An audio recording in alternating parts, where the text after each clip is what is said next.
Hello. Hello, hello.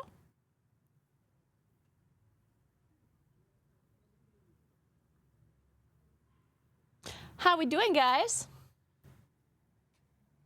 Good morning, afternoon, evening, whatever it may be. How we all feeling?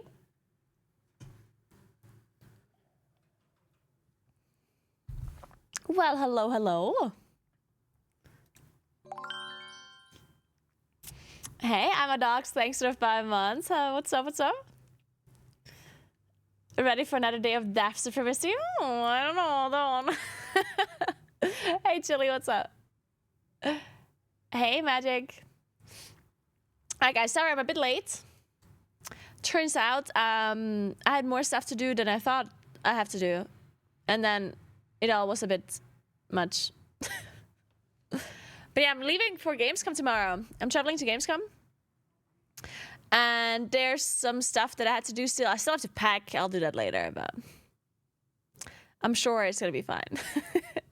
I did all the other stuff though. I had some last second things that I had to figure out. Like, for example, I am doing a dev interview at Gamescom and I didn't realize I have to record it myself, so I had to figure out a way on doing that. I'm probably just gonna record it with my phone now, because phone quality is really good anyway, so I might as well record it with my phone. But then I figured, you know, a good quality mic might be better, and they do have a Rode NTG, but I didn't know if you can connect it to your phone, and now you can, but you need, if you connect it with your USB-C, then the quality is kind of bad, then the gain doesn't work, so I'm gonna have to try if I can find an RTS to USB-C adapter, and then it will be better. Otherwise, I'll just use the microphone from the iPhone. And I'm just gonna wait for people to complain in the YouTube comments. But yeah, yesterday evening after my appointment, I still recorded the video that we created together on stream, guys. So thanks for all the help, appreciate that. That video should be uploaded as soon as Benny is done with it. He's working on it as we speak. And yeah, then I also had to organize some stuff with the apartment, had to call some people. I went to the gym. I had to cook my dinner and my lunch and my breakfast. I had to do my laundry. Oh. And then I couldn't sleep at night. Could you guys sleep today? Today was like this moon, or yesterday evening was this like blue moon thing. Apparently the moon was like super close. So I couldn't sleep that well. And at 4 a.m., did you all sleep badly, Birdie Wish? Yeah, it was super big. It was really, really close. And at 4 a.m., the strangest thing happened. The strangest thing happened. Like, I have this Philips alarm clock. This big one that like that works with the light. You know, like it like 20 minutes before you are supposed to wake up, it like starts turning on the lights at very low setting, and then it becomes brighter and brighter and brighter. So you wake up as if the sun is rising, you know? So you don't wake up like all of a sudden from like a sound. And that alarm clock has like touch screen to set it up. And it makes a sound when it works, right? So it's just like, doot, doot, doot, you know? And at 4 a.m. in the morning, it started making that sound as if someone is like changing the settings on it. Like it was like, doot, doot, doot, doot, doot. And I was like, what the fuck? Yeah, that's super spooky. And then it stopped at some point. And then, like half an hour later or so, it did it again.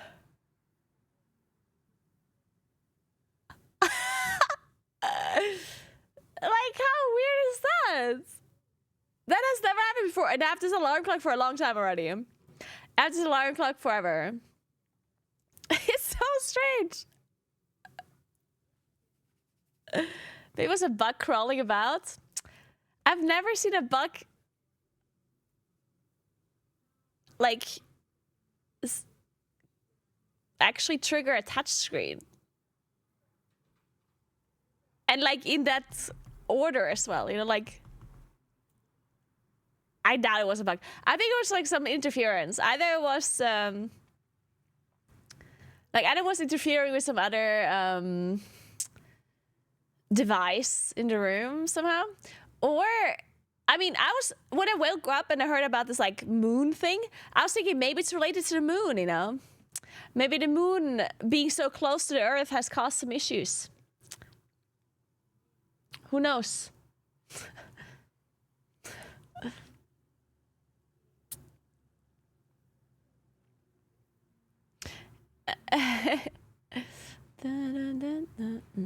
Or it was ghosts. It could have been ghosts.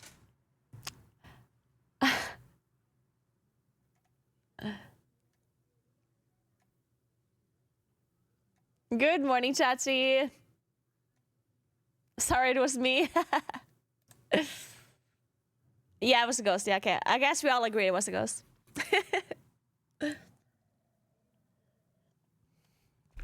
But yeah. Yeah, so that happened.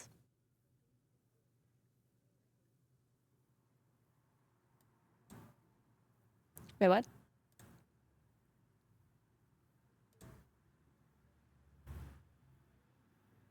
Egg dishes! Oh, thank you so much for 5 sub gifts. That is so nice of you. Thank you so much, egg dishes. Sorry, my voice just rose up very high and it probably hurt someone's ears. I'm like, thank you. Thank you. Welcome to Karthos, Name Tech TV, Irvi, Hartnello, and Seifert TV. Thank you so much. That is so nice of you. Thank you very much. Hey, Laura. Had the same ghost turning off my alarm back when I went to school. Oh, yeah, that one. I know that one. Make sure y'all say thank you if you're gonna sub gifted.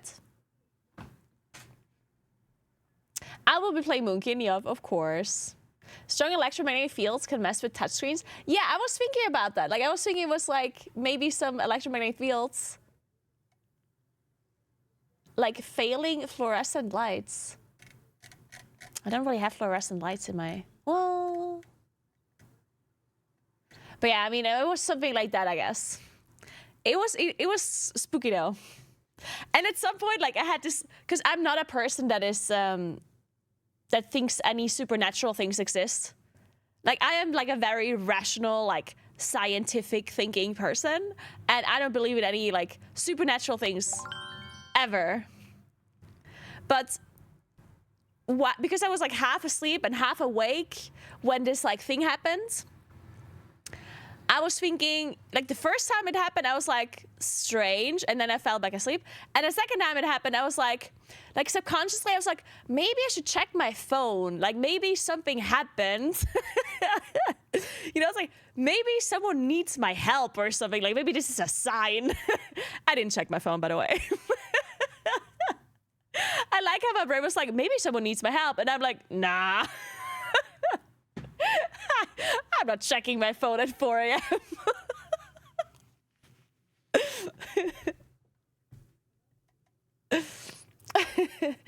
Hey, Iris and How. Thank you so much for 2 months. Welcome back. Thank you, thank you. The sleep paralysis demons. Dude, I had sleep paralysis a few times. It's the worst. It's actually the worst. So you're leveling from a hotel room in Cologne on midnight release? I'm actually not going to play a midnight, no. I'm not playing a midnight because... like, midnight is just like the absolute worst time for this to come out for EU people. Like, I just do not want to... like, when do I sleep? I'm too old to do an all-nighter, yeah? I can't do it. No, I just can't do it. So what I'm gonna do is I just sleep early and then I wake up early and then I start playing in the morning. That's what I'm gonna do, because there's absolutely 0 point to start playing at midnight, except the fact that I'm a content creator. Like more people are probably going to be watching at midnight. But then on the other hand, there's also a lot of people that will be streaming at midnight, which is just going to drown out all the streams anyway. So I'm thinking I'll just start streaming in the morning and I'll level then, because obviously you don't really have an advantage from starting to level early because you have infinite time to level. So it really doesn't matter.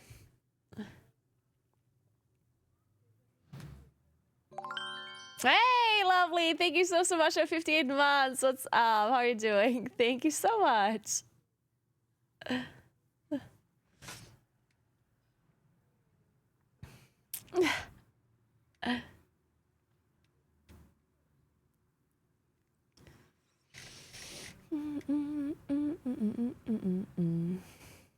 Anyone to watch you stream anyway?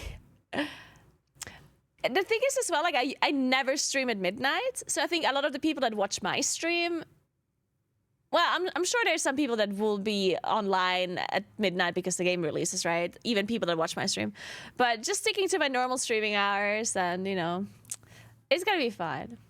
The one thing that I'm not 100% sure about is because this is on Friday for me, basically, so it comes out on Thursday midnight, which then means it's gonna be into Friday, and then Friday I'm streaming from the Blizzard booth at BlizzCon, Gamescom, at 10 a.m. So at 10 a.m. I can stream from their booth,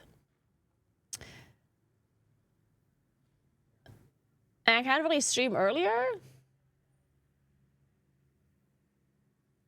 because I do have access to another computer as well. But I can only access that computer at night.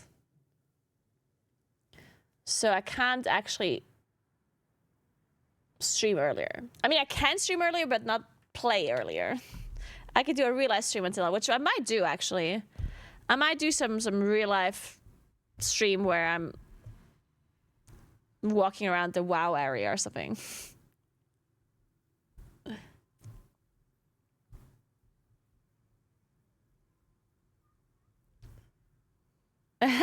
Flamer. Another mountain climb by bike.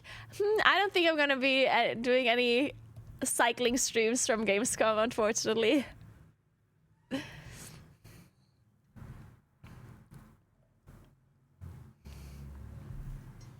A stealth, right? Oh, by the way, guys. Oh my god. Listen to me. Yesterday after my stream, an anonymous gifter gifted me the biking shorts and the cycling shorts and the cycling shirt that I had put on my throne. And I was so excited for it because I ordered it now because I wasn't able to connect it to Throne, so it didn't order it automatically. I had to order it separately. And I ordered the unicorn shirt and like the pink shorts, and they're so cute. The only problem is that the shorts were only available in L or in XS, and there's no way I fit into XS. And then I was thinking L is probably fine because I saw some people wearing L and they were not like... The only problem that I didn't think about is that these shorts, they have like, what is it called? Like the things that attach on your shoulders kind of deal. And the problem is that, oh wait, I'll show you. It's this one. You see the white bits? Suspenders, yeah.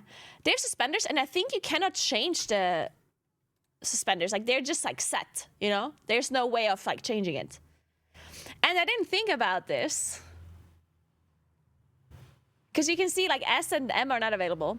And I ordered it in L, thinking, you know what, they're like probably gonna be really like tight anyway, so it doesn't matter. But maybe L is meant for people that have like a tall torso, you know? And I do not have a tall torso. Because this lady here is 177 and she wears S. And I'm 168. This lady is 10 centimeters taller than me.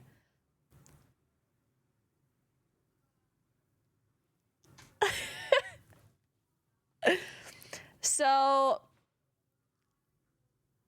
I don't know. But then I was looking at the sizing info here. You know, I really like that they do this on this website, by the way. Like, I'm not sponsored by them or anything, by the way. Like, I literally just found them, and I thought their unicorn shirts are cute as fuck, so that's all. But anyway, they have the sizing info, which I thought was really cool. So you have, like, pictures of them, and you can see what they're wearing. And this lady here, Julia, is 176 centimeters, and she's wearing large and large. But you can see it's still, like, very tight on her. Like, she's not by any means, like, heavy or anything. She's just a little bit more muscular, right? And she wears large, and it's still, like, tight on her. Right? So I'm thinking it's probably fine. But then she's 176 and then 168, so I don't know. And then this lady here is 178, which is, again, 10 centimeters smaller than me, and she wears small. And then this lady is 186, and she wears medium, which also is, like, you can see how even the medium one is really tight on her. And she has, like, bones for her legs, right? Like, she's very skinny. And even the medium is, like, tight. So I was thinking that maybe even a large one is going to be, you know, sucking in. Because the material that they use is very, like, stretchy, right? So I'm thinking the L, when it comes to, like, the stretchiness, it's probably fine. It's not going to be loose.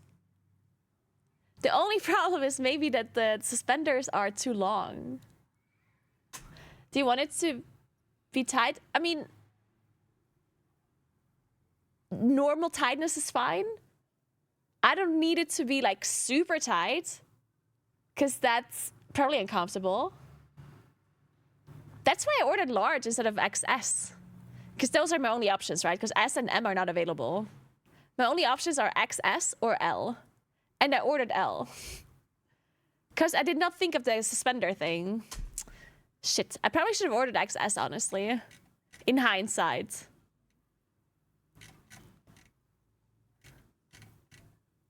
Like, this lady here is 169, and she ordered extra small.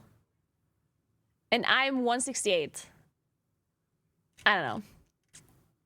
This lady also is 169 and ordered extra small.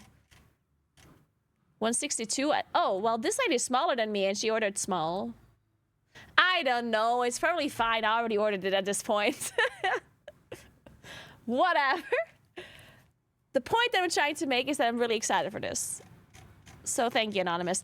And not only did I get these really cool shorts, I also got the best thing ever, which is this unicorn shirt.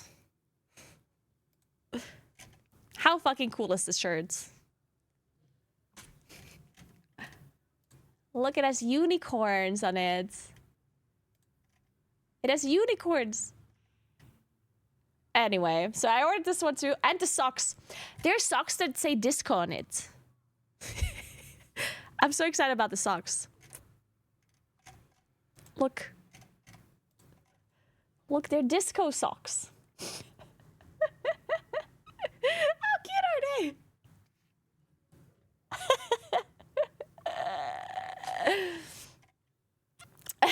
Very proud. And then an anonymous gifter also gifted me an air fryer. And I'm also so excited for this one. I'm gonna be air frying all of my meals from now on as soon as I get this air fryer. All the people that I shit talked for having an air fryer, they can be like, what the hell, Naguura, you hypocrite? Air fryers take over your life. Oh, can't wait. Can't wait to follow every Instagram account ever that has air fryer recipes. Anyway.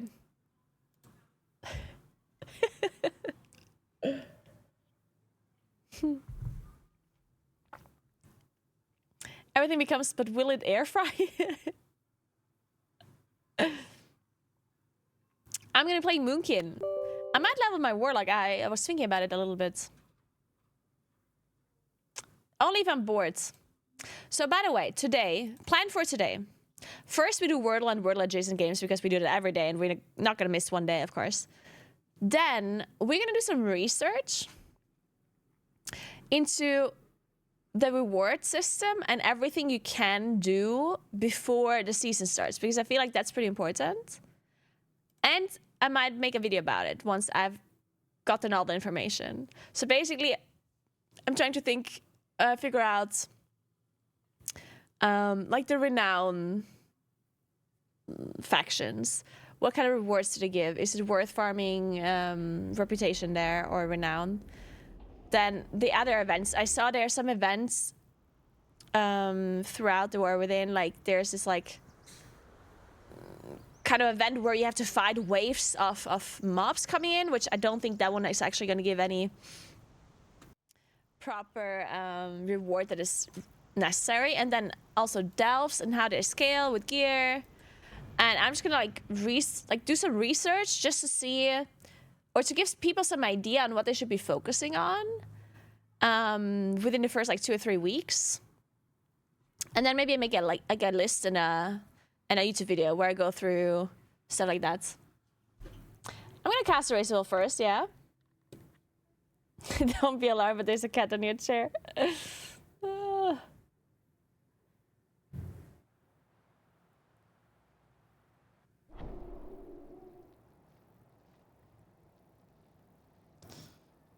Is it all? Okay. Wait, we have to play our Wordles before I forgot about it. And the War Within pre-access releases on Thursday at midnight for EU. So from Thursday to Friday. All right.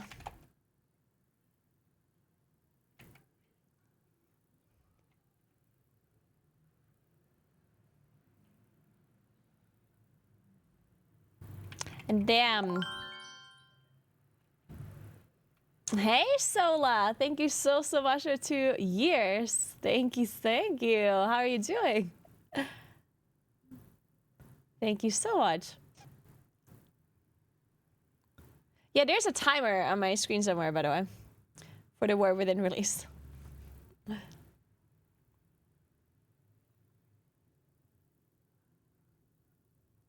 Okay, let's see.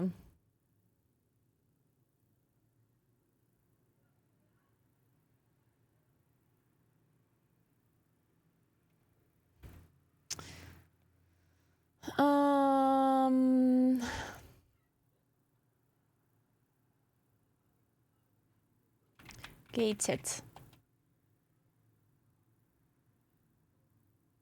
Okay.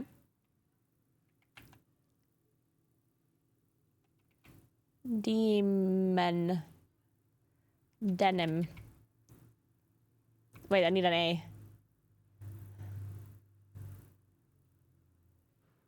Denial. Decaf.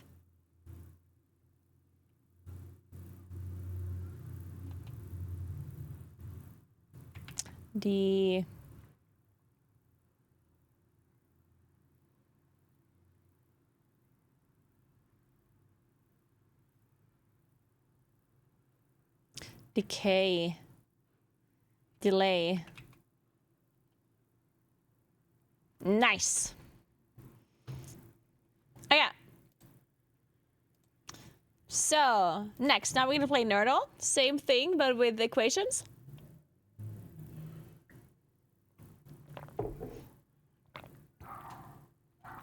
So we enter a random equation.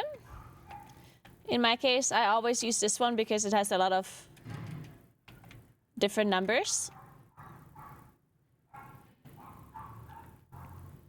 Okay, now the black numbers and signs are not in the equation at all. The pink ones are in the equation, but on a different spot. So that means this automatically means, oh no, it doesn't mean that. So it could be a 1-digit number or a 3-digit number. Oh, is it like a times thing again? Is it like a 2 times a 1-digit again? Let's just assume it's a 1-digit number for now. So we can try another. Let's do 2. Oh, wait.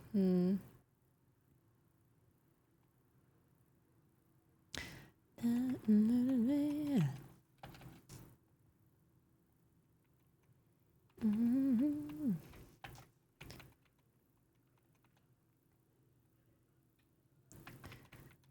do we do this? 16 minus. Like we renegades. 16 is too high.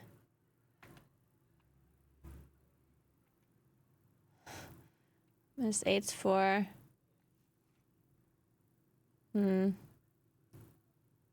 This kind of sucks. I could do 10. 10 minus...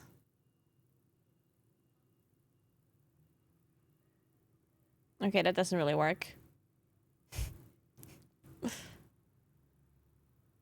10 minus 9. Oh wait, it's the other way around even. I forgot about that. We can do renegades. I don't like the 2 here though.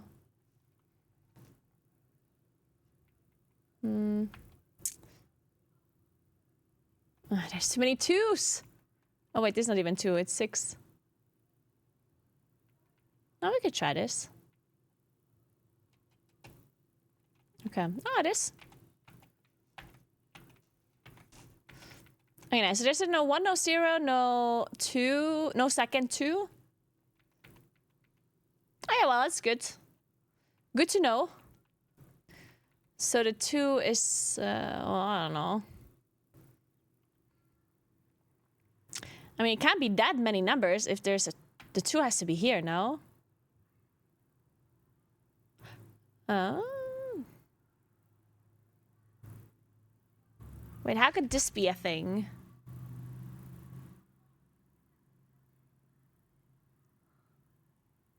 So, let me see. How are we doing this? Do we need a 6 somewhere? 6 times 8. So I guess this is like a high number. 48. So we have 2, 6, 8, or 9.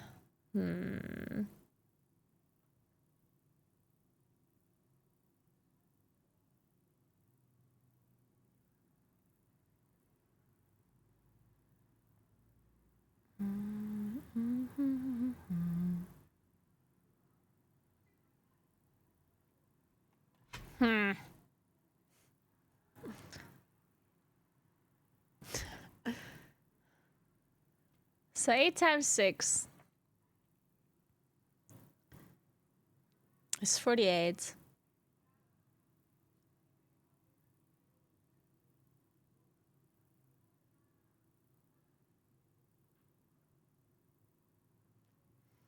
But then we have 80. I think it is a higher number. It needs to be a higher number. But what do we do then? 6 times 9. 6 times 9 is 54. 8 times 8 is 64. 54 minus 40.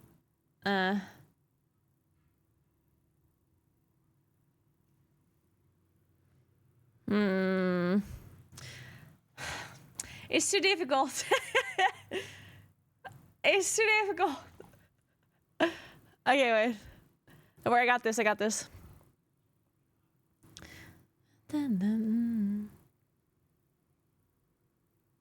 The first number has to be really high. 62 is 48. I mean, it doesn't have to be. It can be 20 something.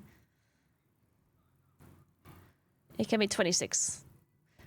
But then it would be 2 times 8. It's 8, 19. Oh. Wait. 26 minus...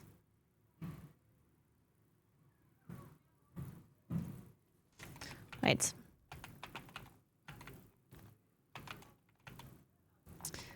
So 26 minus...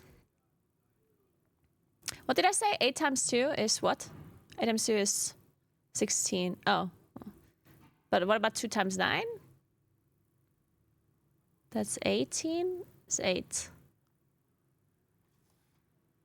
I mean, it could be that, I guess. So that's 8. Okay, well, that's not it.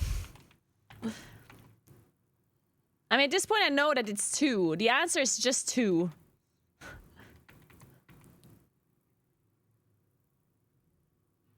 I guess. Yeah, I mean, it kind of has to be 2. I think. I don't know how this works. Like, it's possible that 2 could be here, depending on how the game works with the coloring system. But let's just assume it's not. So something 6 minus something times something is 2. And I need an 8 somewhere. Oh, wait, I only have those numbers. What's 8 times 8? 64. How do we get something with 4 out of here? That's impossible. Oh, we could also get 8. 6 times 6, that's not 8. 2 times 6. It's 16.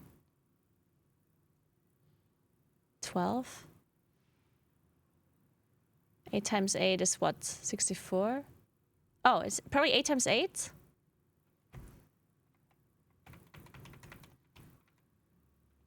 Like this?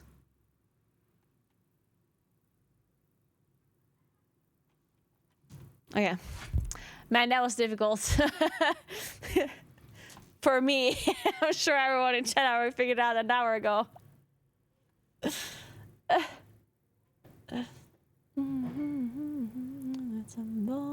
Yeah, it didn't need to have 4 as a digit. It also could have been 8, right? No, wait. Oh, no, it literally could have had to be 4. For some reason, in my head, I was like, oh, it could be 8. But that's not how it works. My brain is not awake yet. I didn't sleep well, okay? So, we have to make 4 groups of 4.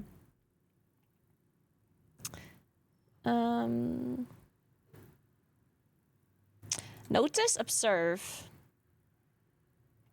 Spot, catch, see. Maybe not observe. Catch, spot, notice, see. Fuck. Observe. Come on. Shit. Okay. Whatever. Catch, sinker. Aren't these like sports words?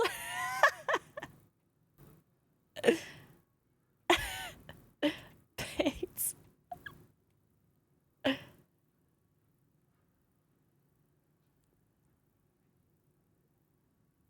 Fly? Oh, I fly. Fuck, that also didn't work. Fishing words.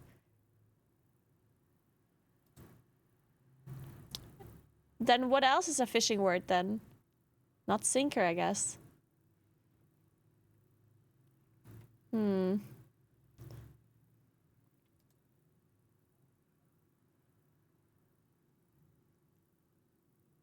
Not fly? Sinker like this?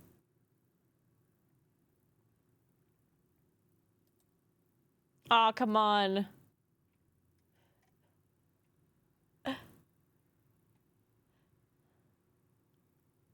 This is too difficult. Rover, Rex, Lucky.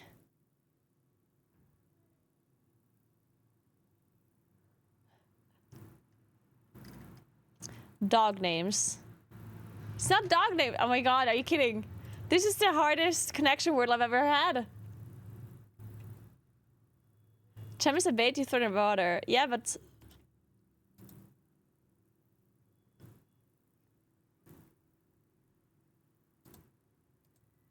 God, I can't. This is impossible. Rover, Fido, Rex, Spot.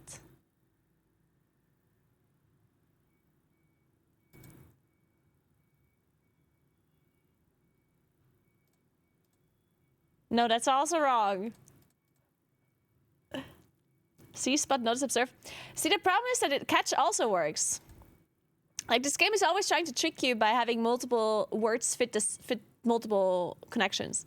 Because there's notice, see, observe, catch, and spot. Like, they all mean the same thing, right? And there's too many, like, combinations for me to try them all.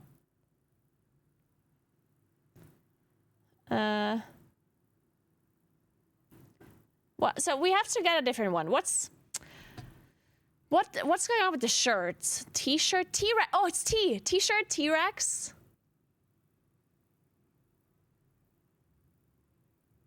T-bone.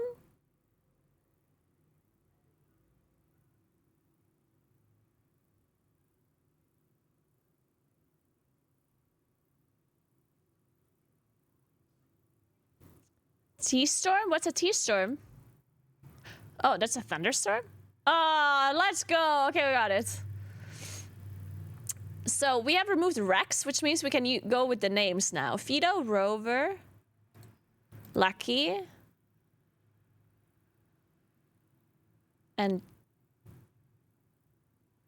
Spot? Or what did you guys say?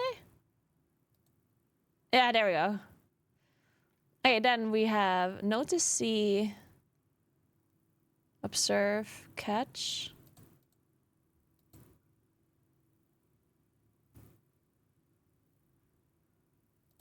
There we go. We did it. Okay, oof. That was difficult. Okay, global. So we have to find a country. We don't know which one, so we enter a random one. Ah, shit. So it borders Germany. Unfortunately, there's a lot of countries that border Germany. What would be the best strategy here? I guess if I go with Austria... Well, whatever. Let's go with Austria for now. Oh, it also borders Austria. Well, then it can only be Switzerland. Let's try that first. Yay! All right. So Stefik said I have to try global capital. And I can't do capitals, though. Like, I literally don't know any capitals.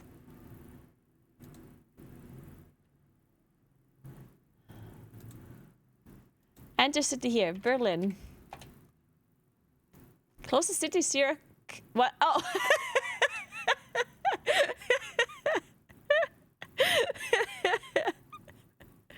Alright, Stefix, I see what you did there. I see.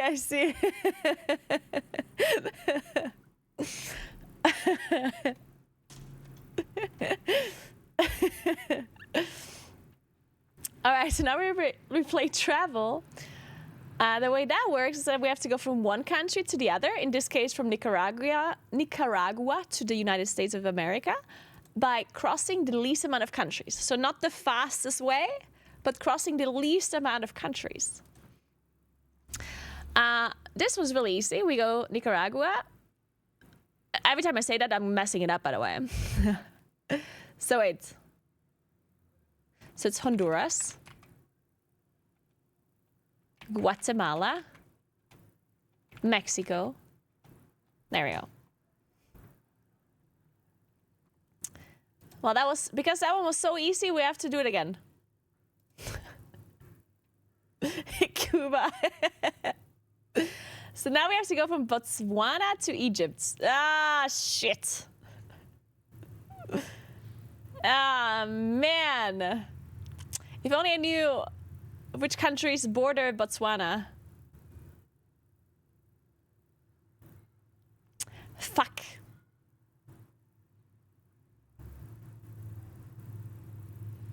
Man, it's just one country I always forget. Wait, is it Zambia? Because Angola is on the right and the left, right? Is Zambia on top? I think so. I don't know, though. Also, which direction do you even go?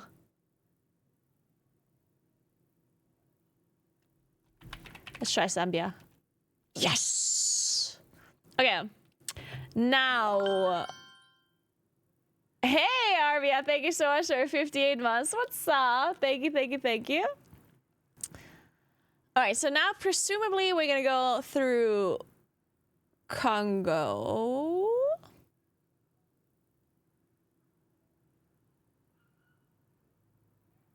So we go through Congo. Congo. Does Congo border South Sudan? Where's South Sudan? Like, do I need to go through Congo? Fuck. Yeah, this middle part of the bottom side of South Africa is like, I don't know.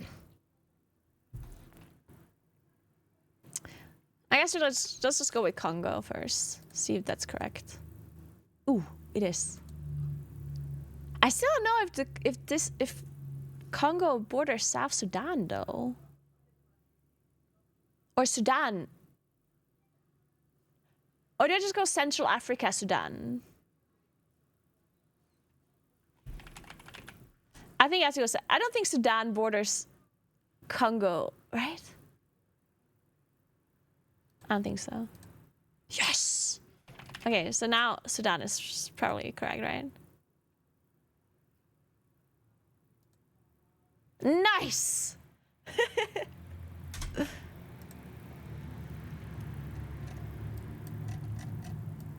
Man, this is close with the bordering, though. Zimbabwe and Namibia. Namibia is going, like, up here. I didn't know that.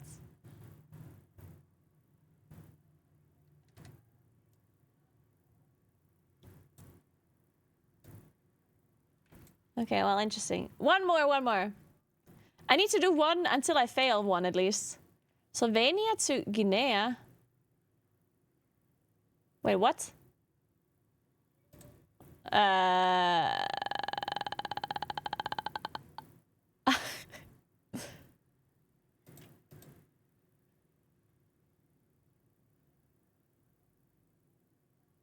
I mean, that's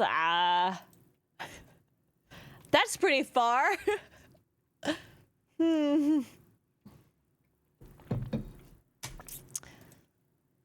Okay, well, damn.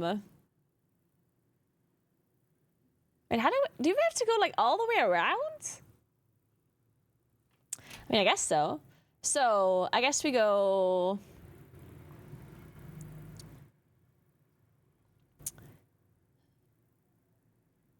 So we go Hungary...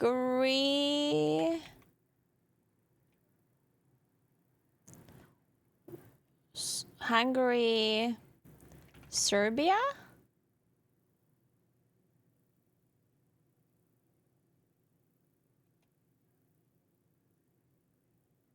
Then Romania? Wait. Shit, I'm confused. If I go... Can I go Does Romania border...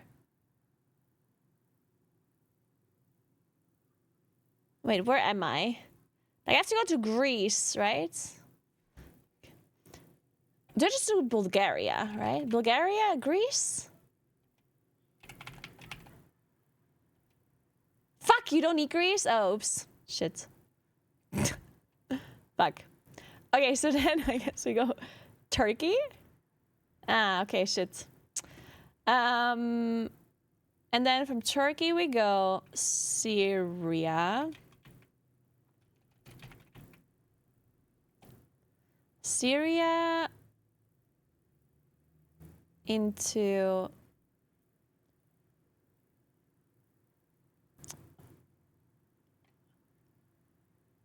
Jordan? Fuck, Israel. God damn it, I keep forgetting that I don't need Jordan. Okay, Israel, Egypt. Then Libya.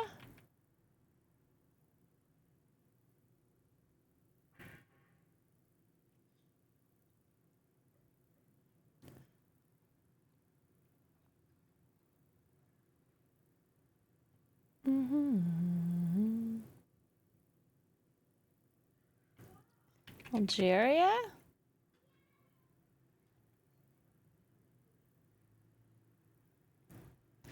And then Mali? Ah! Nice, okay. Okay, I only messed up Greece and Jordan, that's okay. It could have been worse. Hey, Gixie, thanks for 35 months. What's up? How you doing?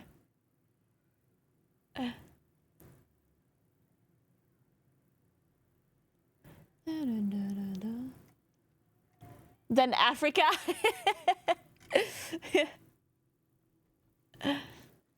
I don't use the add-on called Cell, no. How's the stream so far? Good. Definitely good. I started stream a bit late today. And I have to leave somewhat early-ish. Because I still have to pack. Because I'm traveling to Gamescom tomorrow. But you know, we're thriving. So. Male, mana, melee. That could be anything, Darius. No, wait, maybe not Darius, because that's Ionia, right? Ooh, I don't know. Nasus. Oh, it's a top jungler. Ooh, it's like 2009 and partially Shurima? Who is partially Shurima again?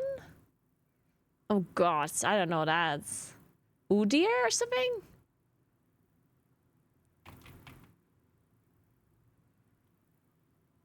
Oh, Udyr is jungle, okay. Who is Shurima? Amumu is Shurima? Oh yeah, there's Noxus, not Ionia. I keep messing them up. Renekton, of course. It has to be. No, but we have mana. Renekton doesn't have mana.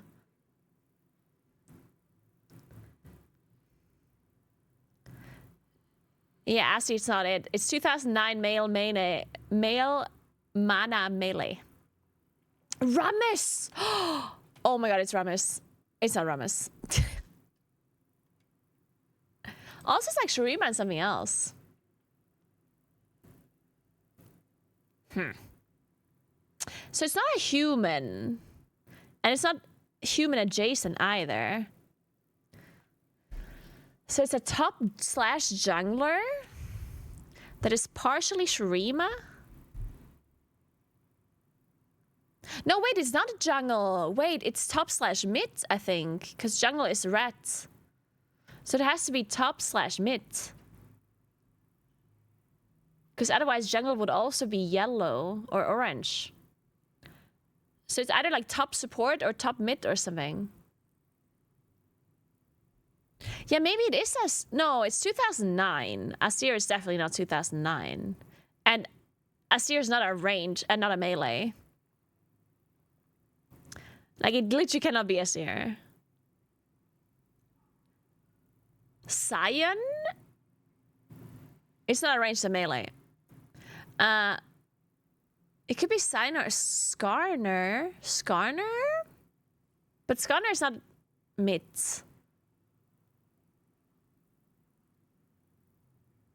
Jax? Can Jax be mid laner right now? It's not a jungler, guys. I think it's like a top or mid laner or something. Or like top support or something like that.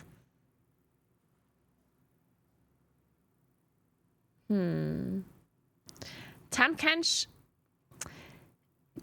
could be, but Tamkench is not 2009, right? That one's later.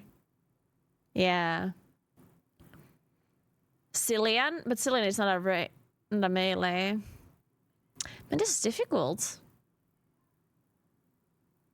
Malphite. Oh, Malphite can be a mid laner, right? Nice! It is Malphite, good job. I didn't know Malphite is like part Shurima. Interesting. I mean, it's not that I know most of the regions anyway, but... Nice, good job. Malphite was good. Good job, good job. Okay, now...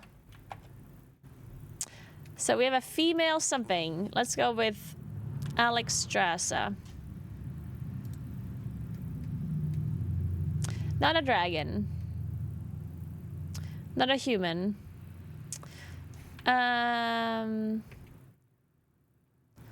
Illyria. Is Illyria probably also vanilla? Oh! Oh my god!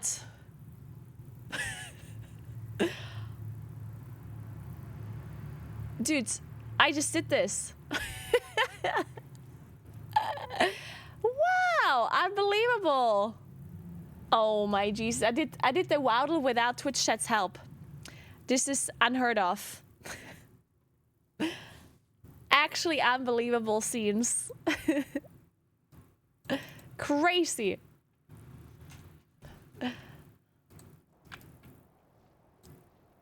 Okay, well, now that we have done all of our Wordles, it is now time to investigate a little bit. So we are ready. I want to say ready, but I was Googling Reddit, so I said, so we are Reddit. Perfect.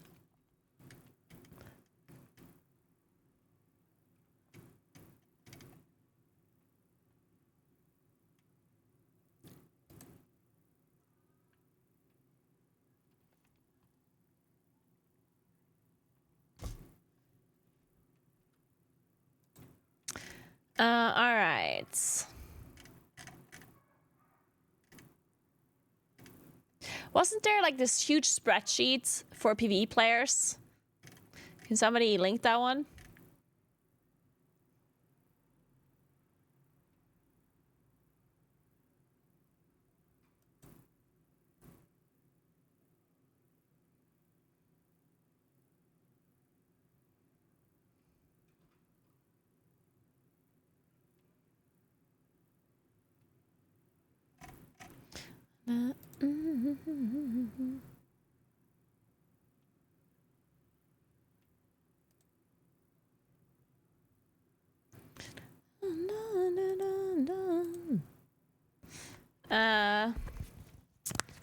We can just go with this. One sec.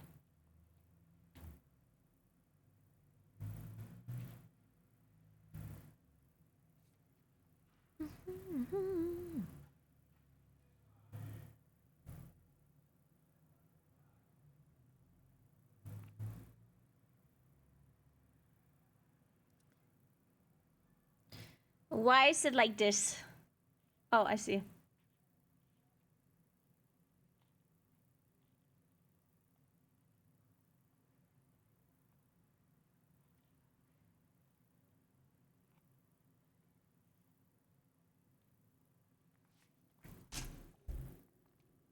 So.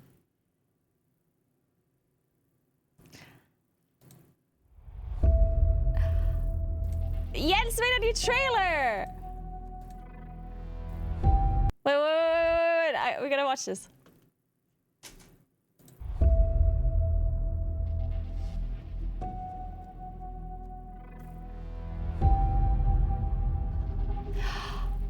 Damn!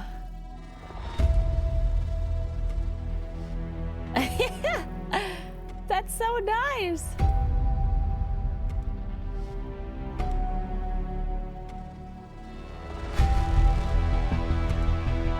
Damn, that's some epic shit!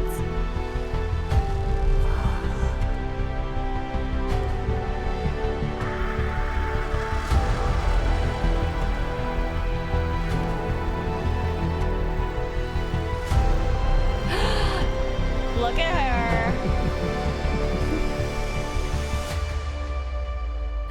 That's so cute! Nice. Good job, Jens.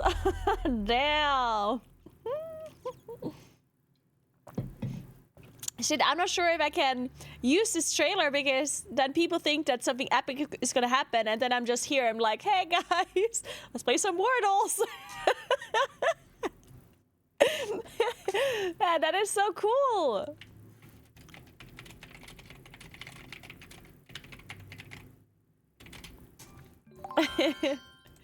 That's incredible.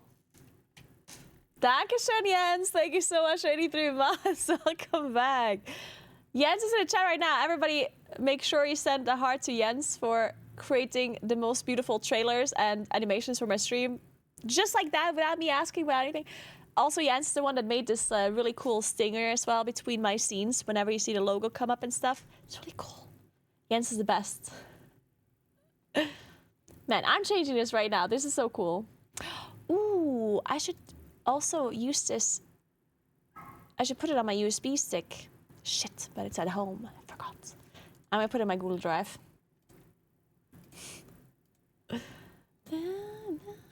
I don't know what she's talking about.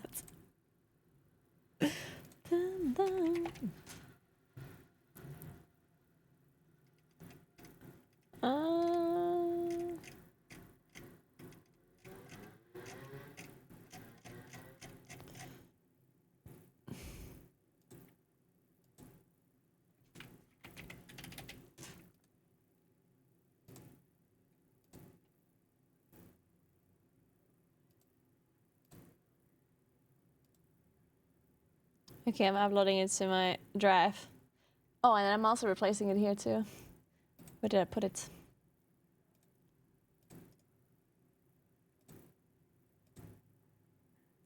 Oh, wait.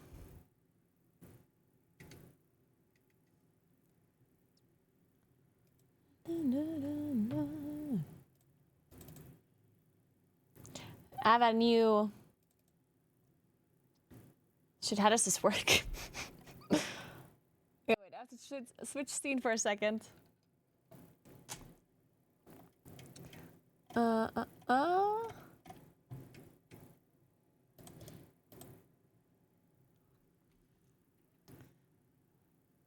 So it's under Naguura OBS. Ah, found it. And it's called intro video. Let's delete this.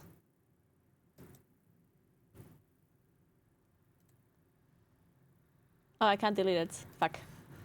Okay, whatever. I'm renaming it then. Alt intro. The action can't be because the file is open in OBS. Fuck!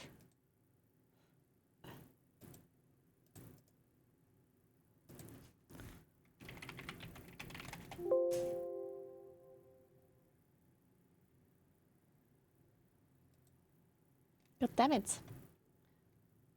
Oh, what if I just delete the scene? Remove. Nah, it should work.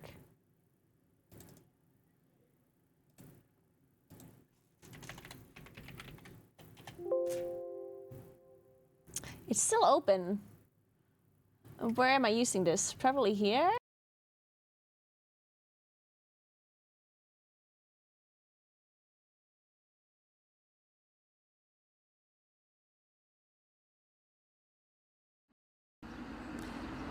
How cute is that?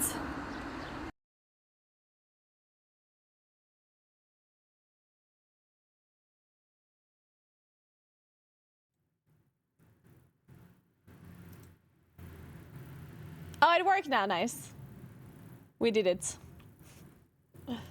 Rename. Intro video. Okay, and now we're adding it again.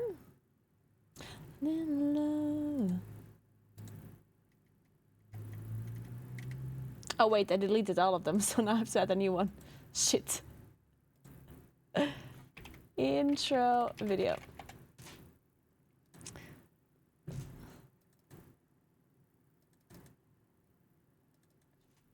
Why can I not change this?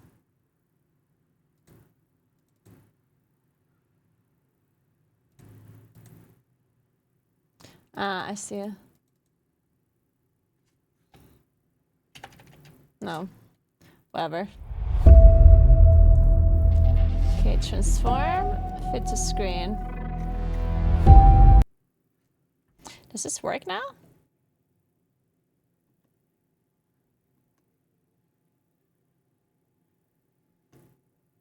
It doesn't. Okay, give me a moment. I could have done this later, but I'm choosing to do this right now, guys. Deal with it.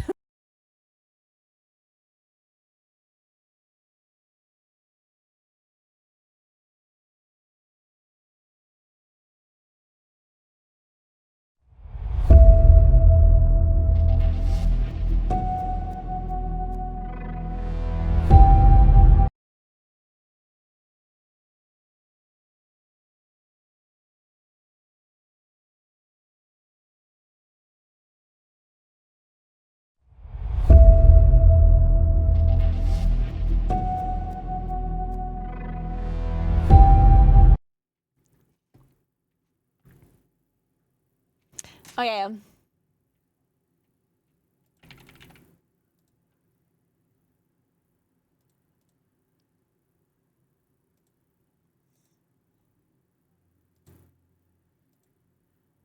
Oh. Perfect. It works now. All right, cool. I think it works. Let's try. Nice.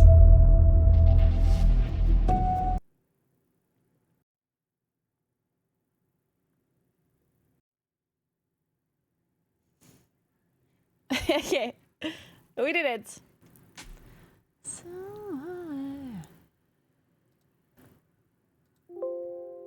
perfect.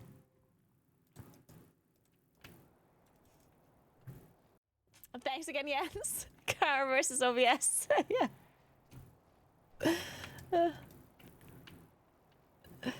Okay, so the plan for now is that we're gonna check out and do some research on... Wait. I need this Google Docs that I was trying to find earlier. Where's this? Thank you.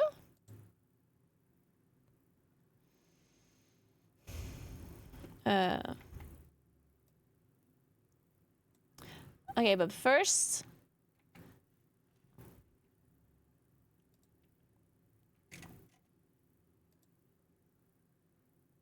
Dude, is this spreadsheet like really huge and it doesn't load?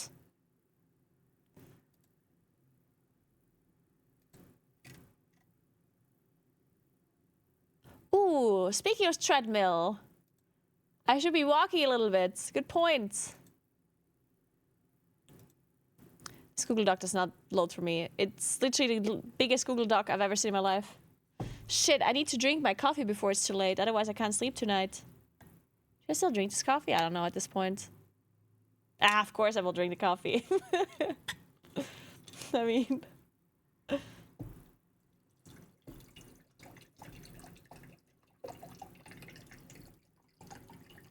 Oh, it's loaded now. It's loaded now. It just took forever.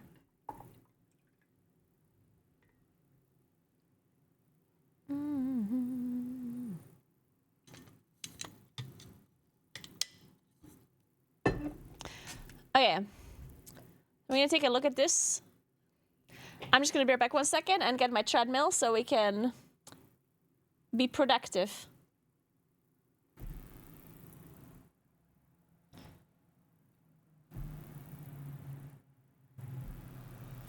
Be right back.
So.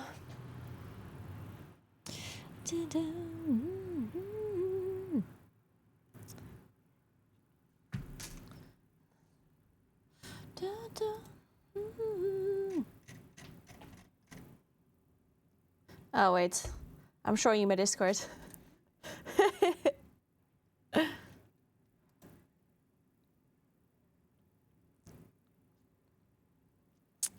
Yeah.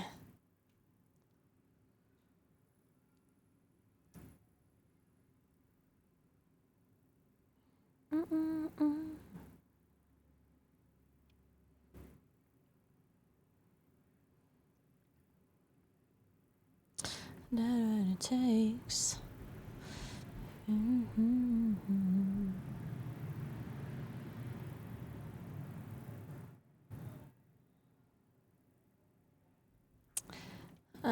Okay. Give me a second. I need to find time for something at Gamescom, and I'm kind of busy. Whew.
When is my interview?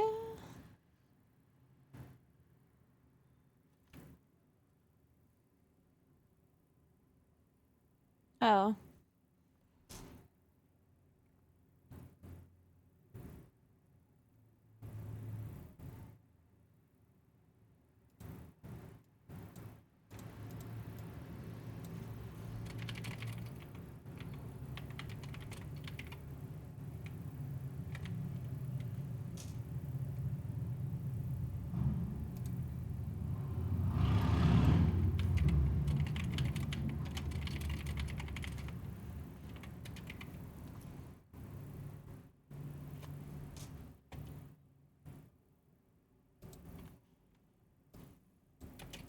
There we go. All right. So, now I'm ready to look at this. Hey, Jin, what's up? How you doing? It seems like the ECC West class doing well in the expansion. Good question.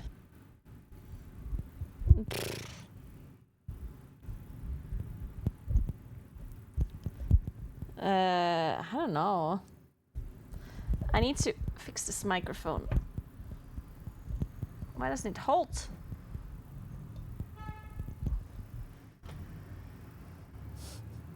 Hello? Stay up. This microphone's too heavy. Okay. Now let's walk a little.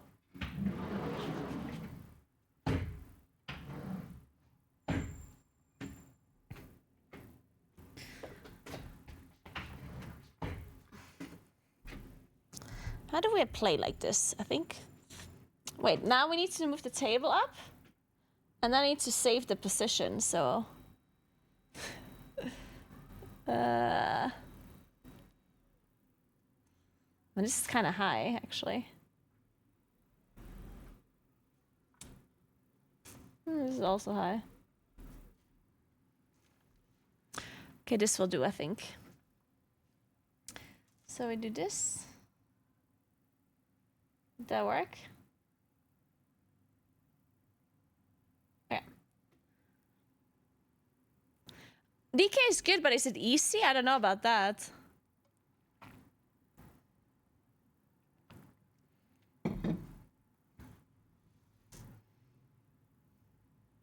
Oh, hey, Chris. 4-hour maintenance? Yikes. Let me start this treadmill.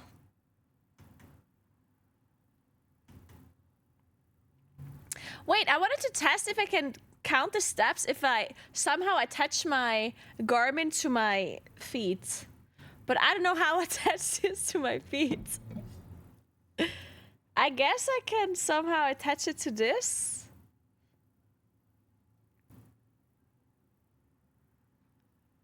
And then attach this to my feet.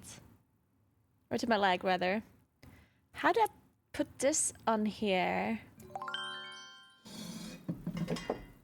With a string. Hey, Cheesy Name, thank you so much for 41 months. What's up? How you doing? Do.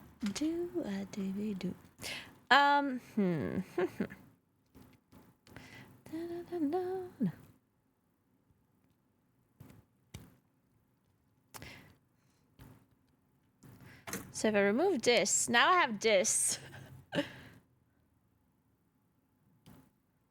This seems difficult.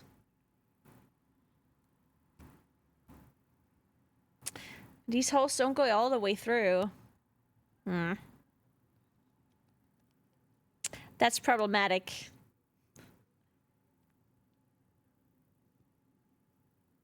What if I just do this? Ah! This should work. Somehow.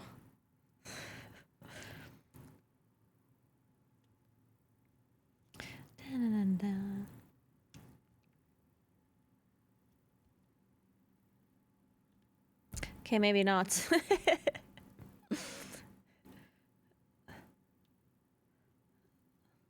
It needs to somehow... Does it have to measure my pulse for it to work? Or nah?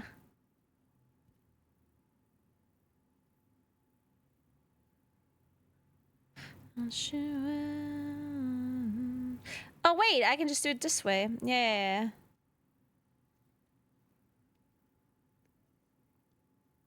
I think. If my brain is working correctly.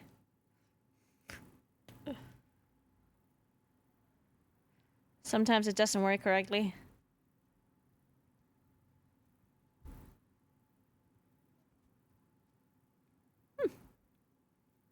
Oh my god, look at that! This is literally the best. The best watch strap you've ever seen. Look at it. Why is it not focused? There we go. Look at this beauty. And now look at the other side. Beautiful. Time to stretch and be active. Well, I'm about to. Hey, Smode81, what's up? I'm about to be active. You better watch out. Now the question is if it stays. Wait, I should move it upside down, actually. That makes more sense. Like so.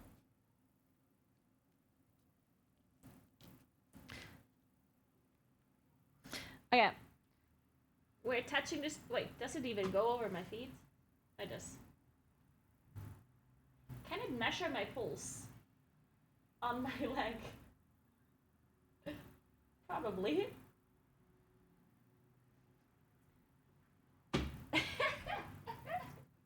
Dude, I look so stylish, guys. You don't understand.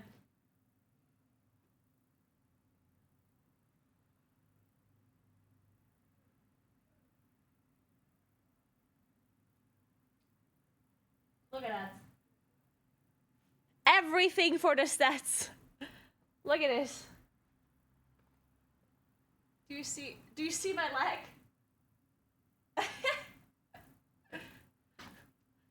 Beautiful. Should be warded as a Demon Hunter main in the War Within. You should be warded as any main. You don't have to be worried about anything whatsoever. Just play whatever you want to play, and then we'll see.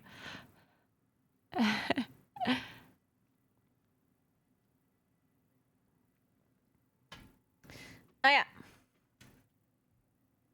Now I'm interested to see if it tracks the steps properly.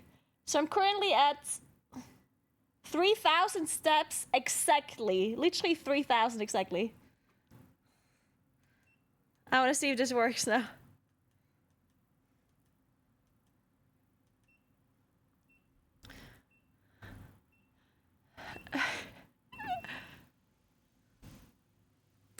Okay.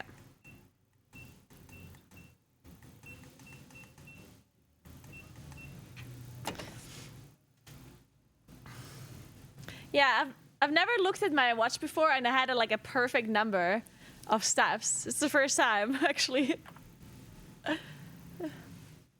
My Garmin watch keeps calling my workouts unproductive. Something gonna be wrong. Yeah.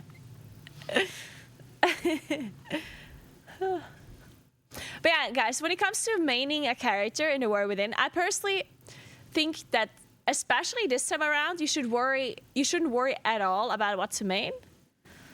Because not only do we have more time than usual to level because of the pre-access, there's also a normal and heroic week again, which we didn't have in Dragonflight, which means that technically you even have more time to figure out what to main before the full season starts, right? The full season starts when Mythic gets released and when Mythic Plus opens, which is 1 week after Normal Mode and Heroic comes out, which is the 17th of September. So that's almost a month to figure out what character you should be playing, right? So during that month, you have all the time in the world to level multiple characters and then pick, right? You don't have to only level one character, especially with warbands. Warbands are the new feature of the War Within, where basically all of your characters share everything. So you just level multiple characters within that month. And you can focus on maximizing your reputation by... Because the way warbands work is basically you can do the main campaign on one of your characters. And then on another character, you can do the side quests to level instead of the main quests to get renown on a different kind of like... It's not that renown is important, but if that's something you want to do, right? And then you level a third character, a fourth character, like depending on how much time you have, right? And then you just wait until you know more. Because the problem is we don't really know anything about what kind of balancing and what kind of changes they're going to be doing later. Like we know how the classes are right now in beta, but we know for a fact that that's not going to be the final version of all of the classes, right? They always change and adjust classes, even still when the expansion releases. So there's no point in trying to find a main now. I need to move this a bit. There we go. There's no point of trying to find a main right now.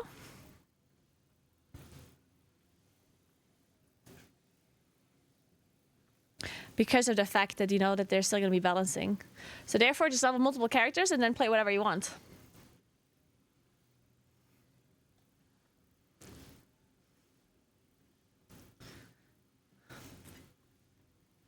Paid ad for what?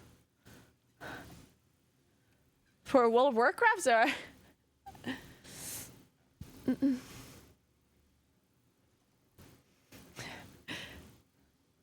You're wasting a good opportunity to fearmonger.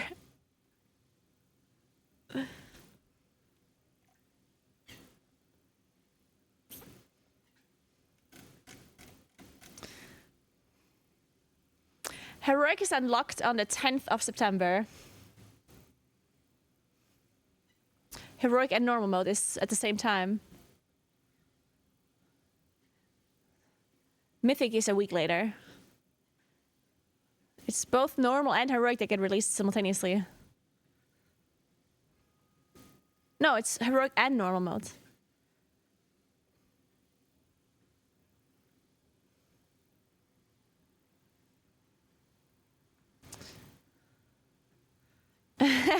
Carbonite.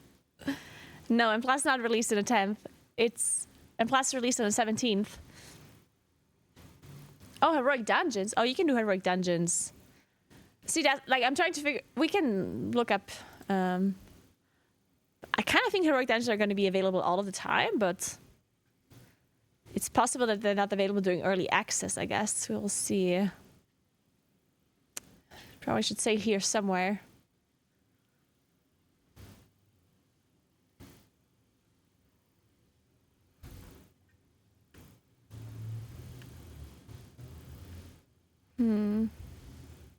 Timeline, huh?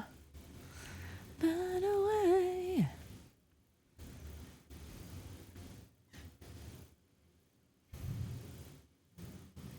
Heroic dungeons are released on the 26th. Yeah, there we go. So I guess the only thing that's really available in the first 4 days is questing and professions and normal dungeons.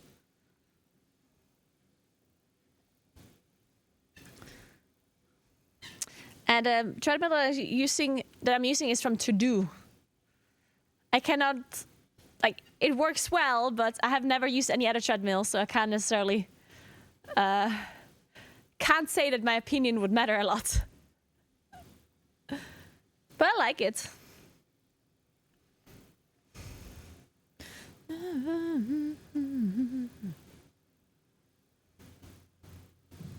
The remix character will be transferred on a weekly reset? I don't know.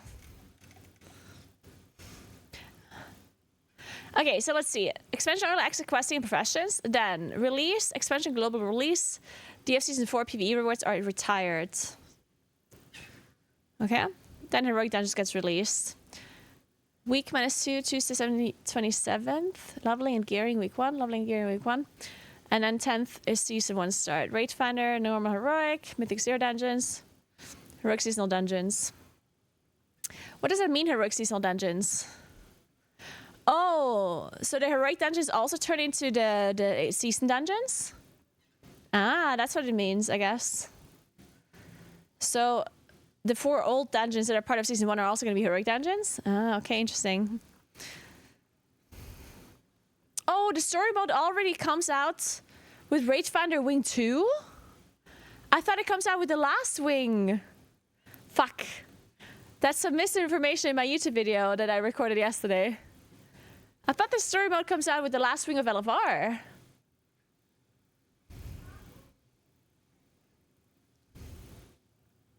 Is this correct, this info? Does anyone know this?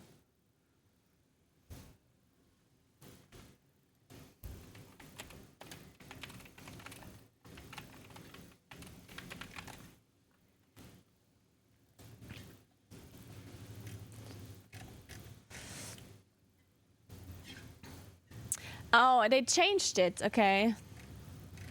So it does open there. But can you tell Benny? So maybe he puts a disclaimer in the video or like removes it or something. Kuros, please.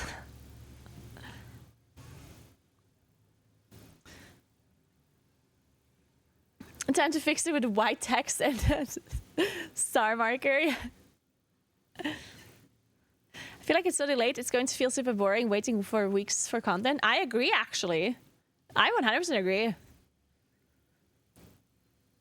Like, the start of the expansion gets really boring.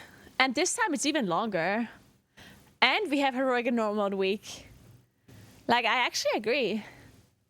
Now, I do think that obviously, like, it depends what kind of player you are.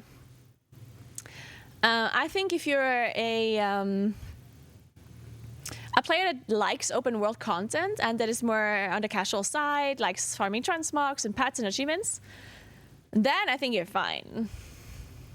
But I think people that mainly like in plus and rating, they are going to be really bored.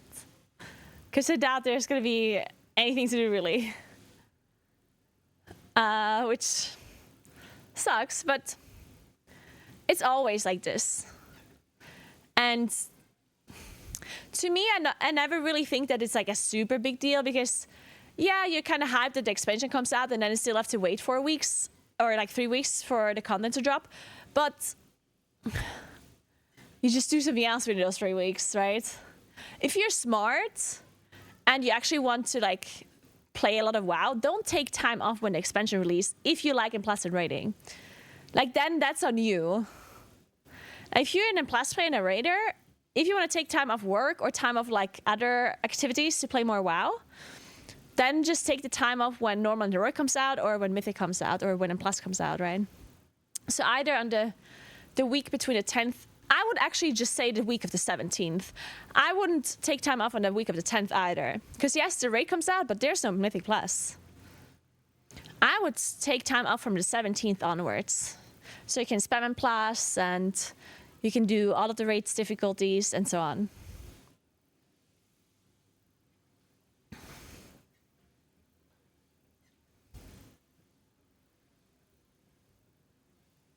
Took off Friday and Monday for launch. I took Wednesday the 11th for heroic gearing, and I took off the 17th and 20th. Yeah, that works. Yeah, I don't mind. Well, it depends. Like, I personally am not a player that likes leveling alts. I understand that people that want to level alts, for them it's actually kind of nice to have more time, because then you have all the time in the world to level up all of your characters at the start without having to worry about not making it or being late at something, right? So people that want to level multiple characters, for them it's really good. I personally am probably not going to be leveling too many characters unless I get really bored. I mean, I'm probably going to level my druid and maybe my warlock, just in case.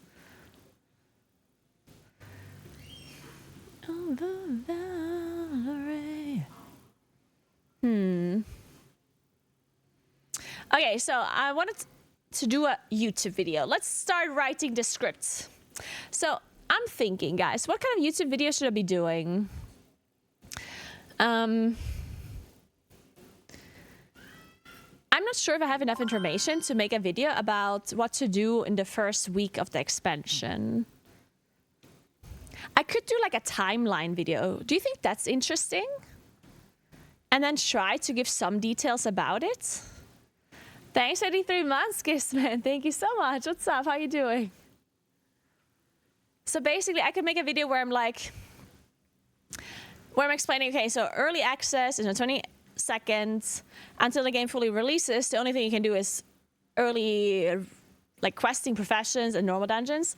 And then I can explain like the limitations of professions. Then I can explain that on 26th the game fully releases, that heroic dungeons are now available. That's it. And then there's 2 weeks of like basically nothing until the season starts. And then I can explain what you can do within those 2 weeks. That I would have to do some research into that because I don't actually know exactly. Because I'm sure there's like certain renown rewards that you could farm and stuff like that. Because the timeline is something that people can look up, of course, but I think sometimes having it like in a video format like helps people out. So maybe I do a video like that.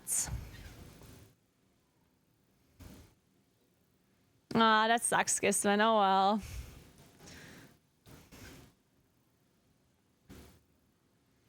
Yeah, exactly. Stuff that you could unlock with mains versus alts. Yeah, stuff like that would be interesting. Yeah, let's give this a try.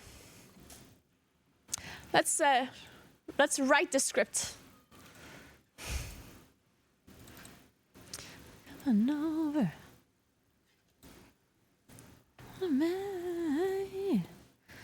Tomorrow 4 p.m. Can I do that?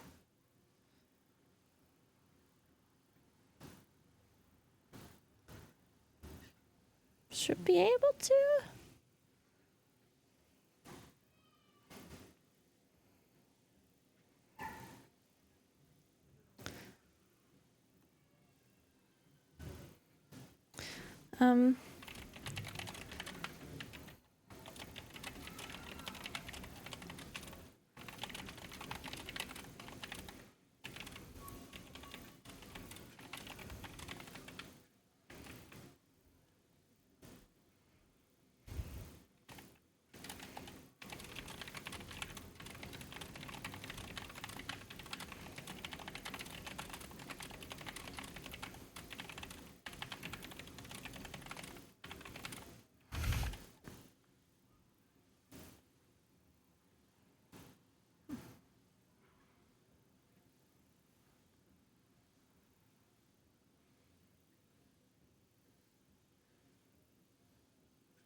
If I land around 3, can I make it to... Whatever. I'm sure I'm gonna make it. We will see.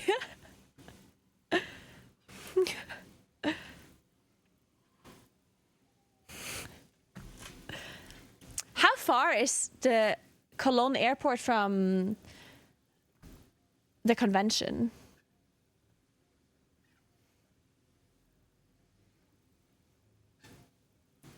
I'm Googling this.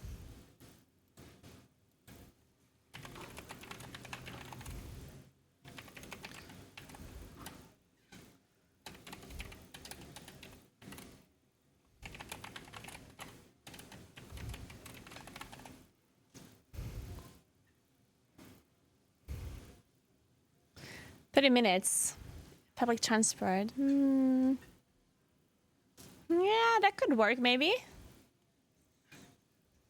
Maybe I'll make it. Anyway, let's write our script.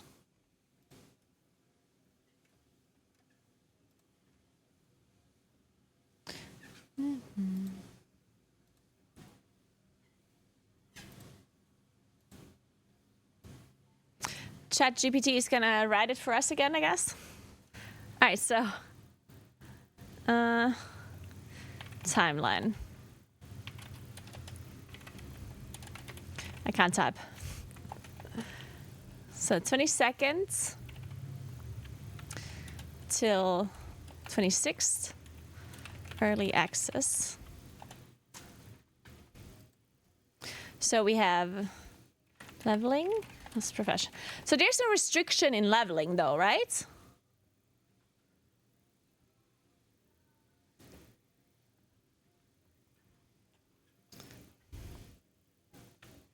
Normal mode, dungeons. Then 26th to 10th of September. Heroic.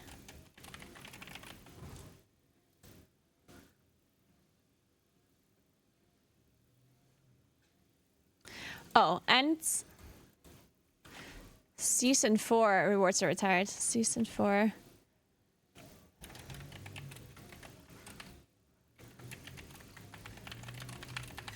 So this basically means, as far as this, if this timeline is correct, it means that you can level to 80 and then go and kill Season 4 Dragonflight stuff to get titles and mounts, right? Well, titles, maybe not, but mounts. Like, you could go and kill free rock with level 80 characters to get the mounts, right?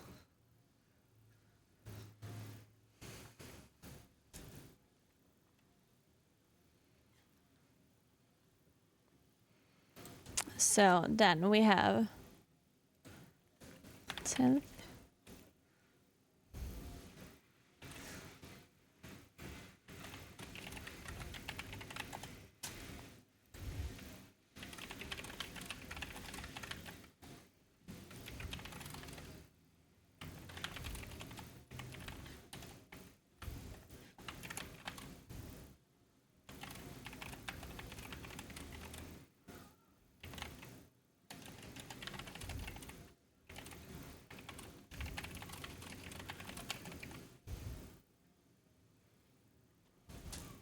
Okay, and then 10th.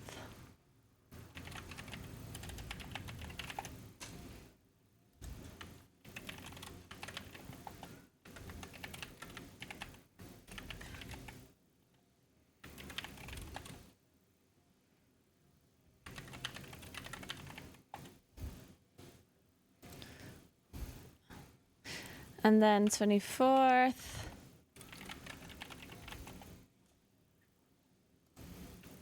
Second,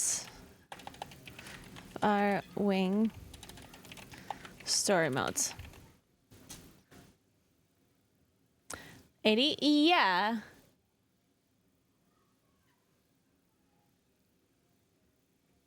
You can do professions, just not everything, but I'm gonna I'm gonna try to get the details now.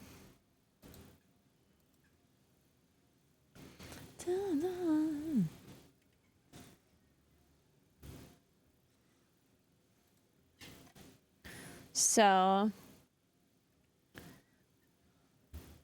wait, actually, I should be, before I write this guide, I should actually prepare my characters. I just now realized that I'm probably not going to log into WoW until, because I'm not going to log into WoW tomorrow, and I'm probably not going to log in on WoW.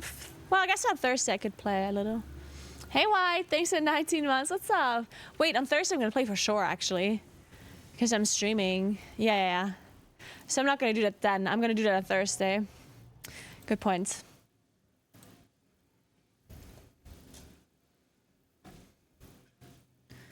So have been any announcement how Catalyst will work?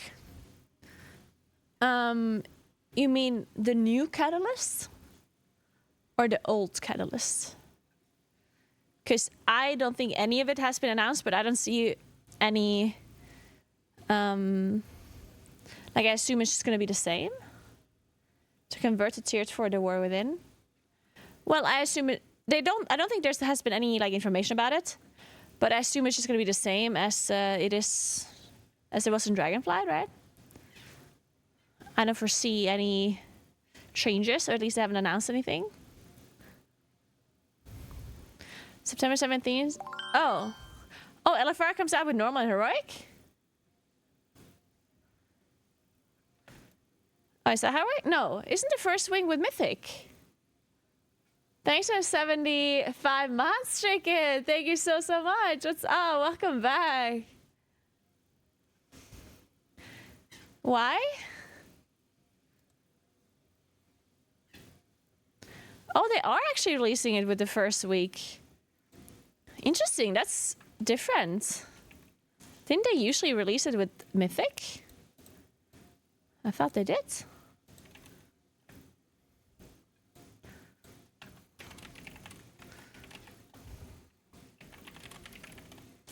Interesting.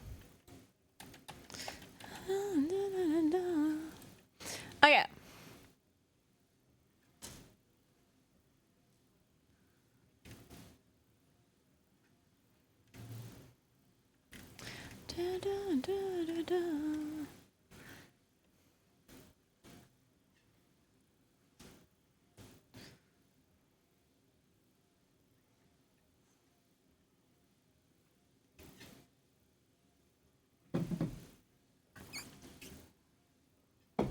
Oh my god, I forgot my coffee.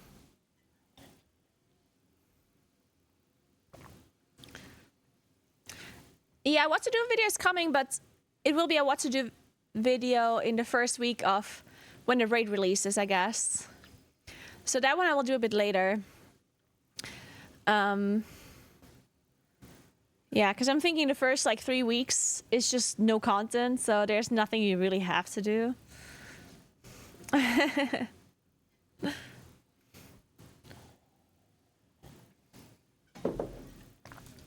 So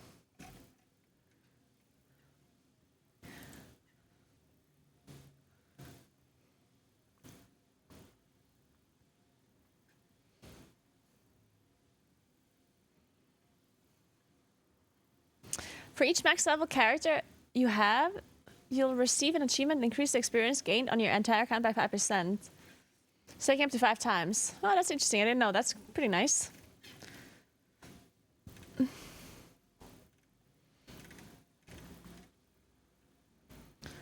Okay.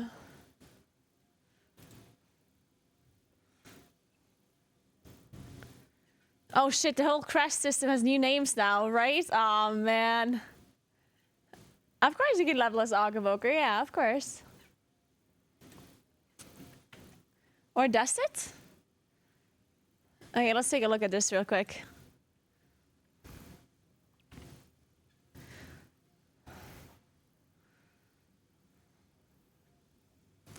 Valor Stones and Crests. Oh, they're called Valor Stones now instead of Flat Stones, okay. And the Crests are called different, okay. So it's with Weathered Harbinger, Carved Harbinger, Runed Harbinger? I don't know how to pronounce this even. Gilded Harbinger. Oh my god. Oh, Jesus. Why do I always rename them? Can I just keep them? Okay, and then you get them from Heroic and LFR, then N+2 and onwards. And normal moderate, and then N+4 and Heroic. And what about Delphs? Do you not get crest in Delphs?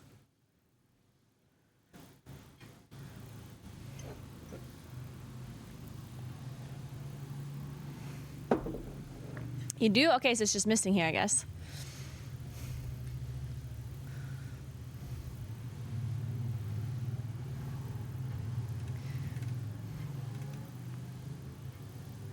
Completing 149 Delphs or World Exclusive will unlock world slots in Greenhold. Can reach up to Heroic Raid gear or Mythic 15 dungeon gear. Mythic 15? It's Mythic 8, right? Or... There will be treasures at the end of blah blah blah. Currency, gold, chance, cosmetic keys, and more. Resplendent chests will be included at the end of the Delving price.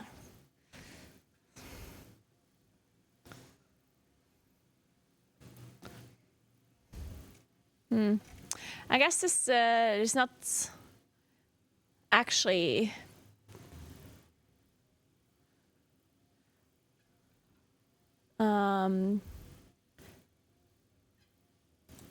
super correct school doc. Heart cringer.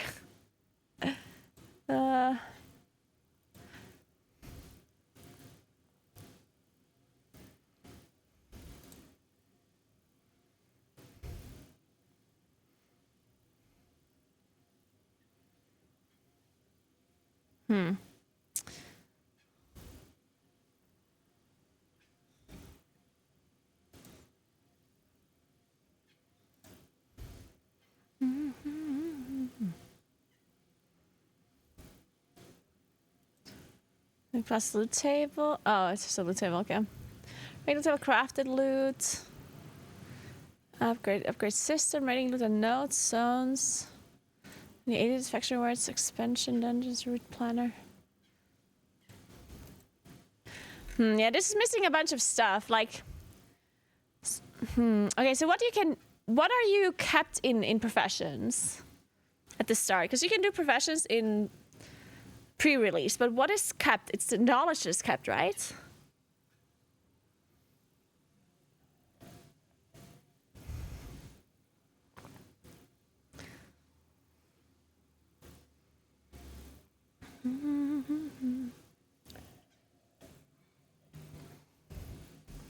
Can the 10 key will be 623, which is 1/6 in vault.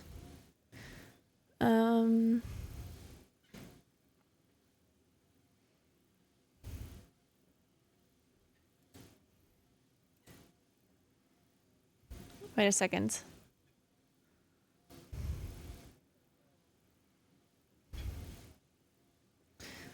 Upgrade, there we go.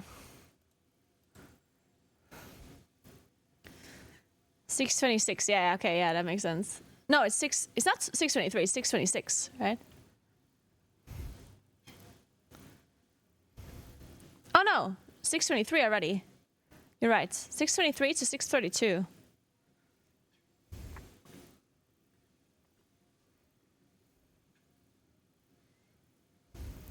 Okay, so basically 623 is plus 10. But I'm talking about end of dungeon loot. Or is what I meant. I guess we can see that somewhere here too, probably. Or...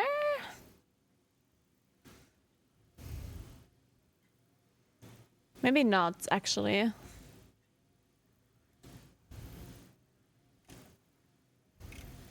It's just a loot table?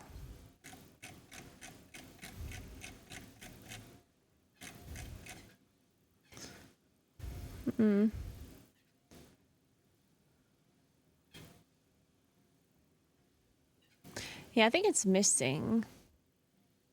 Like what level drops which item level? At least I don't see it.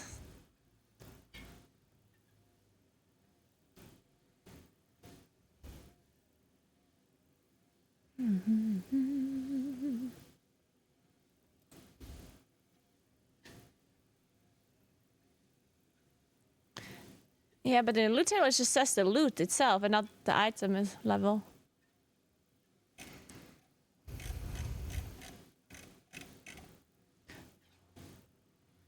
Loot overview. Ah, there we go. Man, that's a spreadsheet.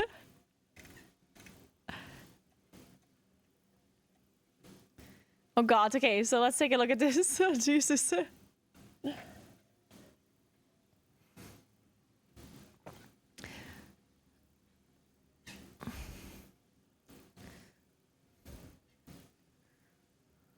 So Delph tier 1 and tier 2. So the highest Delph loot you can get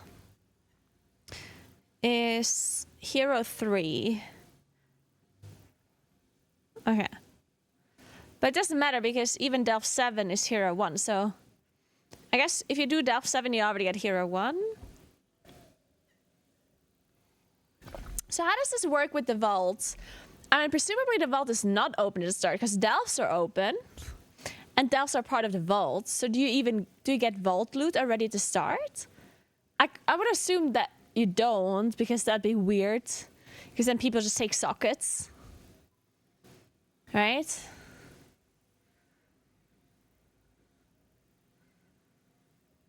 Heroic dungeons also get vault? Yeah, but... Wait, they do? No, I don't think heroic dungeons actually get vault. At least not until the season actually starts. Not until... No, because the heroic dungeons are not seasonal dungeons until the season starts. Like, you can do heroic dungeons at the start, but you only can do the war within heroic dungeons. And then when Mythic Plus comes out, you will be able to do the heroic dungeons that are part of the season, and then they will be part of the vault. But not before, right? Because you play different dungeons before. You can play dungeons on heroic that are not even part of the season. You get vault from heroics now, which is not seasonal dungeons. No, I think you're wrong, guys. We need to investigate this, but I'm pretty sure you guys are wrong. I think the heroic dungeons loot that is part of the vault is as soon as they become seasonal heroic dungeons. It literally says complete 4 heroic, mythic, or TV dungeons. Yeah, but once they're part of the season, right? Because look, like the heroic dungeons gets released on the 26th when the game comes out, right?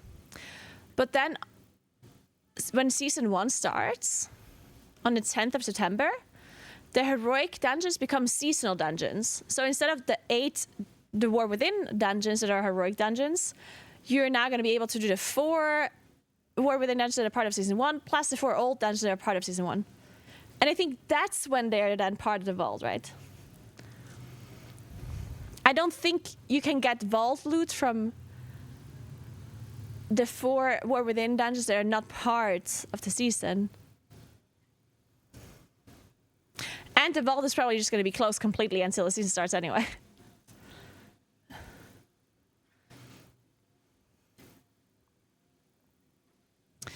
If just all it people get.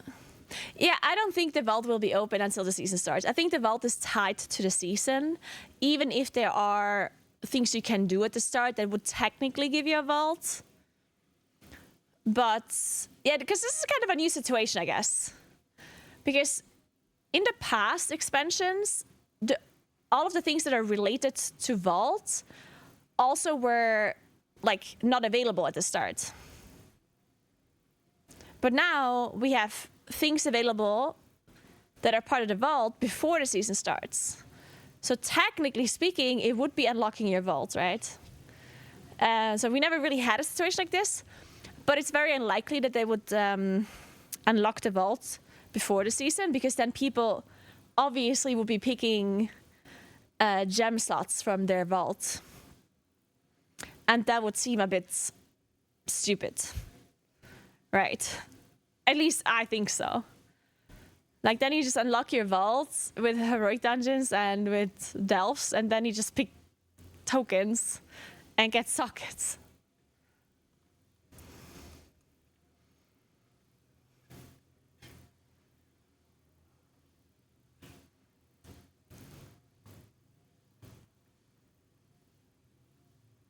Yes, the first vault will be on the 17th, probably, yeah. It would be interesting to know, though, if the heroic dungeons that you can unlock your vault from are also gonna be the other War Within dungeons that are not part of Season 1. Like, I think that's an interesting information that is not necessarily clarified and that I'm not sure about, right?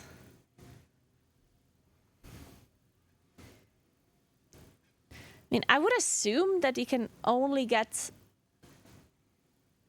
the vault from the seasonal heroic dungeons, but I mean, it is technically possible that you can also get vault heroic items from the other dungeons. But if that is true, then there might be like one trinket that is really good, and then people want to fill their heroic vaults with only heroic dungeons or something.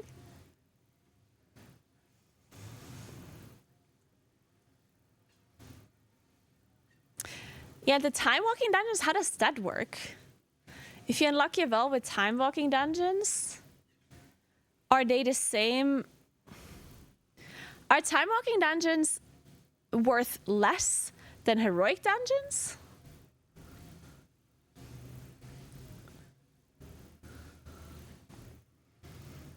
Or are they the same item level? Time walking is considered heroic. Okay, well, but then what is the loot table of your heroic / time walking loot? I guess is what I'm wondering. So if I unlock my dungeon vault with only time walking and heroic, then what are my options of items? Are they just normal seasonal dungeon items from the first season of the dungeons? Or do you also somehow get the other 4 dungeons that are available in heroic, or do you also get like time walking loot? Oh, it's season loot table, okay. Oh, did it clarify that?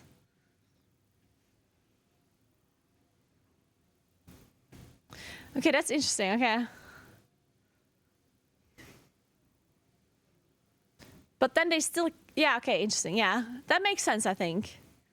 So basically, you can unlock your dungeon vault with heroic dungeons and with time walking, but the loot that you get from your vault will be seasonal loot, seasonal dungeon loot. Okay, I think that makes sense. That would, yeah, that would make the most sense. Okay, yeah, let's just go with that one. And nothing. Cool. Okay, so now that we clarified this, let's see. I'm just gonna add this here. First vault.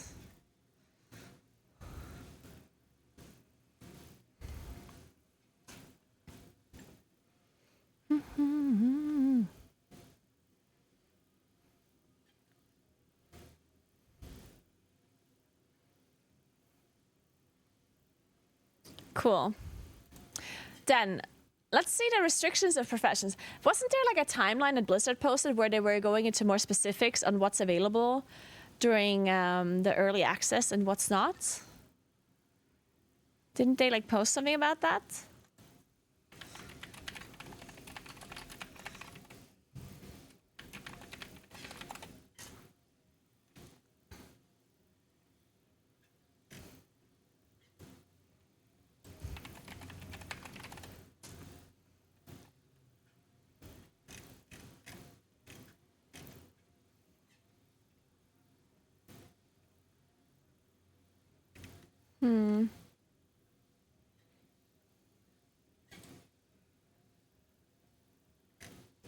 Let's take a look.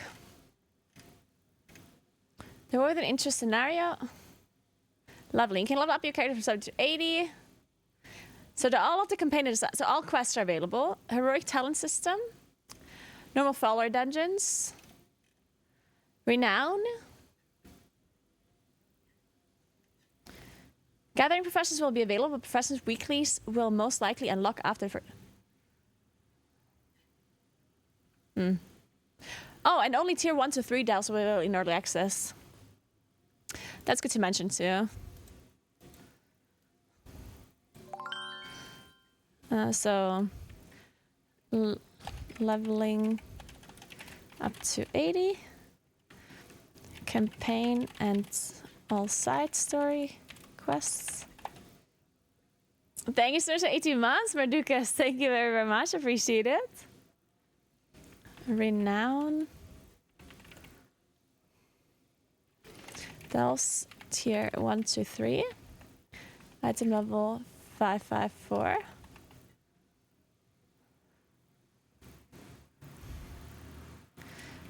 Not upgradable.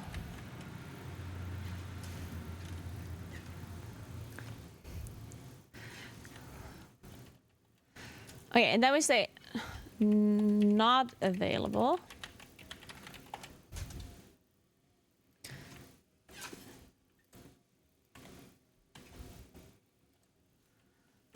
Weekly quests and world events. Weekly quests, world events, world quests. Wait, why are world quests not available? That's weird.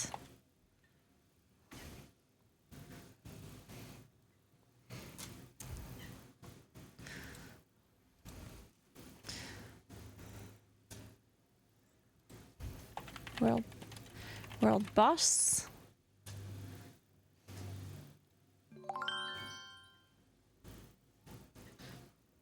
Hey, Ami Slice, thank you so much for Prime. Appreciate it. Welcome, welcome. Thank you very much.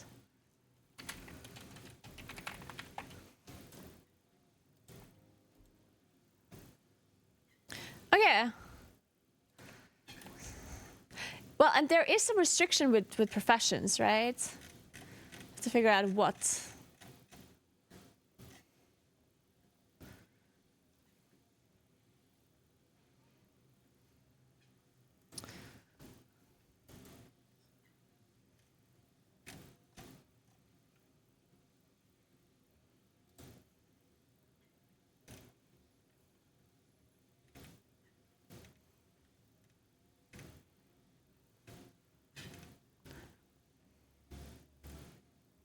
Let's see.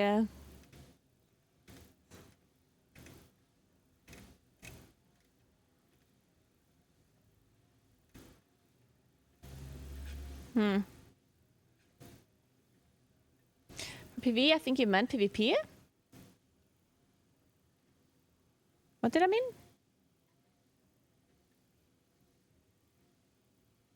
Huh?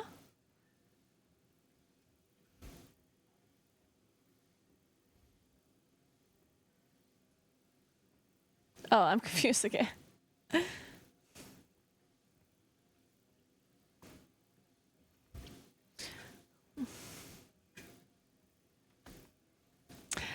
I will maybe post this document. Yeah, I will. I guess I can attach the document to the YouTube video once I'm posting it.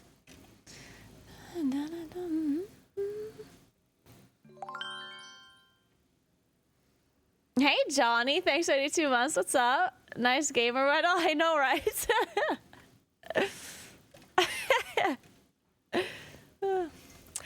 I saw your video. It looked amazing. Were you having fun, Johnny? Are you exhausted?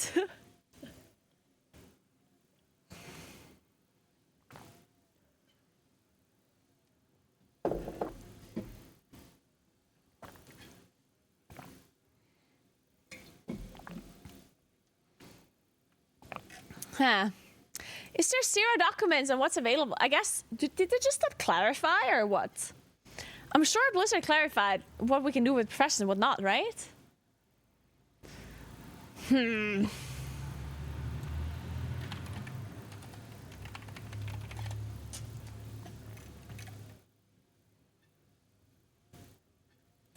we go. Let's read this.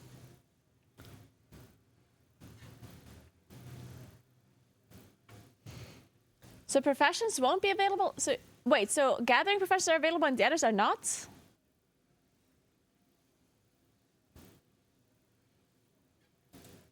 Oh no, wait. When was this? What the hell? 18th of November, 2023. Players will be unable to do Mythic Zero, Mythic Plus, and just loot the best out from rares. Access weekly profession cooldowns and profession specialization points. I mean, is this correct? This is such an old article.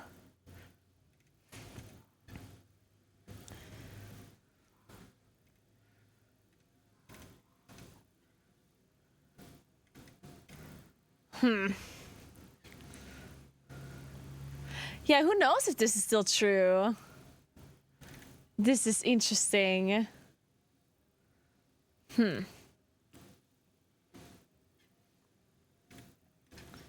So I guess no one really knows what's going on with professions?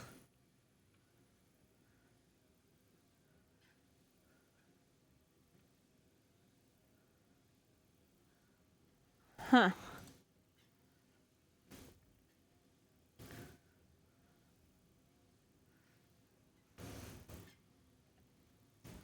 Well, that kind of sucks. Why don't we have this information? Hello, Blizzard. We would like to know.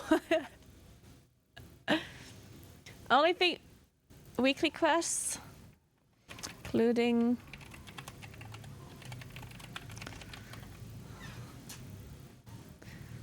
August 28th.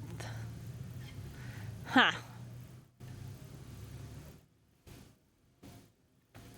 Well, I guess we don't know anything then. And how do delves work? So you can do delves before the season start until tier until tier 5? Or is it still only tier 3? I guess I don't know that either. Because we can do delves, but it won't be fully unlocked at the start, right? So first only 1 through 3, till tier 3. And when do the delves unlock then? When Normal and Heroic comes out?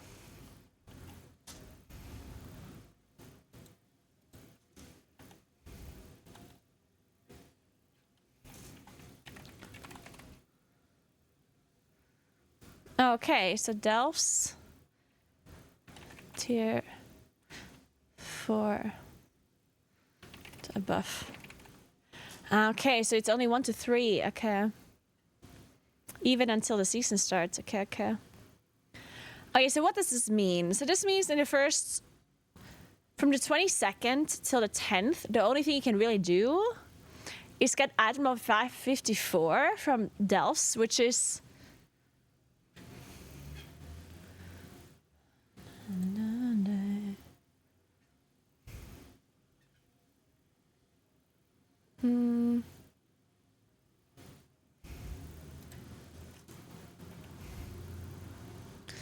so tier 3. So that one is item no. So it gives lower item level? Oh no, this is vault.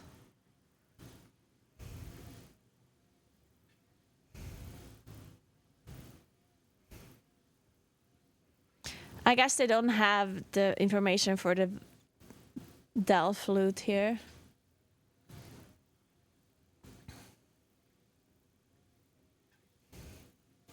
But 554 is the item level you get, which is really low. 554. 554 is not even Explorer. So it's below Explorer.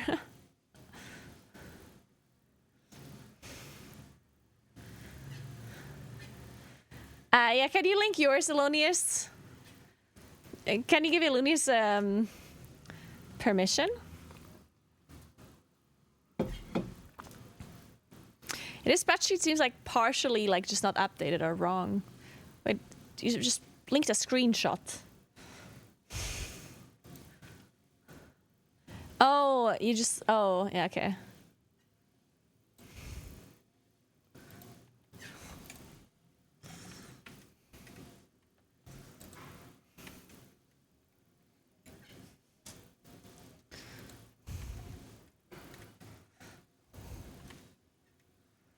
On the way. Okay, let's see.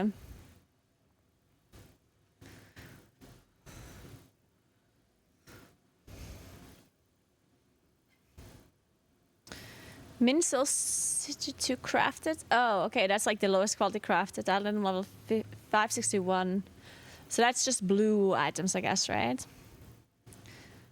Preseason heroic dungeons. Wait, so T3 Bountiful Delve. Wait, why? Wait, this is what do you mean T3 Bountiful Delve? That's wrong, right? This is the vault, but the vault's not available, so. So I guess it's also wrong.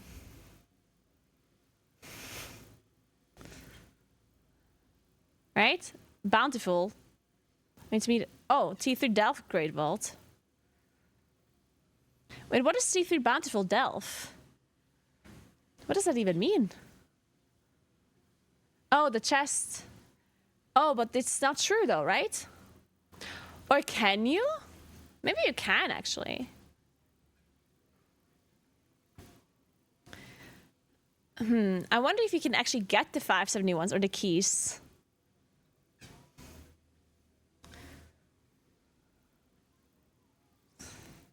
You don't want to spend your keys before Mythic Zero week? Why? There's no shot these Bountiful Delves are actually relevant, right?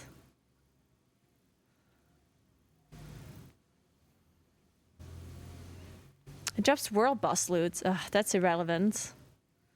Why would I care about World Boss item level? Champion 3 out of 8. They are not. There's no shot. Champion loot? 3 out of 8? Oh, come on. There's no shot. You're gonna run Delves for champion loot. Their best gear / vault in week 3?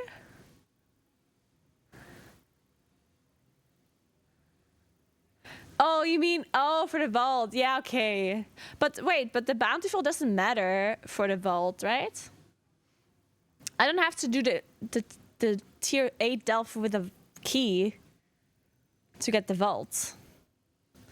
Right? Wait, they do? So if you do a Delve with a key, it gives different loot? Hey, Mr. Hawken, thanks for 37 months. What's up? Really? Oh, I didn't know that. Ah. Are you sure about this? Okay, I guess so. T8 Delve Great Vault.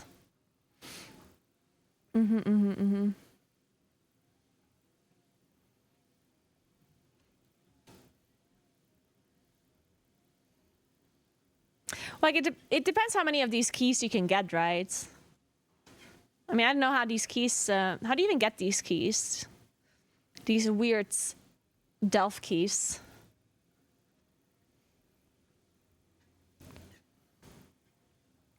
The strat is to farm keys for 2 weeks. Well, yeah, but you only have to do how many Delves to unlock the whole vault?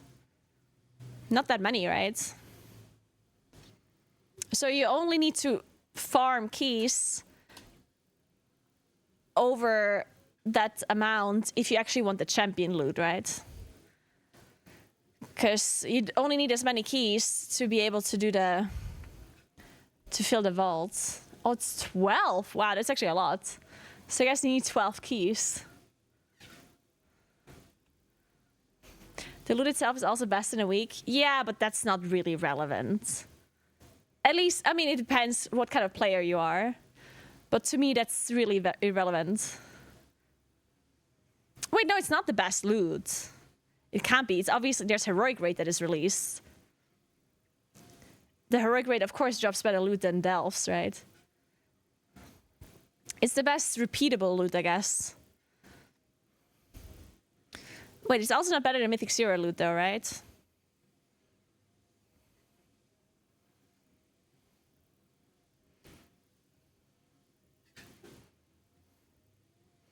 I guess some of it is better. No, wait. Tier 8 Bountiful Delves gives champion 3 of 8. Okay. Yes, it's better than the M0 loot. Yeah, I mean, I guess you can farm. What else are you gonna do, right? There's nothing you can really do outside of doing the heroic raids and the normal mode raids. So you might as well go and farm bountiful delves to get champion gear, even if you're gonna replace it immediately as soon as the mythic raid starts, or as soon as mythic 0 opens, mythic plus. But it doesn't matter, right? Might as well. Just depends how bored you are. You know, we all will. Well, I probably won't. It depends how boring it is to farm the keys. I mean, there's a bunch of things I didn't do during Dragonflight start that other people did, where it's just like, what is wrong with you guys? like I remember when people farmed the stupid, like, the Citadel farm for the cloak. Like this weird champion cloak. Or whatever it was. It was so bad. I did all that. Yeah, I didn't. But that's good to know. Hey, Relo. Don't you dare call me out like that. To be fair, I did farm that ring. That was a lot faster, though. I did kill some rares, too. But as soon as people started farming Renown and stuff, I was like, what the fuck? People doing hunts 24/7? It's like, Jesus. Man, people had some degenerate behavior going on there at the start of Dragonflight. That was even more degenerate than I am. Yeah, the start of expansion, truly degen stuff happens even for normal people. It's actually really interesting. Because usually when the World First Raiders and stuff do like super degen stuff, most people like understand that they don't have to do stuff like this. Not everyone, but most people. But at the start of the expansion, everyone turns into like degens. Everyone's like, I need this item level, whatever cloak that I'm going to replace immediately as soon as Mythic Plus comes out. I need this. I'm going to farm it for 8 hours per day for a whole week. All right, well, let's figure out how to get these Delve keys then. What are they called again?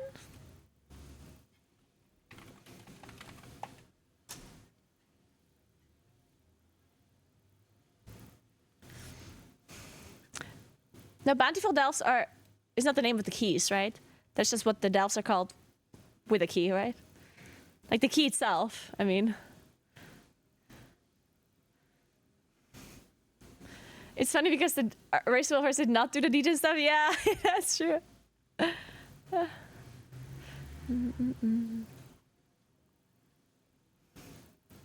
Yeah, no, Rakaden, I'm just asking what the... I don't think it's called coffer key. Restored coffer key. Oh, restored coffer key, Yada. Restored coffer key.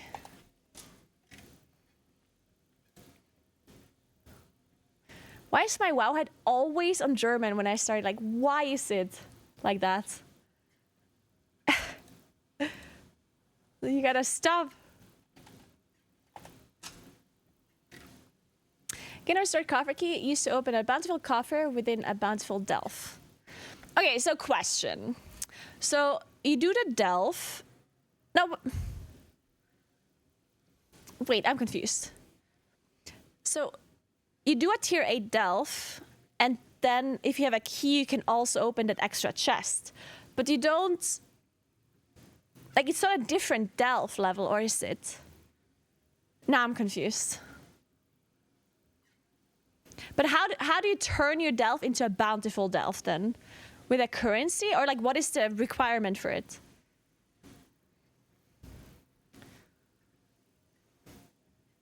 It's labeled on the world map? Also, the delve itself is bountiful. And that is time-based?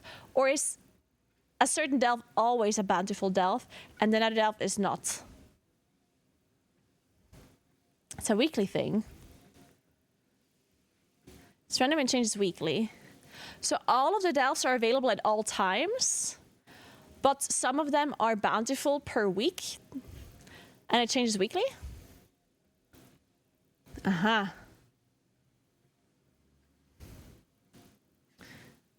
per day? Is it daily or weekly? Hey, Nicole. Thank you so much for 38 months. What's up? Welcome back. Thank you, thank you, thank you. And you can only enter with a key? Well, that one, I'm not sure. Maybe you can do the bountiful delve even without the key. Maybe you can just not open the chest at the end. Like, maybe you can do the delve but not open the chest. The key is for the chest at the end. Okay, so that means that I can get the vault unlocked with bountiful delves without the key as well. So the keys are just for the end of dungeon loot, I guess.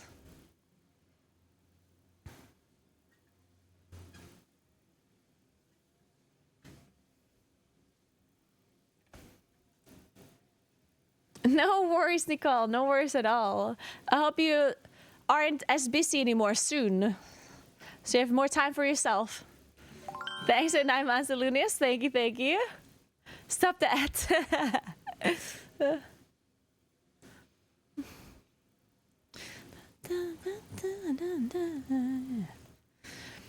Okay.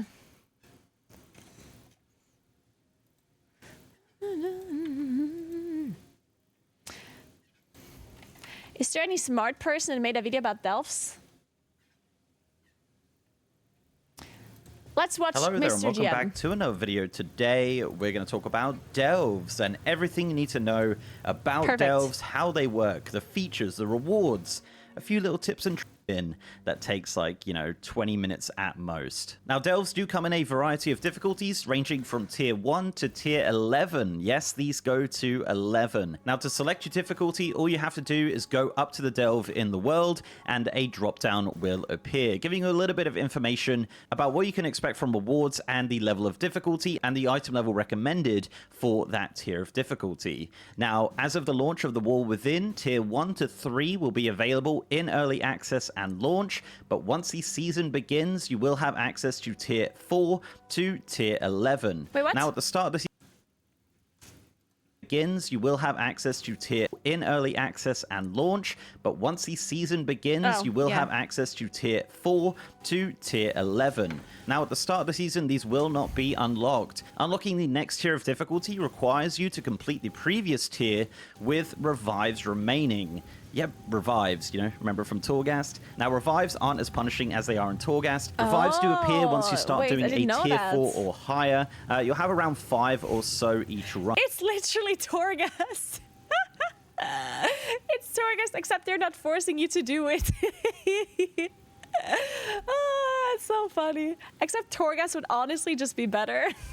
Yeah. I'm sorry, but I actually would prefer to do Torghast over delves. Like, I'm just saying. I know this content is not made for me, but because these delves, they're way too themed and like questy for me. It's like, oh, yes, it's just like Kendall and blah blah blah. It's like, oh, I'd rather just be like, go kill this boss. Run. Losing all your revives doesn't end your run, but it does affect your rewards. So you want to try and not die as many times, but you can still get your rewards at the end. They're just not going to be as good. And as mentioned, if you do complete it with revives remaining, you unlock the next tier of difficulty.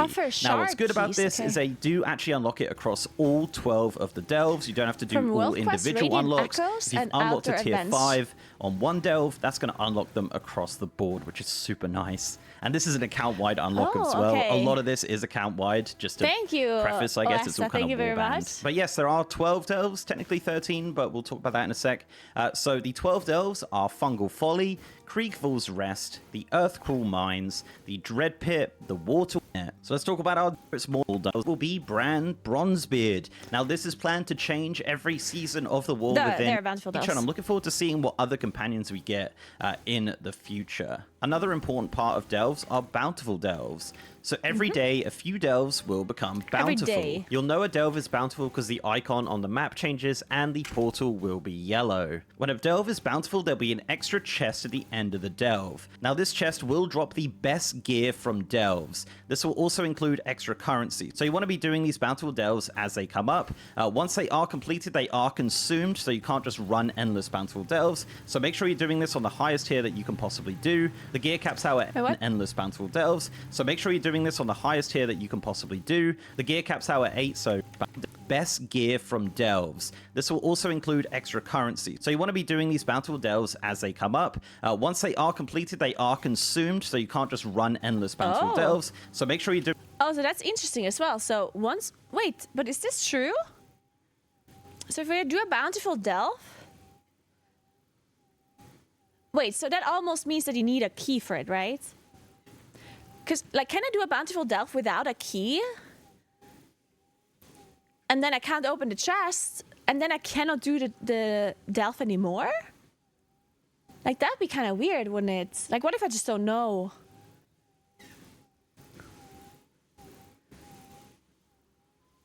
Like, I feel like it's weird that you can do a bountiful delve without a key, and then at the end you just can't loot the chest, and then you wouldn't be able to repeat it. Wouldn't that just be awkward?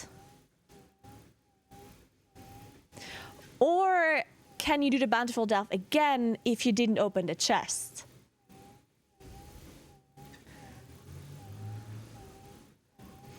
Maybe that's how it works. Maybe you can do the bountiful... well, actually, maybe not. Because with the vault, it would also be weird if you could just repeat it. Because bountiful delves unlock your vault as well, right? So if I could just do the same bountiful delve over and over and over 13 times until I have unlocked the vault, that would also be weird. Ha.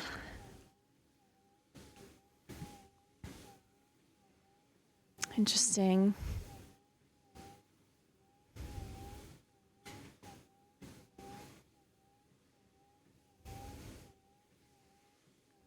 You're gonna meet Carrick at Gamescom? I didn't know Carrick was gonna be there. Maybe I'll see him though. Probably.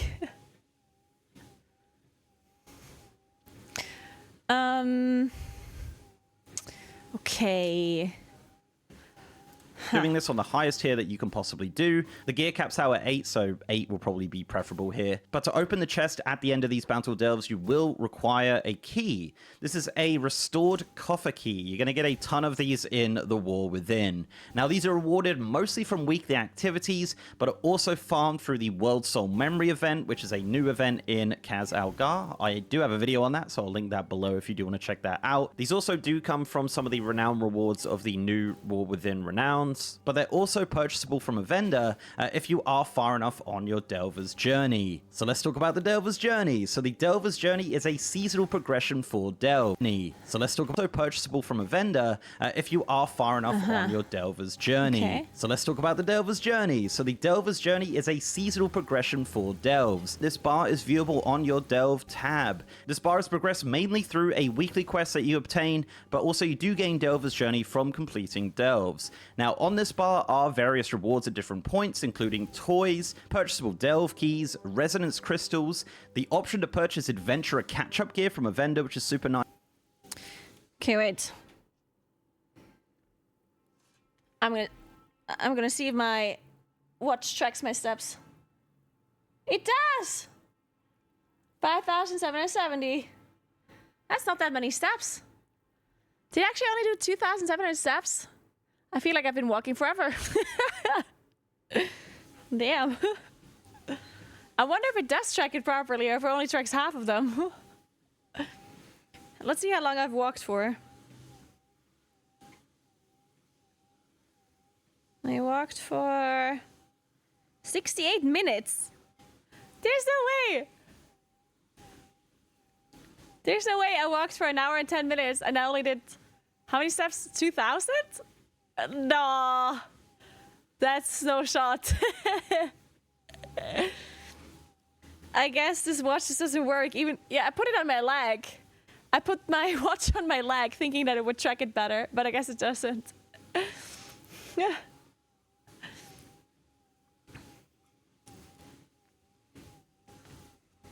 Oh well, I guess it just doesn't work properly.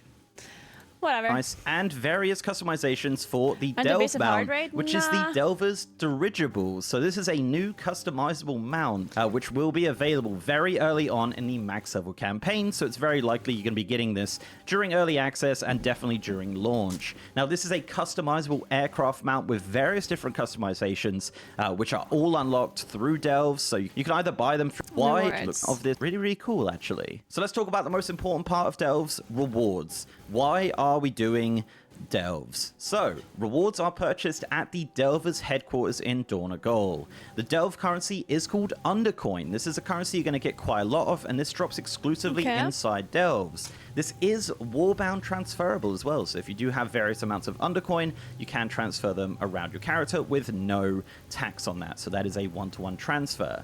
With this currency, you can buy toys, customizations for the Delve mount, the warbound adventure catch-up gear, as mentioned, and restored coffer keys if your Delver's journey has progressed. But also inside the Delves, there's a chance of cosmetic items dropping, like silly hats and bag pieces, and all sorts of things like that, which of course will all be discovered once the expansion launches. But there is a ton of... Okay, let me write this down before I forget. I mean, there's still some things that are unclear to me. So, Delves. There are... Wait. 12 Delves. 13... There's only one boss. Then, some are bountiful, rotating weekly. Bountiful Delves have a bountiful chest at completion. Only needs restored coffer key to open. Restored coffer keys needs 100 restored coffer shards to create. Shards drop in open world content. Like world quests, weekly quests, world events, and so on.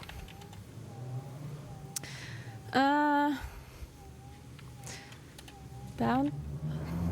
Yeah, see, I'm not sold on the information about how the bountiful delves work exactly, because Mr. GM mentions that you can only do it once and then it closes, but I am not sure if, like, is that true, or is it,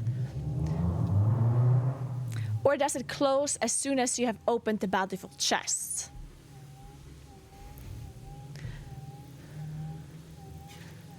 I guess it's the question.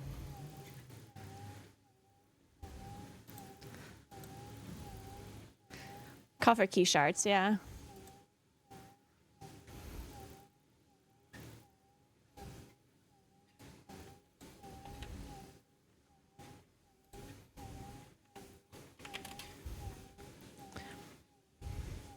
Once you open a chest, the delve is not bountiful anymore. Okay, so it is related to me opening the chest.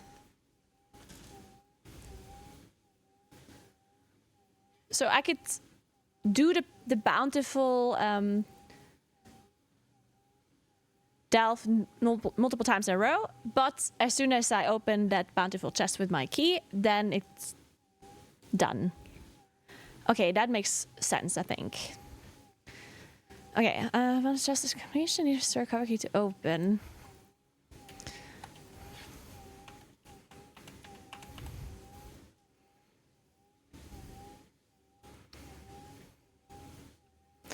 Once you open the chest, any tier, the bountiful delve closes for the day, I guess. Well, I mean, it doesn't matter. Okay, cool. Why do it over and over without opening a chest? I mean, I don't think there's a point to do it over and over without opening a chest. I'm just saying that, because otherwise people would be scared to do it without wanting to use their key or without having a key. That's what I mean. Like, let's say I don't have a key, a restored coffer key, should I be like scared to do that delve because then it closes afterwards or not? And I guess I can do it if it doesn't close, if I don't open the chest.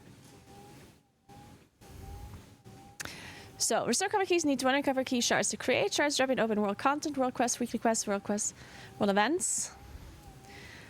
Bountiful delves. Drop bountiful chests. Higher item level. And also unlock higher vault loot. During...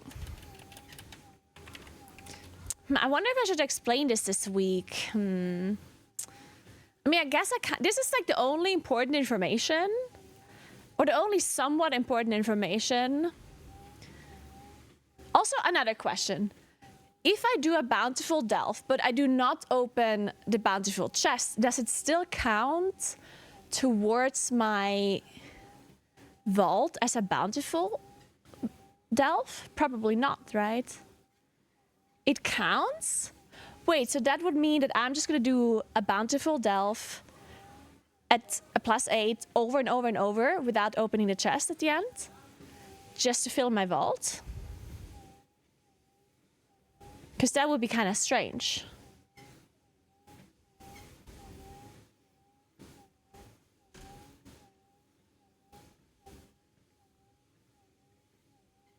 Or does it not count until you have... See, I guess that's a question that no one can really answer because obviously we haven't tested... we were not able to test vaults on beta. But it would be kind of weird if I'm just going to a bountiful delve and just do it 13 times. And then my vault's full.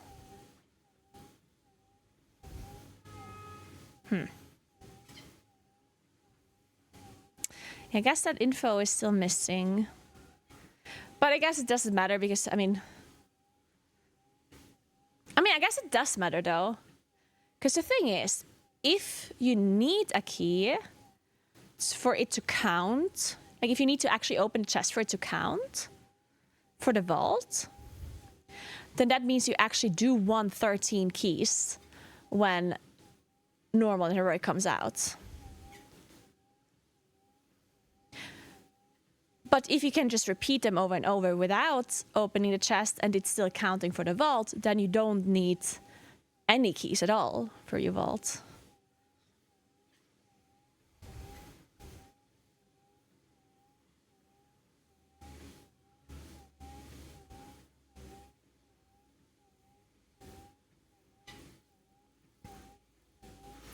The ritual verse will do 12 delves times 12 characters. That sounds so miserable.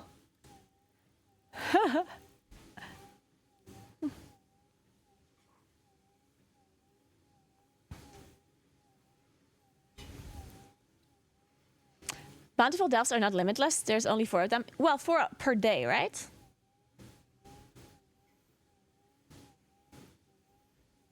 So you can easily do 13 of them per week. It does mean you have to log on quite a few times per day, though. Per week. Because then you have to log in under 4 different days, I guess. If you want to fill your whole vault.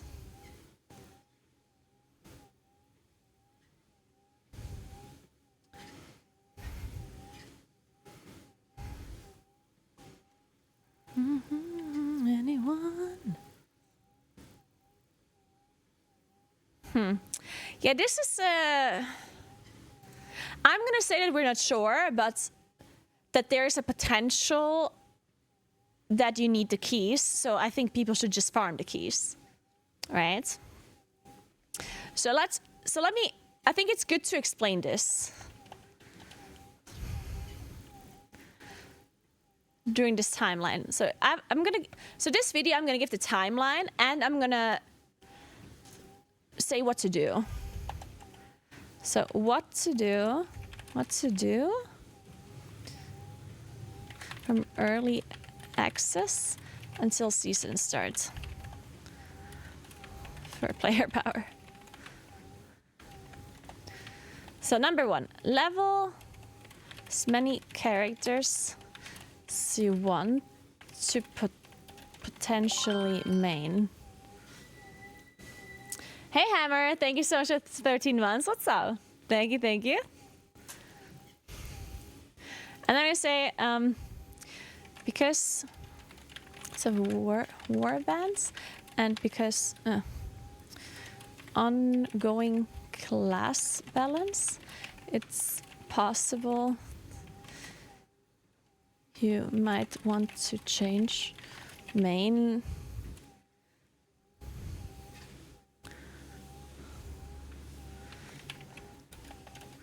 for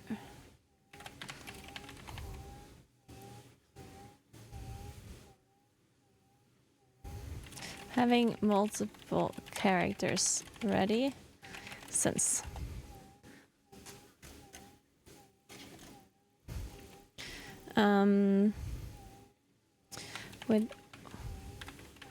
it's easy to keep up multiple pre-season.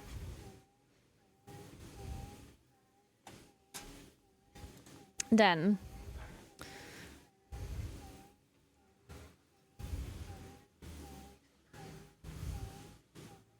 I mean, there's nothing else you can really do for player power except farm useless gear and get coffer keys, I guess.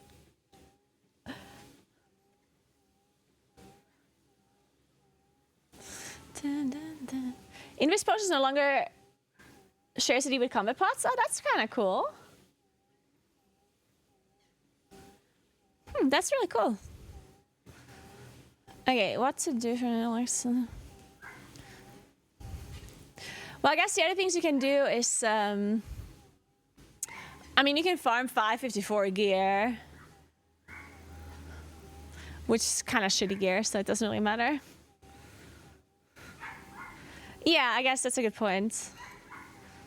Okay, just you want to rename.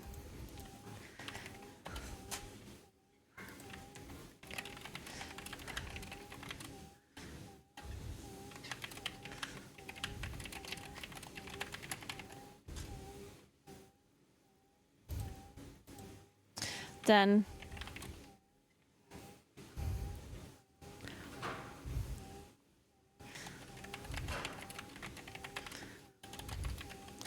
farm at least 13 restored furkies. Oh, we'll explain later. Then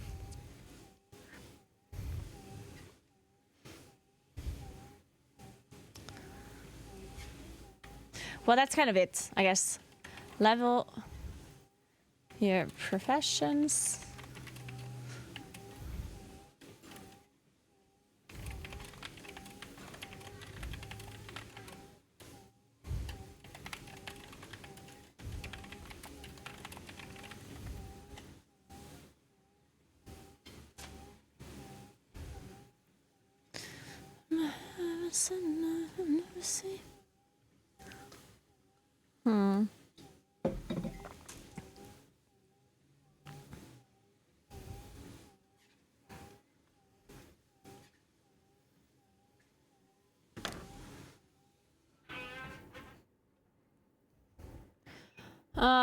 Dude, when you're walking a lot and then you stop walking, everything is, it's like as if the room is moving. Alchemy is still gonna expand your flash duration? I have no idea about that. But that's not a player power gain, that's just a gold save.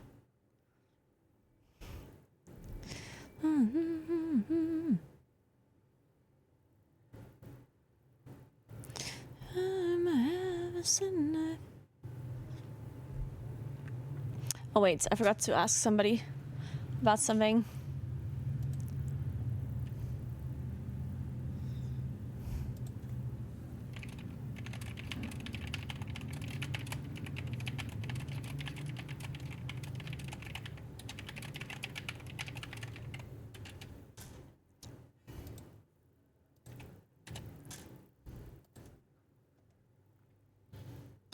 I will share this document when I upload the YouTube video.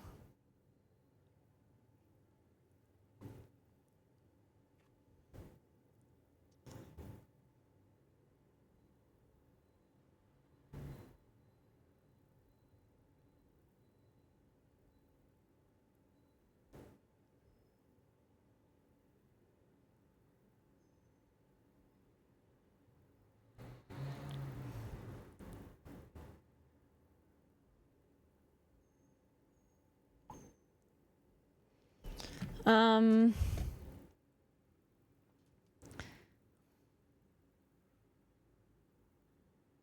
mean, technically, I could also go into detail what kind of...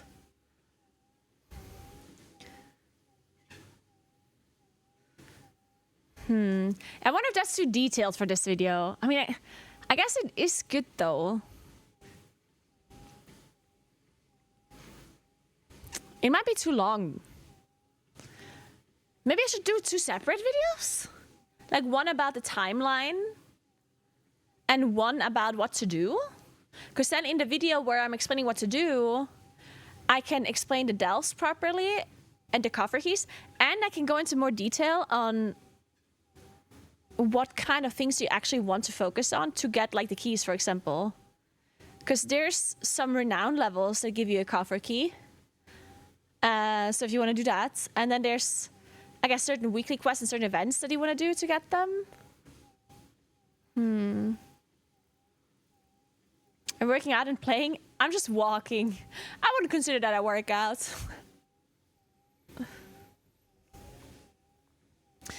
Dun, dun, dun.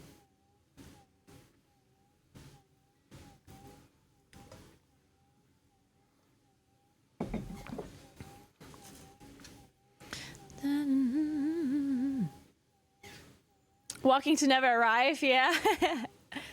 Depends how long you do it for. That's a good point. At some point, even a walk can turn into a workout. I was thinking, by the way, because like walking is one thing, right? But walking uphill, like that'd be kind of cool. I was thinking maybe you can elevate this treadmill to walk uphill, but I assume you would need a different one for that. Like, I think you need a treadmill that's actually made for that. Because just elevating it is probably going to break it or something. My dad's treadmill has an incline? Fuck. I should buy one with an incline.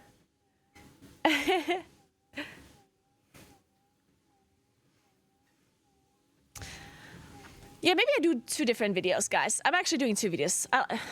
Also, I'm going to stop walking for a second. I've been walking for 86 minutes. We're taking a walking break. What?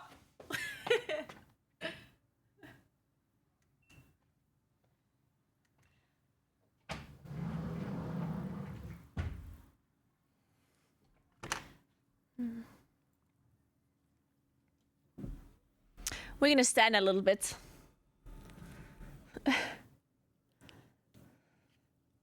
So. Quitter?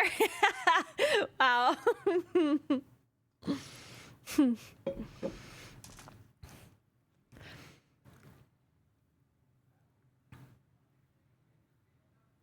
So maybe I just, so I do this video. This is one video.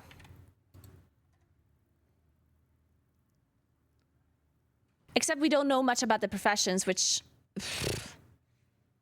I guess it's just how it's gonna be. The only other thing is that I should mention that you can get more than 544 gear from Delves. T3 Bountiful Delve gear, it's 571.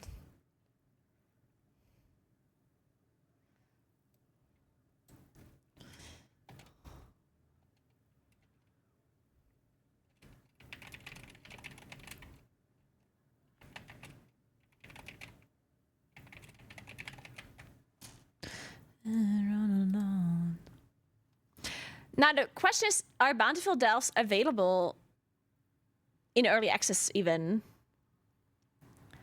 Is raiding competitive in retail? Yeah. It definitely is. Oh, you could call it pretty competitive, yeah.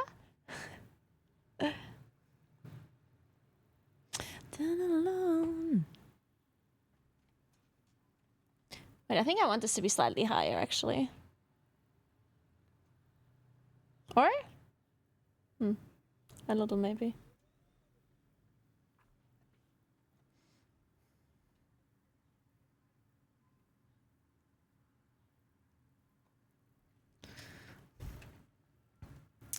I am 168 or 64, I don't actually know.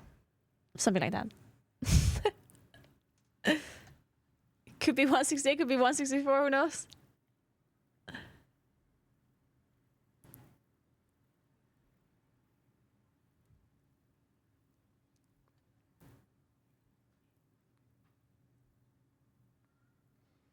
So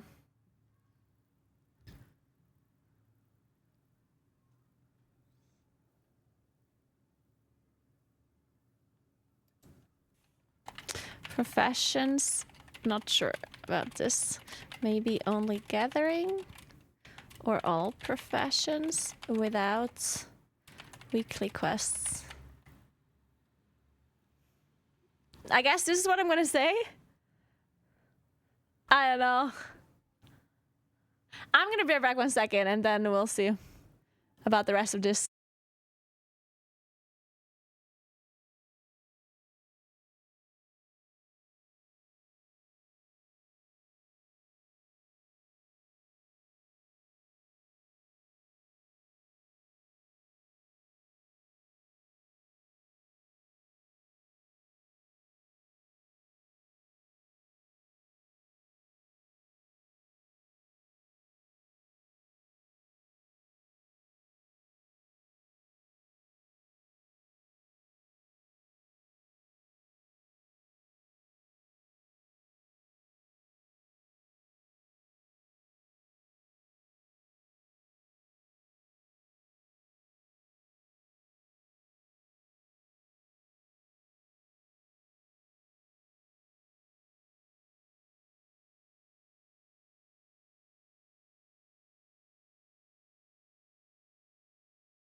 All right, give me 1 moment because the hotel answered. I can actually order some stuff to them now. I just need to see if I can.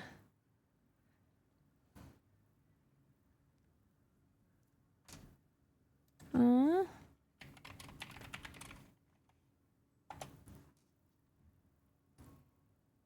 we go.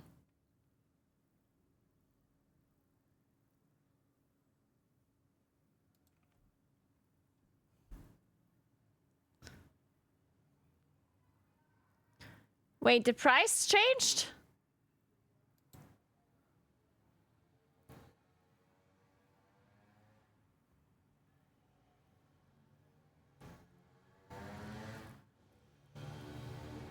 Oh.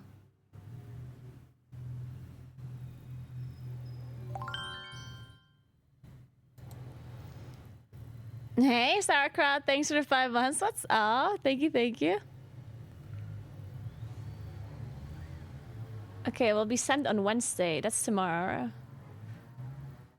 No, the 28th. Huh? Oh, because of the wrong address. Okay.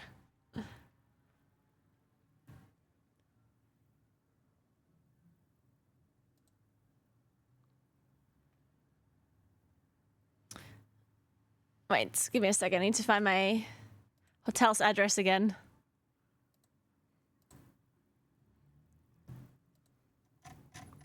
Maybe I should be saving that address somewhere.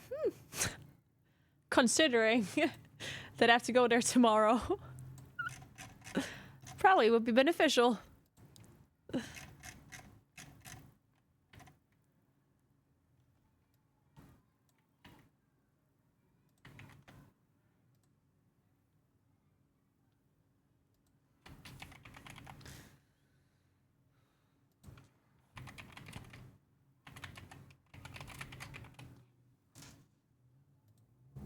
There we go.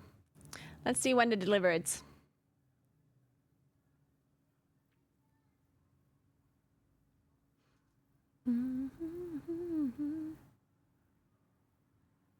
Thursday.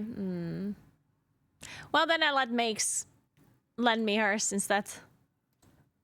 I can still order it actually.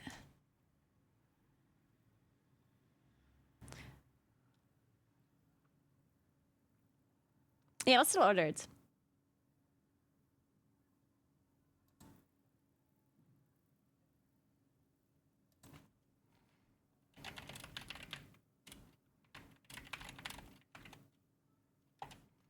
There we go. Makes the best. Oh yeah. All right, continuing. Any other or other person without weekly quests?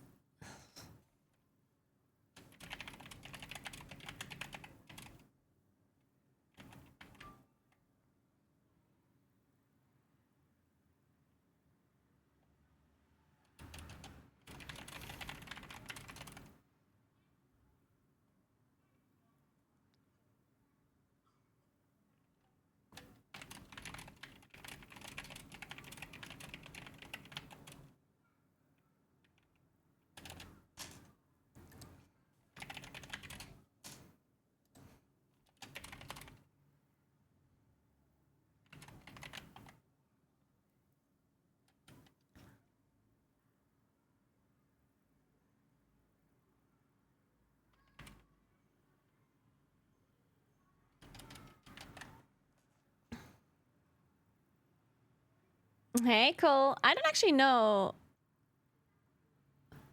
Wait, what do you mean? Oh, you mean in pre-release? I don't know if early access already has the Earthen Race. I'm not sure. Is Moonkin a good spec to play at all? Of course. You can play Moonkin, of course.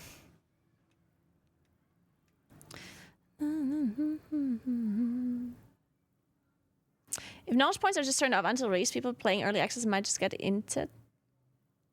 I mean, of course, there's nothing you can get in early access that will give you an advantage, yeah? It would be really bad if you would get an advantage.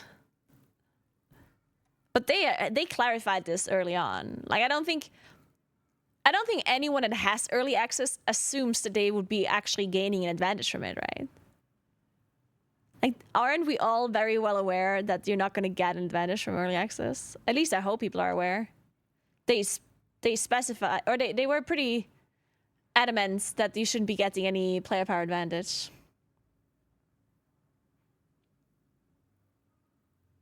Time is an advantage, full stop. I mean, no. Not in any meaningful way. Like, don't get me wrong, I'm not saying that early access is like a good thing. I'm just saying that you don't need to get early access. Like, you do not need to buy the Epic Edition. Like, you're not gonna be behind. Definitely don't do it if you're on the fence about it, you know? That's what I'm just telling you, that you're not gonna get any meaningful advantage. And the fact that time is an advantage, I wouldn't say that that's true either. Like, in what sense is time an advantage? If the things that you can do are so limited, right? Now, you could argue, oh, but what if I can only play from the 22nd until the 26th, and then I go on vacation for 3 weeks? Well, yeah, then it would be an advantage for you. Clearly. But if you can play from the 22nd until the 10th of September, whenever you want, then the early access is not an advantage, right? So obviously it's like an individual like situation kind of thing. Because if you don't have time to level outside of early access times, then yeah. Thank you so much for 51 months. Emrich, what's up? Thank you very much. How are you doing? Convoke and Joris? We'll see about that. Hey, Miss Spank. Thanks for 54 months. Good luck this expansion. Thank you. You too. Hey, Sky Nistida. Thanks for the 34 and for the tier 2. Appreciate that. Thank you very much. Hope you're doing well. Early economy for gold making? I mean, yeah, for gold making, but I'm talking about player power here. I'm exclusively talking about player power. And gold is not player power. At least not directly. You can say it's player power indirectly.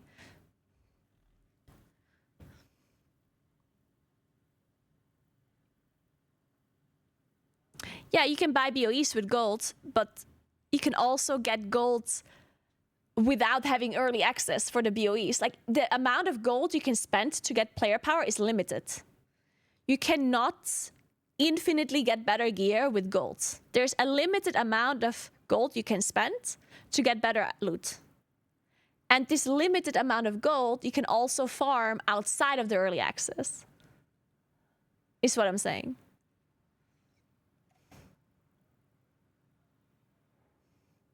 Isaula. I bought 7 tokens by the war within prep.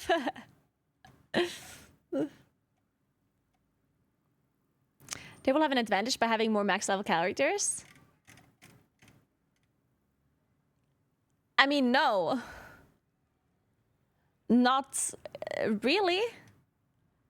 Because how many characters do you want to level? Like, think about it. It takes you like approximately 6 hours to level your first character. Then your second character is going to be faster than that. Your third is going to be even faster. Your fourth is going to be even faster. And your fifth is also going to be even faster. And your sixth is going to be even faster than the first, right?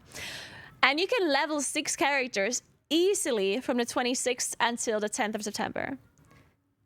Like, that's going to be a total of like 20 hours to level 6 characters. Something like that. Maybe a bit more. And those 20 hours, I mean, you have them after early access as well, right? And at that point, how many characters can you possibly level that would actually give you an advantage? Because just having more characters is not an advantage per se. Like, what kind of advantage is it to have multiple characters from a player power perspective?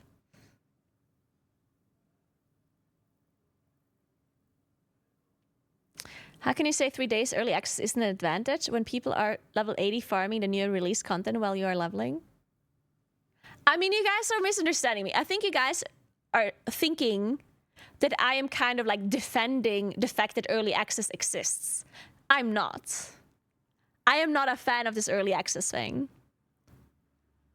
What I'm trying to tell you guys is that you do not need early access to, like, for player power gain as a WoW player. Like, you don't need to spend that extra money. You don't. Like, you're not gonna have better loot or better item level or like better anything. Like, you're gonna be just fine without the Epic Edition. I'm literally just trying to tell you that you don't have to spend the money. Now, am I saying it's stupid to spend extra money? No. Because, like, if you have friends that have early access and you want to level with them, then obviously it would feel really bad if you don't have early access and they do. Because then you can't level with them, everyone else is super hyped about it, and you're just sitting there not being able to level, right? So obviously from like a fun perspective, it sucks if other people have access and you don't. But that doesn't mean it gives you like a player power advantage. It gives you, like, it certainly gives you FOMO.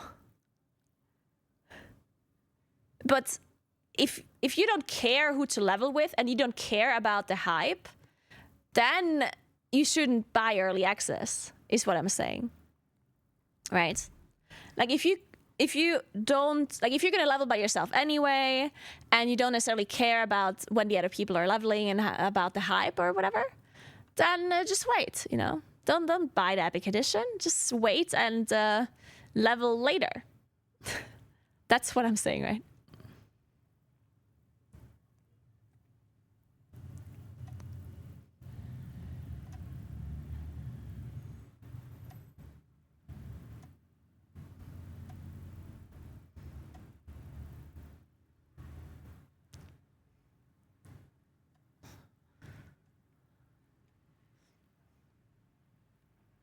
It doesn't matter, you still get the feeling of being behind from the start. Yeah, well, that's the FOMO feeling, right? You're not actually behind, right?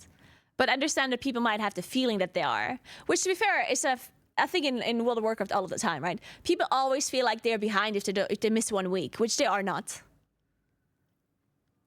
Like, World of Warcraft nowadays is very much built for, like, to be able to get caught up, right? Like, there's no system, or there's very, very rarely there's a system in World of Warcraft that if you miss 1 week, that you're behind forever.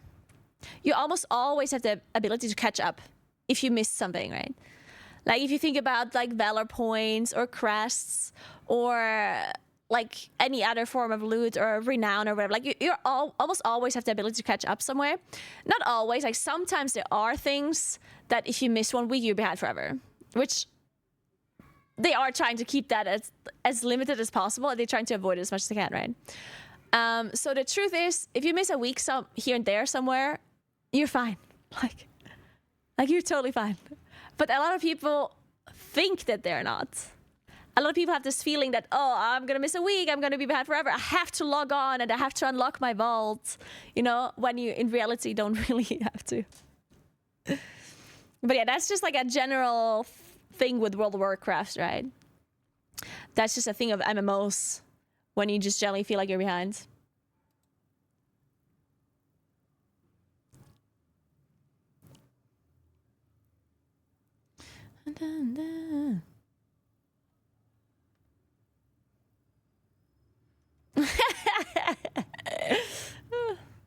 I missed a week in VOD and still haven't recovered. Does it help with the race wall first, by the way? The early access?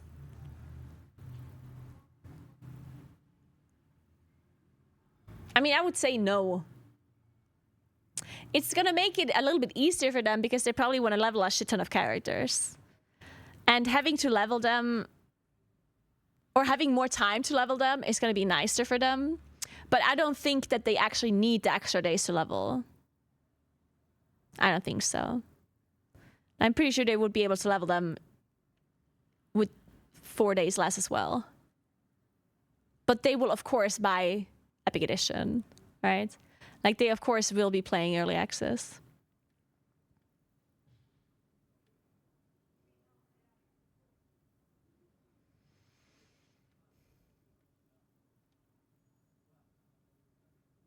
Well, okay, when we're... Okay.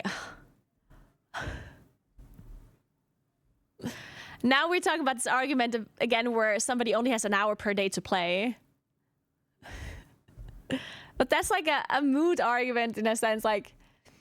Because if you only have a certain amount of time to play during a day anyway, because you have other commitments, which of course is something that happens, but then at that point, you're going to be behind all of the time, no matter early access or not. Right? Like, you're going to be more behind when Mythic releases than during the early access. Like, if you're a person that can only play 1 hour per day, maximum, maybe only like 5 days a week, then the disadvantage you have from early access existing is smaller than the disadvantage you have as soon as the season starts. Because as soon as the season comes out, people are going to be spamming Mythic Plus, people are going to be unlocking their vaults, are going to do Mythic rating, Heroic rating, and you can't, because you play an hour a day. So you can do 1 dungeon per day, right? So the amount of time you lose for not being able to play during early access, those 4 hours, mean a lot less. Like, that's a lot less of a disadvantage than what happens later, right? So this whole time restriction thing argument is not really like, it's kind of a dumb argument, I think, personally. Like it.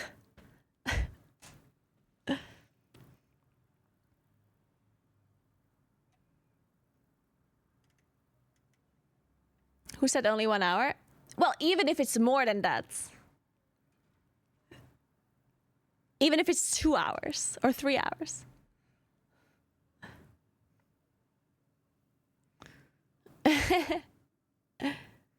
So let's say 5 hours.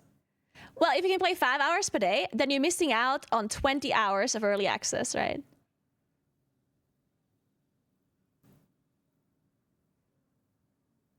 What do you think you can accomplish in those 20 hours? You level a bunch of characters. What do you think you're missing out on whenever the mythic raid releases? Like much more than that, right?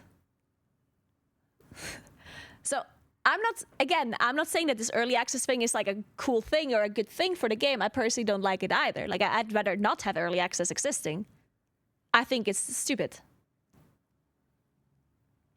All I'm trying to tell you guys, and I'm not sure why you guys are defending this so much. I don't know why you guys get so defensive about this. I'm just trying to convince people to not waste their money on Epic Edition. And you guys seem to be convinced that it's so worth it. It's like, don't tell people that they need to buy early access, because it's not true, right? Like that. I don't know, guys. You need to. I think we have to stop pretending as if it's like this huge advantage, because otherwise people will feel the need to actually buy Epic Edition when they don't actually need it. Does it suck that it exists?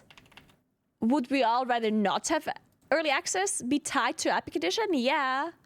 But should we pretend as if the Epic Edition or like the early access is some huge advantage? No, right? Because it isn't. That's just a fact. It just is not a huge advantage, yeah? And if you say otherwise, you're just picking at straws and you're just trying to like make an argument against the early access existing, which you can make this argument without pretending that it's a player advantage, right?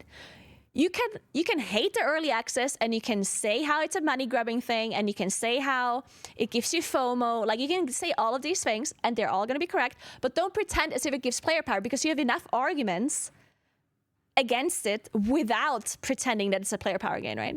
So don't make up arguments or don't like exaggerate other arguments to make a point when you don't have to, right? Just say, oh, early access sucks and it gives me FOMO that I don't have access, period, right?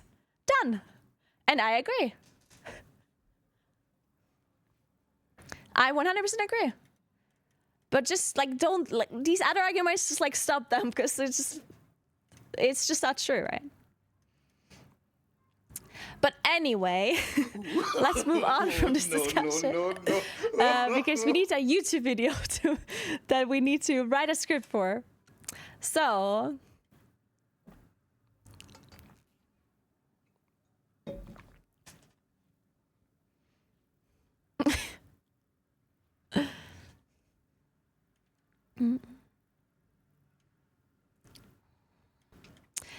all right, so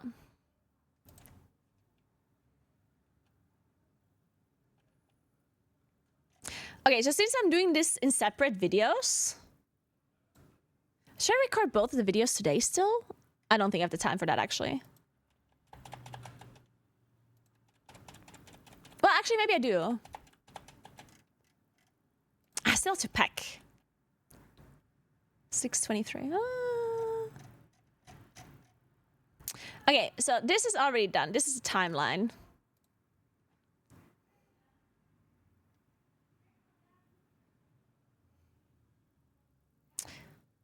Let's rewrite this a bit for ChatGPT to do a better job translating it. So,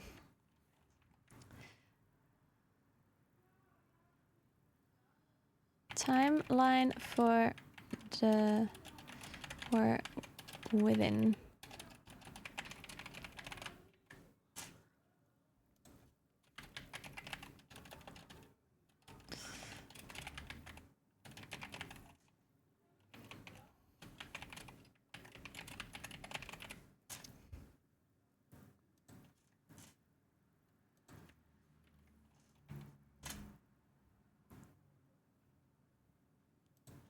You can level to 80.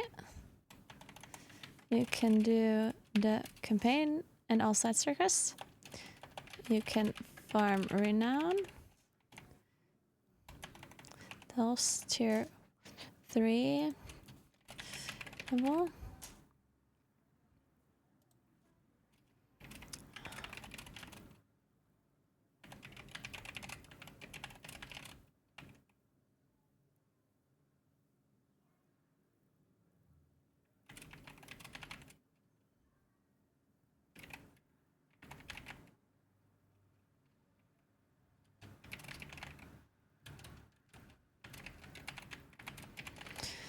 We explain elves and why they are important for player power early on. Separate video. No mode dungeons. No modes war within dungeons. Fashion's not sure what it is, maybe.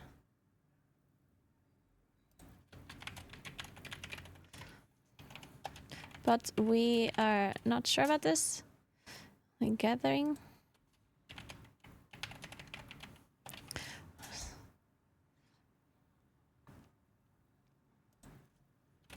So I have this linked somewhere, right?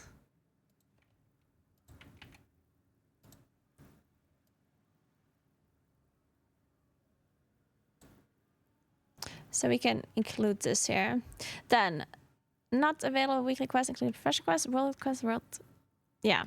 Then, 26th of August, official The War Within release. Okay, then, Death Season Dragon Season 4 PvE rewards are retired. Dungeons are available. 10th of September. Normal raid opens. Naguura Palace. First Elvira Wing opens. Delves tier 4 and above available. This year daily lockout. With daily lockouts instead of weekly. Well, boss spawns. First vaults can be opened. The grades available. Second Elvira Wing, story mode. So.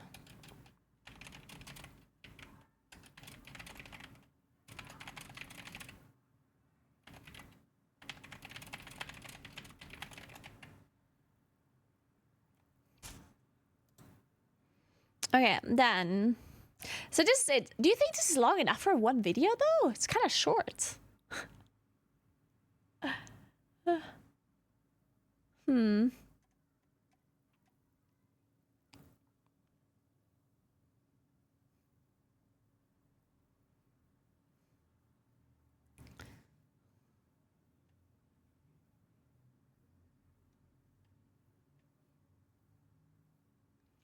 Hey Pixie, I'm new to WoW. Well, welcome to WoW. I hope you enjoy this expansion then. Or WoW in general. Sometimes we can be a little bit complainy, but don't worry, you'll get used to it.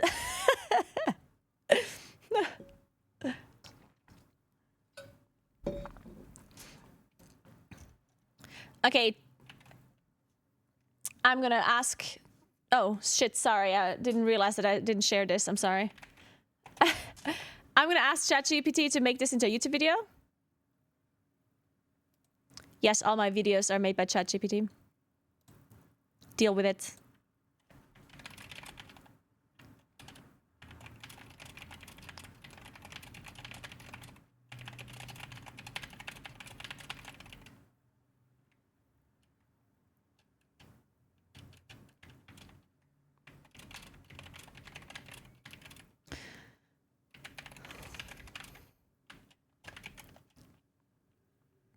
Let's see. Video title: The War Within release timeline. What to expect in WoW. Hey, WoW fans! With the War Within expansion just around the corner, I wanted to break down the timeline for you all. There's a lot to cover from early access to raids, so let's dive into what you can expect and what. Early access August 22nd. First up, for those who grabbed the Epic Edition, you're getting early access starting on August 22nd. Here's what you can do right away. Level cap increased. You can start leveling up your characters to 80. Campaign and side quests. All main story content and side quests will be available for you to dive into. Renowned farming get a head start on building your reputation with the factions. Delves, you'll have access to Delves tier 1 to 3, with item level ranging from 554 in normal Delves to 15 in bountiful Delves. I'll go into why Delves are crucial for your player power. Crucial, I wouldn't say, but yeah. Normal dungeons, these will be open, so you can start gearing up right away. Professions, now this one's a bit up in the air. We're expecting at least the gathering programs to be available, but it's possible all professions might be unlocked just without the weekly quests. The last video so we'll see it. What's not available yet? Weekly quests that include profession quests, world events, and world quests. These will be locked until the full release. Marking announced for August 26th when the War Within officially launches for everyone. A couple of key things happen here. Dragonflight Season 4 PvE rewards retire. Say goodbye to those rewards if you haven't snagged them yet. Alright, there's these only available so you can start tackling tougher content. This is where things really start heating up. Perfect, thank you. Beautiful. This is exactly what I was looking for. My computer friends. Okay, let's completely rewrite this. Hey everyone. My name is Naguura, and today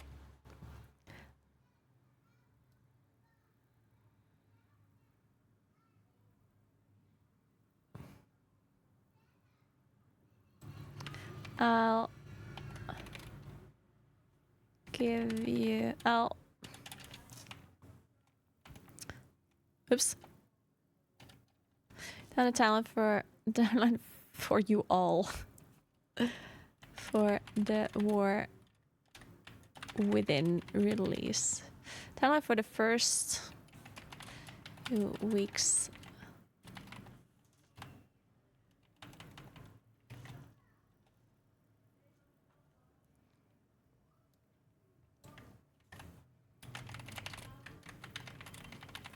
So let's cover from what's available during early access to when the season starts. So let's dive into what you can expect and when.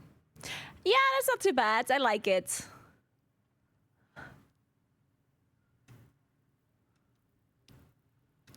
Sure, whatever. Alexis, first up.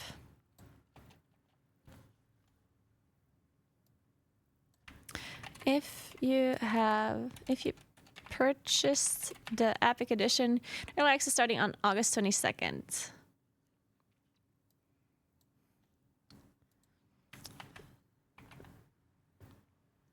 There,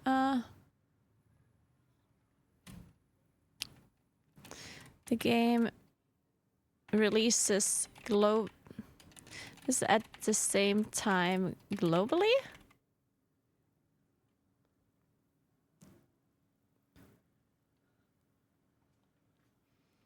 In Europe,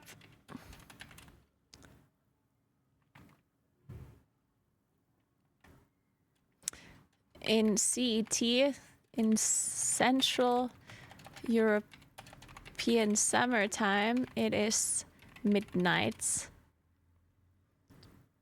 from Thursday to Friday.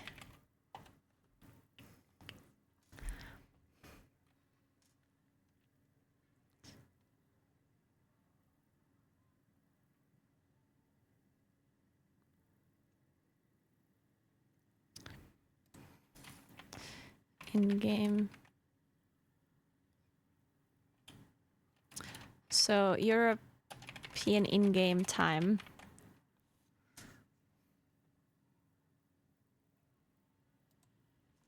And I can do right away. Level cap increase. You can start leveling up your character to 80. The campaign and side quests. Actually, maybe we should make a list, like a proper list. Like Benny can make a proper list, I think, and then I can just go through the list. I think that makes sense.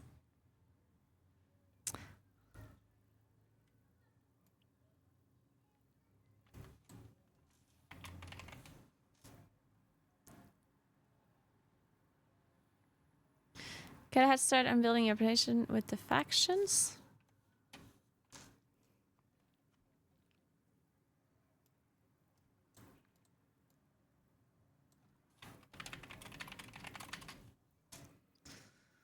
Delves, you'll have access to Delves tier 1 to 3 with item levels ranging from 554 in normal Delves to 521 in bountiful Delves. I'm still not sure if bountiful Delves are actually properly available. I mean, I guess they technically are because, well, in theory they are available because you can get the keys for them, right? But I'm not sure if they will. I mean, does it matter? I don't think it actually matters. I don't know. Delves are important for your player part in another view.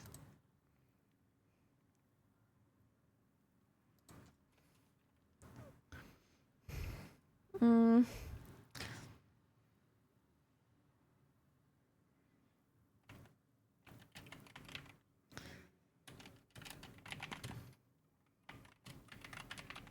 Mm.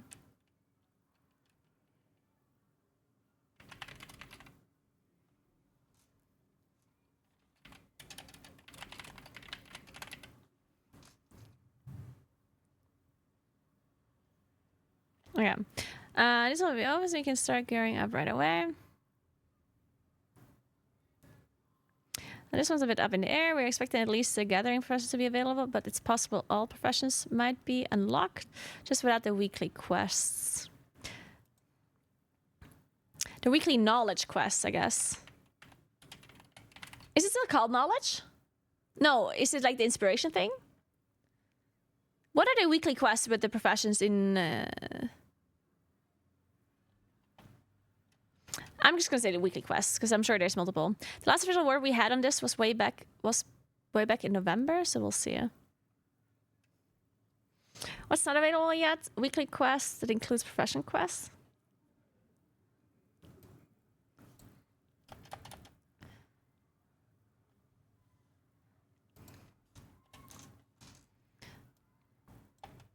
And well quests. These will be locked until the full release. Official. On August 26th.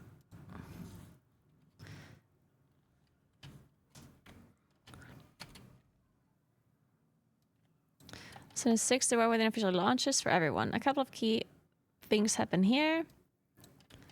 Dragonfly at Season 4 PvE rewards retire, so even... Make sure to get your rewards before... If you're...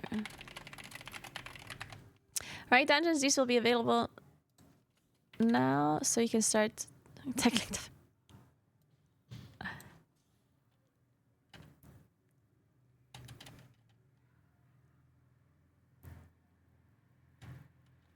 Right, dungeons.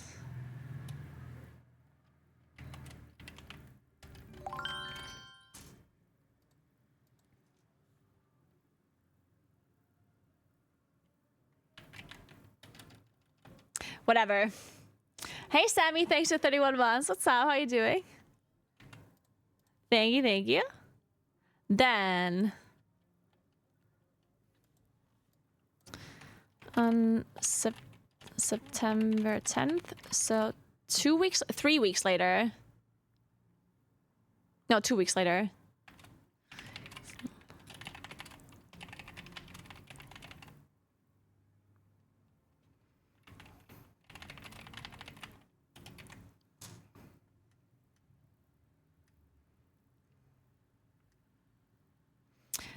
The raid opens up in both normal and heroic difficulties. First Elvira wing. The first week of the raid will be accessed through locking for raids.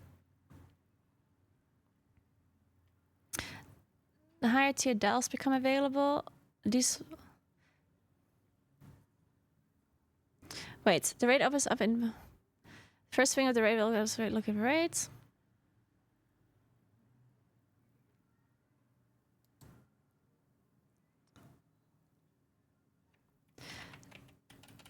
Mythic Seer dungeons available and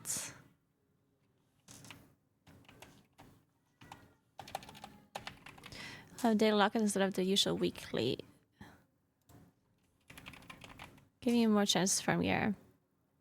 The first vault will spawn. The vault will start filling up based on the content you complete this week. Oh yeah.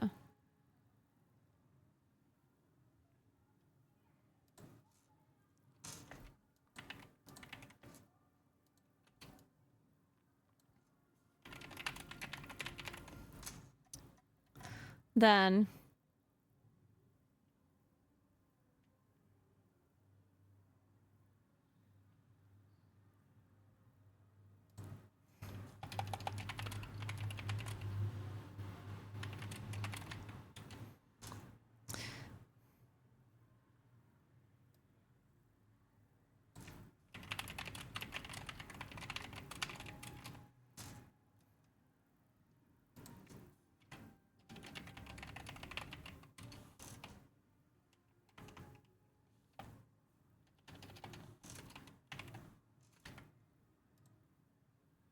there we go. Okay, now I'm happy. Finally, it's September.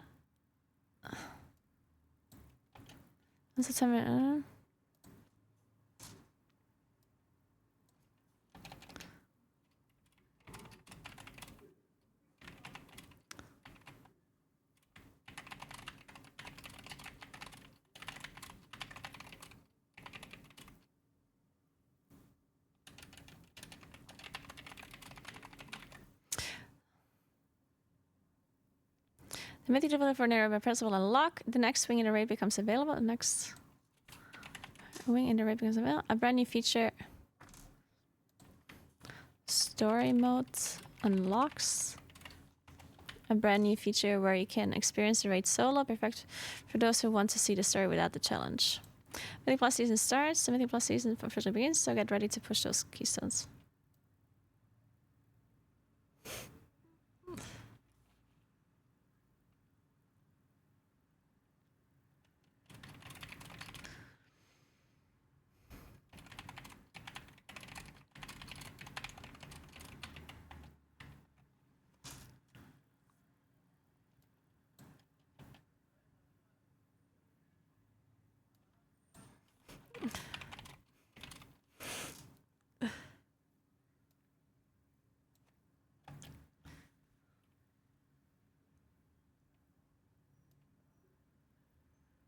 If you found this video helpful, don't forget to like, subscribe, and hit the bell for more updates.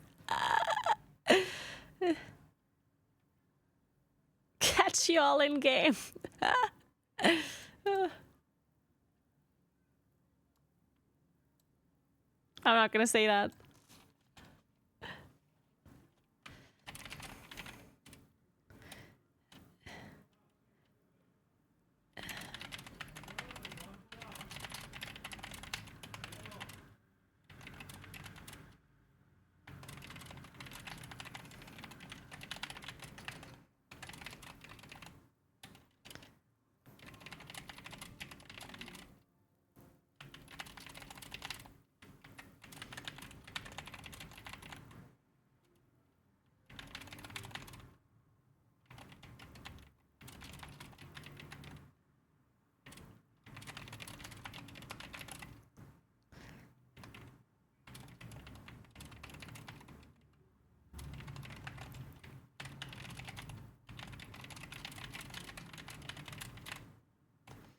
All right, perfect.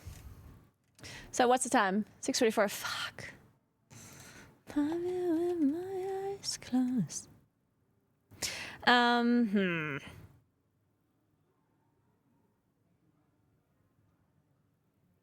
May your days be long and your hardships few.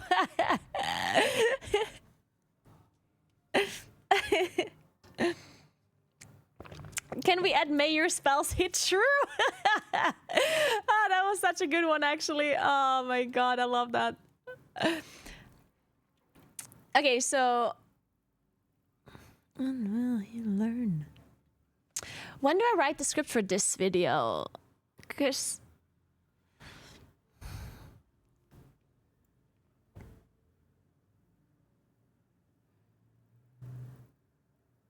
Let me think. I can write the scripts.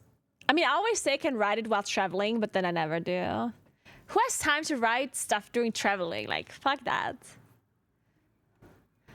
My eyes closed. But I feel like this video is kind of important. I should record this today still. The Delph thing. Fuck it, I'm doing it. What to do from early access until season starts. Complete the main story campaign on one character. Level as many characters you want to potentially main because of ongoing class bonds to change your main. With Barman, it's easy to keep up multiple characters per season. Farm at least to restore coffer keys. I'll explain later. Play Professor if you want. No dark flavor again. Farm renown for the new. Thank you so much for 6 months, Nad. What's up? Thank you very much. At traveling, you just want to be left alone with music not working. Yes, same.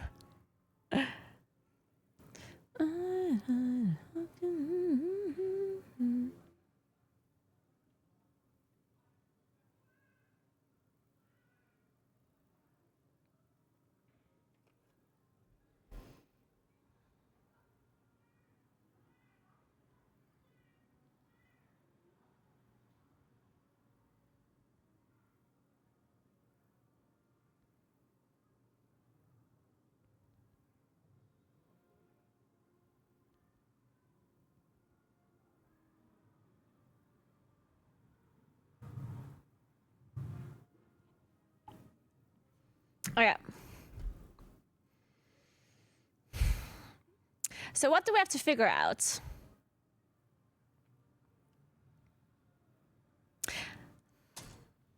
I have to figure out where to get the coffer key shards from. Wait, aren't they called coffer key shards?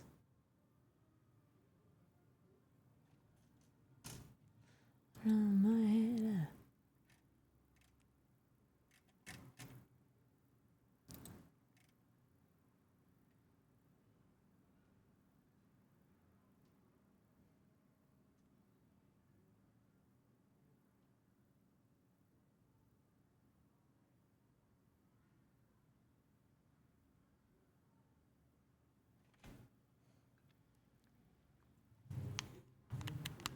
Whatever. I guess we can stay kind of vague because this information is going to be super obvious as soon as we know it anyway, I think. The problem is if we release this guide after the expansion is already out, then it kind of sucks to not be specific. Because then people are like, okay, whatever. Far enough for... So... Wait, I can do this on beta.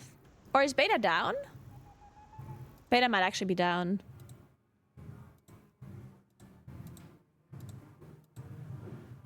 Because of maintenance, right?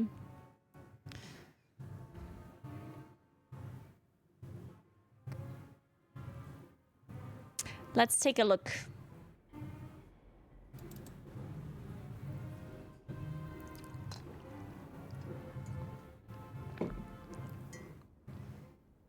Yeah, beta is even up after the game releases still. The last time when Dragonflight released, the beta was still up. So you could test some stuff with professions and stuff in beta. It was interesting. Do you get most of this information from playing beta or from a combination of Discord service, WoW News, and beta? More of a combination, like all the info is out there somewhere. You just have to... Like, the problem with the info is sometimes that it's, like, outdated or wrong, so double checking on beta is always a good idea. But currently beta is down, apparently. So we can't double check.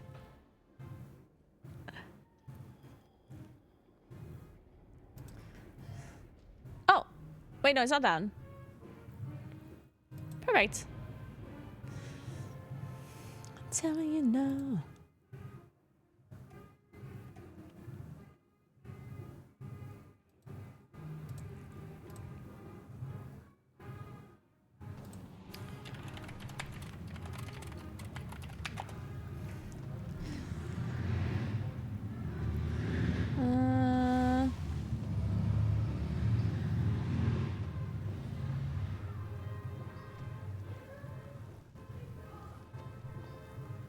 Sorry, if you can hear the noise outside, it's because there's a festival outside. Straußkugel. It's the last one of this of forever, apparently. But anyway, oh, I guess I can't see Renown on this server. Ugh. I don't have a Renown button. Or did they move the Renown button somewhere else?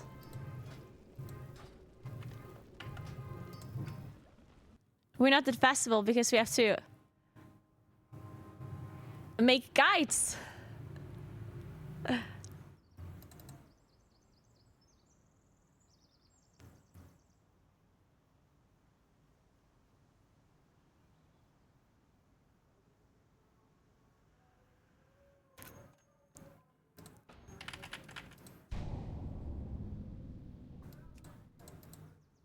Wait, do I need to copy a character?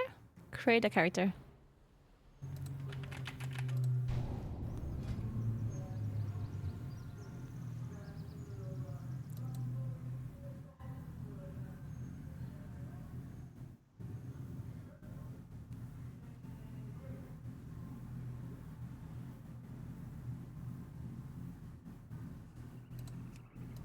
Huh?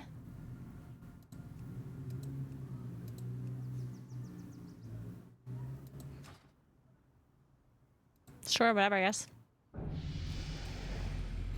Fatality! Fatality! Fatality!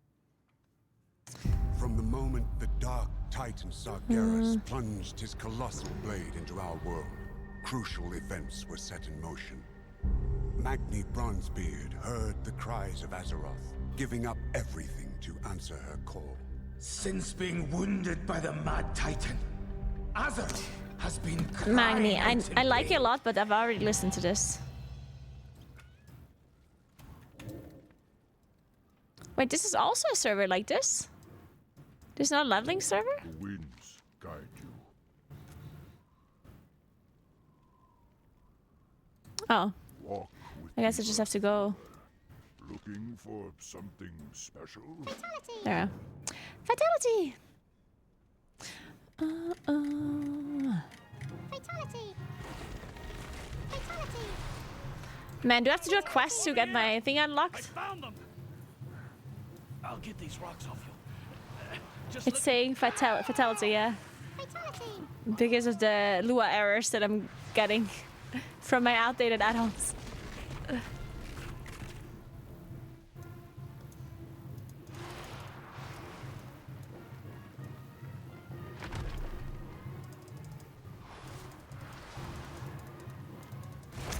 Man, I feel like there's no point in doing this. I should Google this after all. Fatality! Let's look at Severed Strands first. Okay. This makes a lot more sense. Fatality! Hey, Ashley, thanks for 29 months. How are you doing? Non-rewards. There we go. So...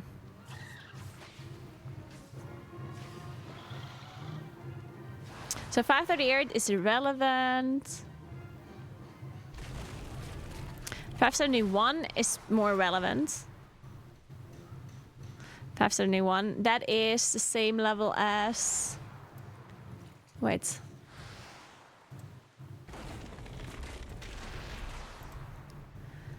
That's the same level as... Tier 3 Bountiful Delves. Yeah. But there, because... Oh, you get crests, the weathered ones are bad though.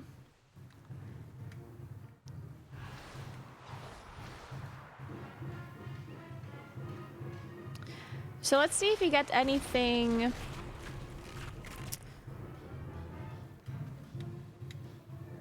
Oh, restored coffer key. So at 13 you get a coffer key. Okay, farming now perfections. Severed strands. Level.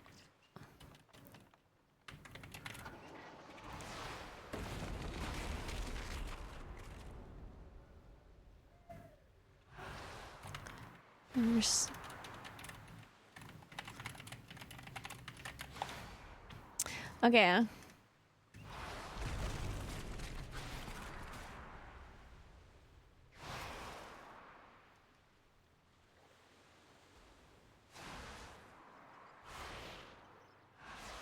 And then you get a trinket as well, a champion trinket. Level. Champion trinket. 597.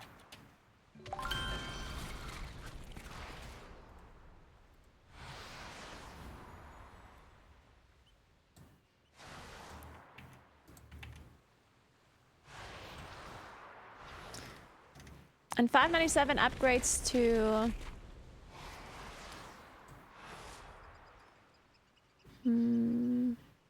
619 max.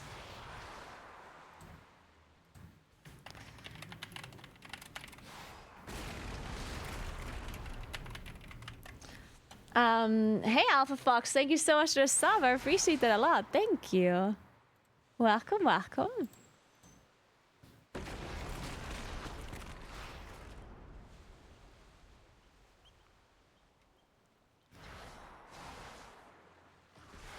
And then you get at level 24.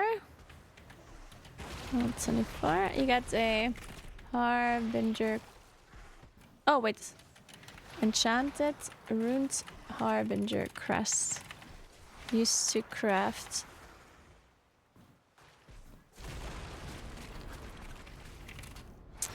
What item level do you get from that? Harbinger.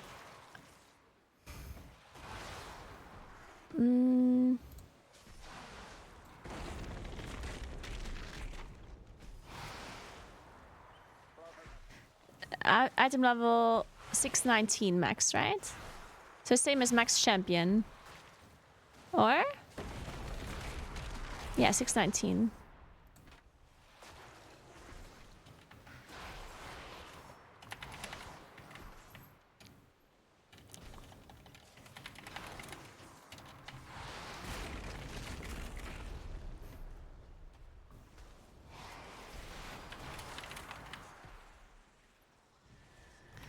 These require a spark, though.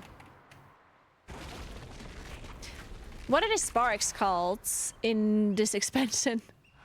Does anyone know?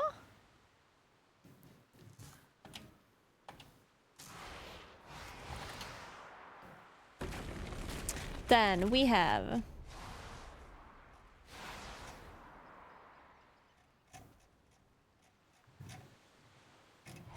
Council of Dornagal? Council of Dornagal. So...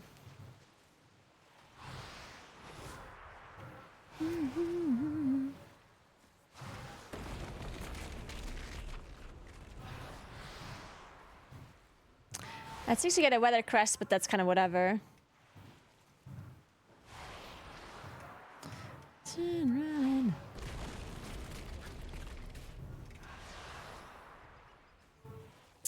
Coffer key at 17.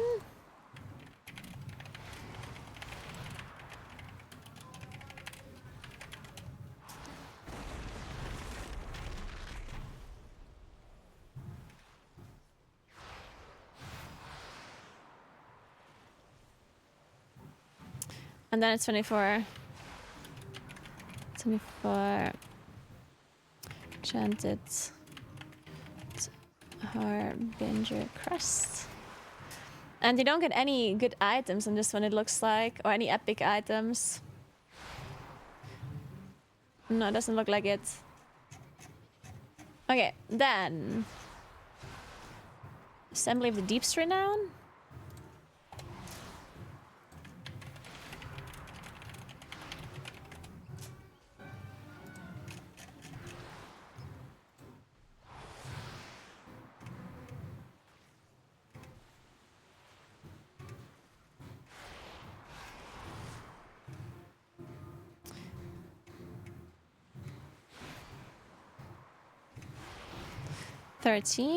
Level 13 restores copper key.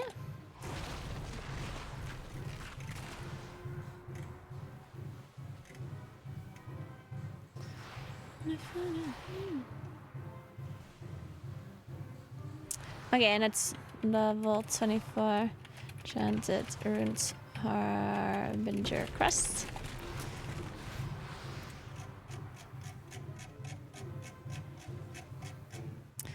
And then Hollowfall. Hollowfall, Arathi Renown.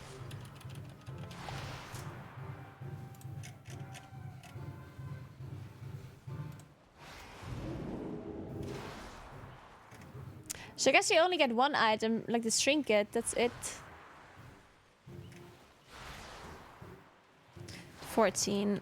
Level 14 restored copper key.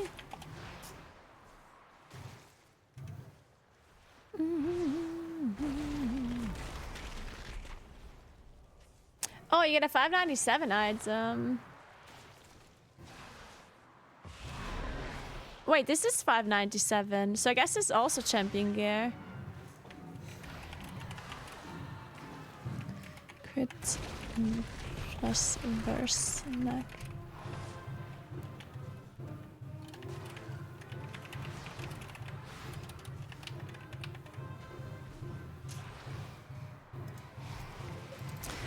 Why did it do that stuff?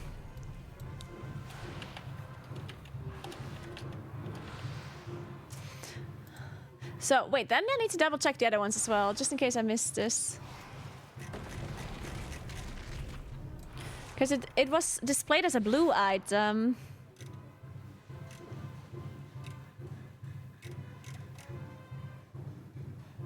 It doesn't look like I missed it.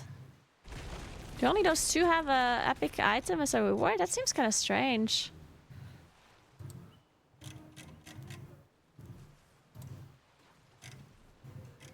But maybe.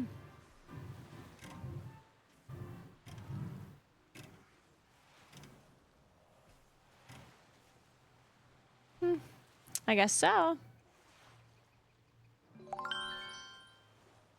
Oh, you get a carved Harbinger crest. Wait. Oh, yeah, I forgot about the crests, of course. This is council. Level 25.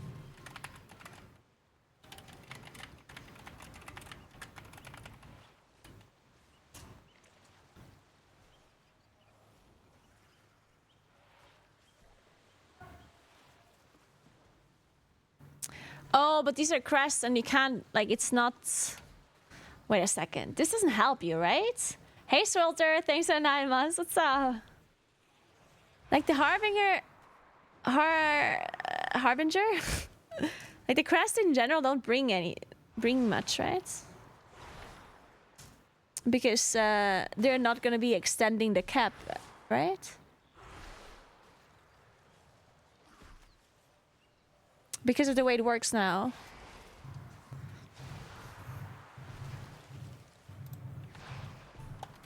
Like, the only thing that actually really helps is like the crests. The enchanted crests. These card hiring crests, they do nothing, right? Because like they're part of your cap, no? The enchanted ruined harbinger crest, that one is very nice. But the 15 crests, they're kind of whatever, I guess. So I guess I'm not gonna mention them. Pretty sure that's irrelevant.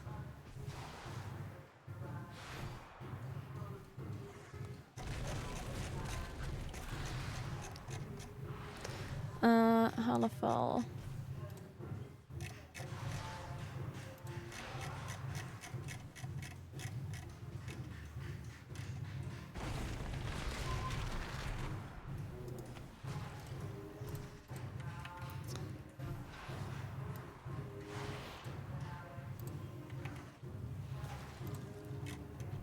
Okay.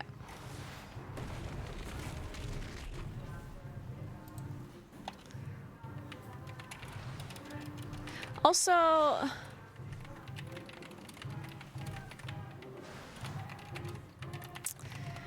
do you get them every time when you get 24? I mean, I guess so.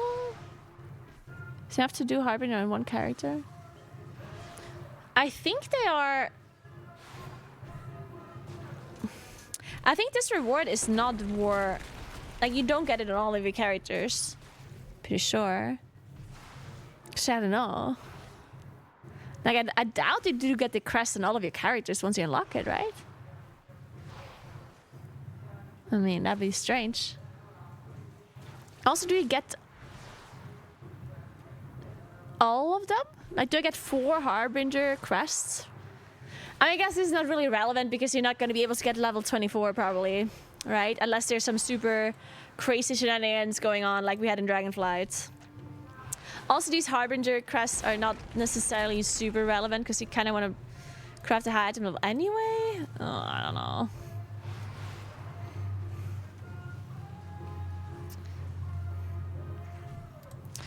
To unlock worlds.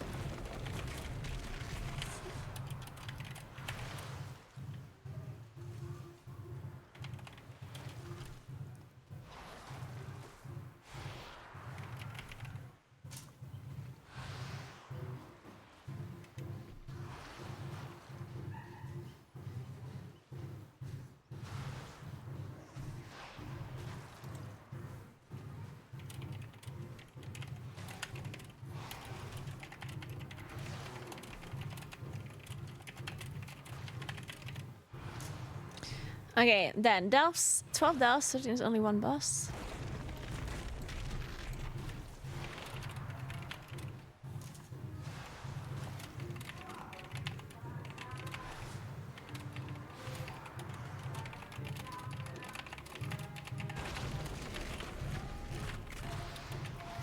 So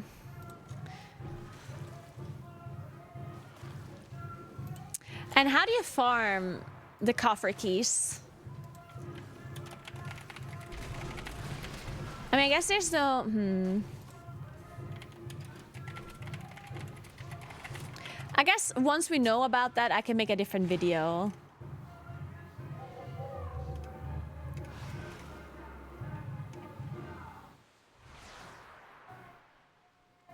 Yeah, I think this is good. All right, ChatGPT, I need another script.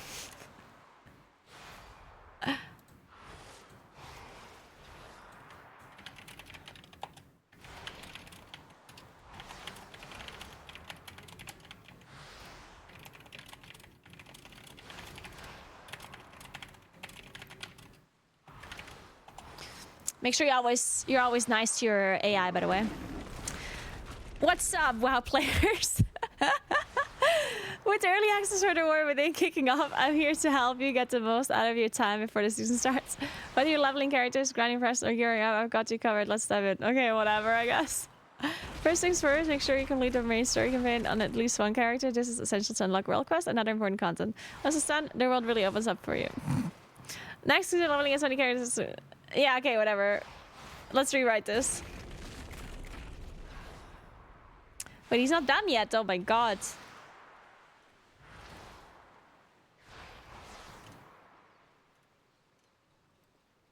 End screen, subscribe, recommend videos.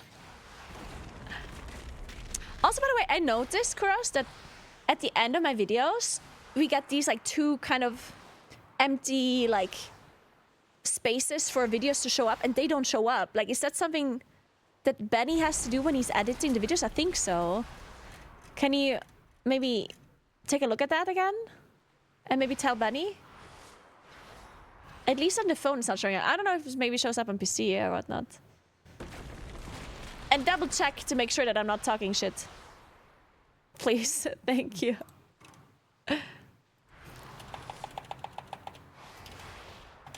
So... What's up, WoW players? Everyone.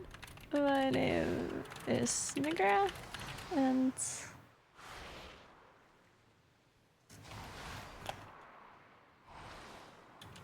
Takes us further away.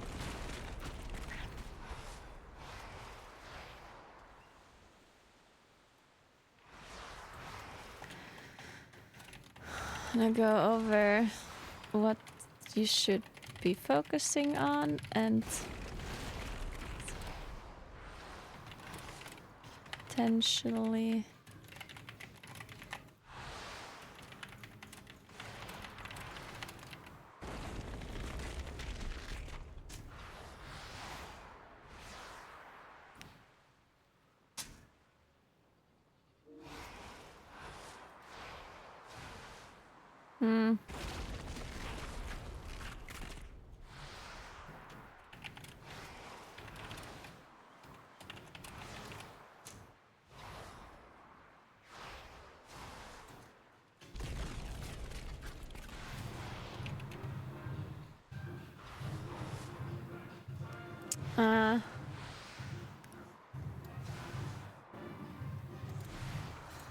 I don't like the sentence.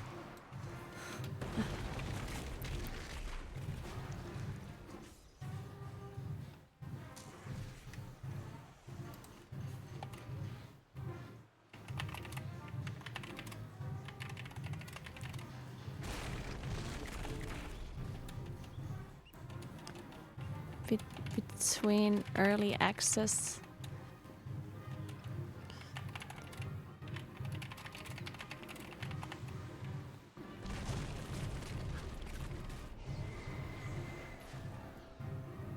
Okay, there we go.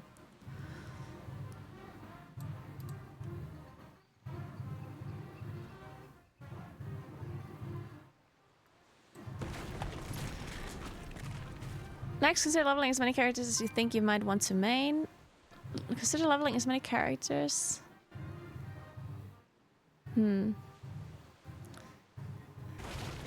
Sure. With ongoing class balance changes, you never know which class will end up being your favorite or the strongest when the season begins. The warband system makes it easier than ever to keep multiple characters ready to go, so don't hesitate to explore different class and specs. Yeah, I think that's actually a good sentence. I like this one. Good job. Akita Farmer's turn. Oh god. What is this?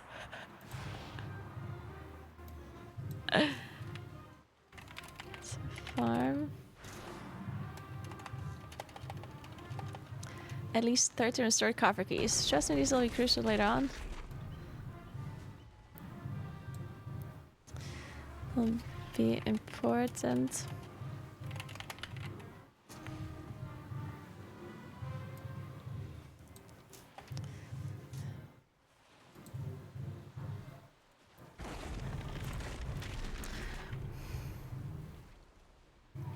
And level your professions. If you're into professions, now is a great time to level them up. Well, this won't directly impact your player power. It's a smart move if you want to craft or sell embellished items early on when prices are sky high.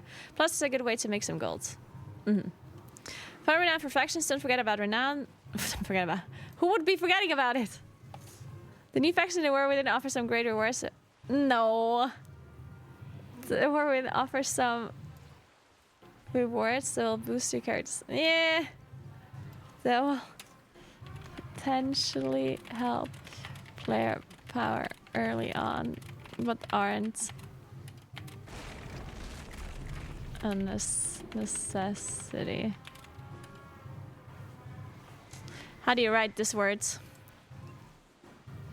Is this actually how you write this word? Separate strands. Okay, so 619.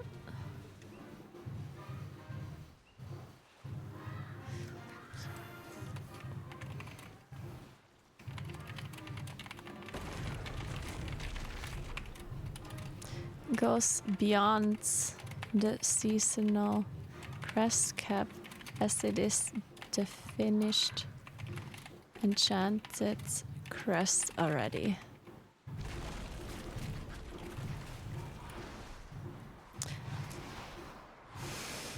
Hey German, hey Mike. College game day being hosted outside, it's building. Yeah, you hear it? Yeah, there's like a party, it's like a festival outside.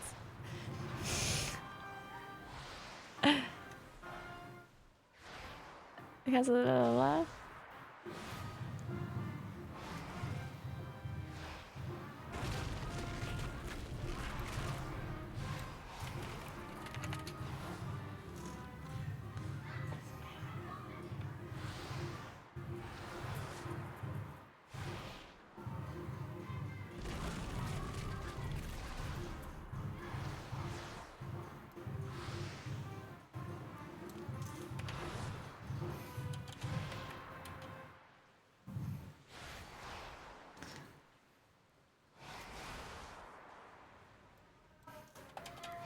Okay, so some cover keys. All right, let's talk about delves and why those cover keys are so important.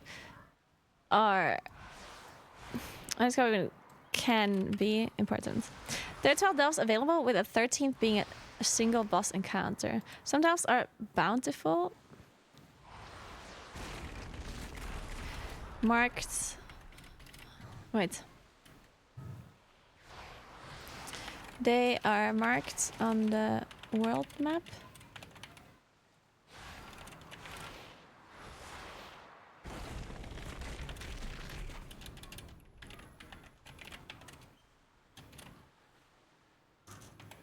Delves are bountiful, meaning they offer a bountiful chest at the end.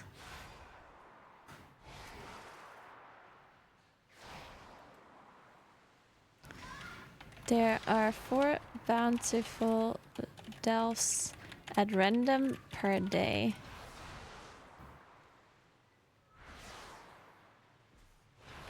So you loot the bountiful chest,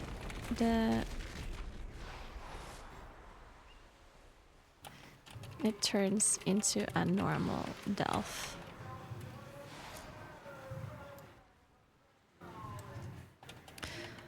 To open this bountiful chest, you need a restore cover key.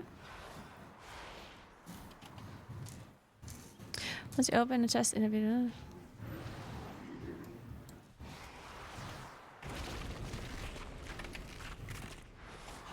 to create a restored coffer key, you'll need 100 coffer key shards, which you can collect from open world content, world quests, weekly quests, and world events.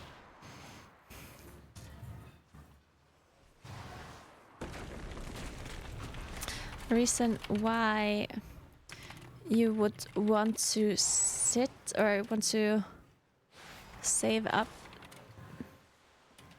these keys is because bountiful chests drop higher item loot compared to normal delves, and can also unlock better rewards in your vault. So unlock better rewards in your vaults. So on the 10th of September, when normal and heroic raids open, the bountiful loot and the delves unlock tier 8. You will get champion loot gear.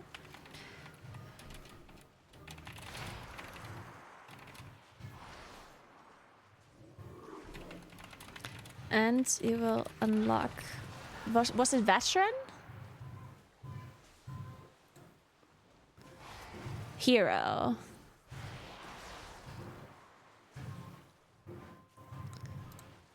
You'll unlock hero track items.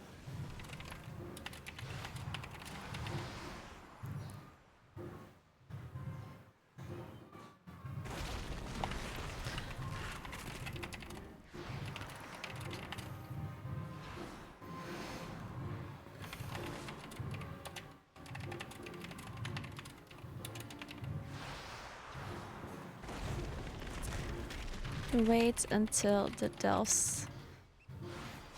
delve tiers fully unlock. Depending on how many keys you can obtain. It's also possible these keys drop like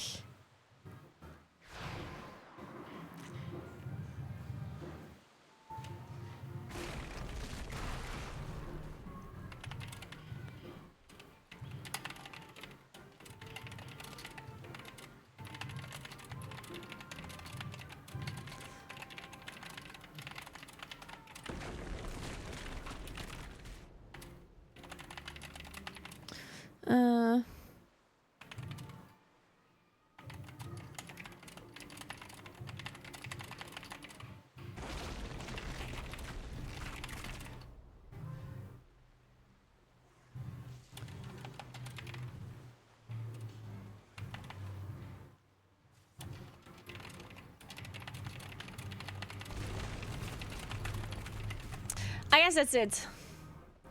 Thank you, Shazam. Thank you so much. I appreciate that. Have a good one. Thank you very, very much. There you have it. That's the game plan for getting your characters ready for the season in the one within. In your main story, level those alts, farm those keys, and get that renown. If this story helped you out, don't forget to like... Let's see.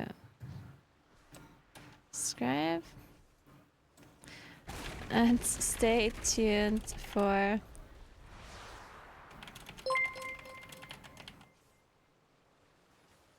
Hey Nika! Thank you so much for raid. I appreciate that. Welcome in, everybody. Hope you had a great stream. Thank you so much.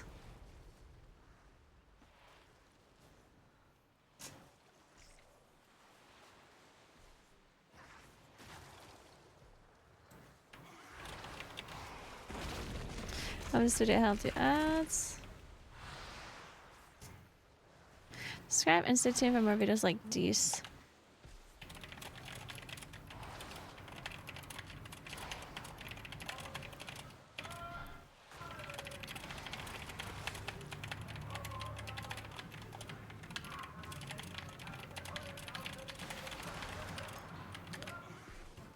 Perfect. All right, I'm done. What is it? 7:20. Nice. Okay, that's not too bad.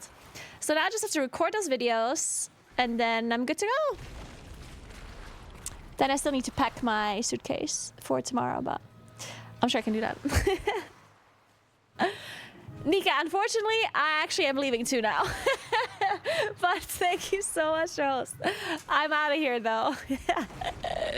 I'm going to Gamescom tomorrow, so I need to make sure I pack my bags and everything, so I don't forget about anything. All right. Alright guys, thank you so much for watching, for hanging out, and for helping me write these guides. And also huge shout out to GPT, of course. The one and only. And yeah, these videos are going to be dropping on my YouTube channel very soon. Make sure you follow or subscribe to my YouTube channel if you want to have videos like these. I will be making sure I also update content as soon as we have more information, as soon as the expansion releases and we get more infos on how to min-max some stuff. So definitely check that out. I'm also going to be doing a Moon King guide a little bit later on. And I'm also going to do a video on like what to do the first week of the season. So you guys know, I'm going to give you like a checklist on what you should be focusing on, which I think is always really helpful for people. So definitely go and check my YouTube channel out. Hey, Polyhouse, I'm good. How are you doing? Hey, Gachan. All right. Thank you very much for watching. Remember to follow my Twitch stream if you haven't yet. I'm going to go ahead and find somebody to host real quick. Remember, I'm going to Gamescom tomorrow, so I'm not going to be streaming tomorrow because tomorrow I'm traveling. Remember to follow my Instagram. I'm probably going to be posting a lot of stories on Instagram, at least during traveling days, because what else am I going to be doing? So I'm gonna spam Instagram stories probably. And on Thursday, I'm going to be doing an IRL stream and another stream from Gamescom. And then on Friday, of course, I'm going to be streaming early access all day from Gamescom. So stay tuned for that. And yeah, thanks for hanging out. I hope you have a nice rest of your day.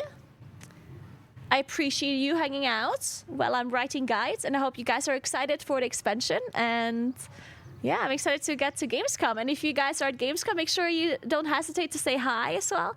I'm going to be streaming from the World of Warcraft Blizzard booth a lot, like almost every day, I think. So if you guys are at the WoW area at Gamescom, make sure you come up, say hi. You don't have to, like, definitely don't be afraid to say hi to me. You can just walk up, whatever you want to say or do, just definitely do that. I don't know how it's set up. Like, I'm not sure how close you can even get to the area where the streamers are. But if you can't get super close, just wave me over. I'm gonna come over. Because I don't know if you can like walk all the way up. I don't know. Either way, looking forward to Gamescom. And yeah, let me host somebody.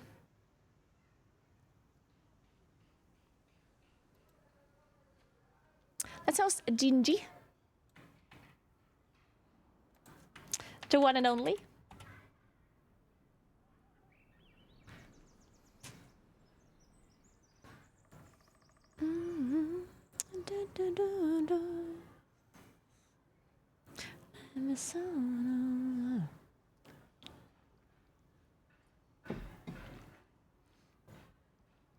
All right, guys, have fun watching Mike, and I see you guys on Thursday or at Gamescom tomorrow. Who knows? Have a good one, and thanks for watching. Goodbye.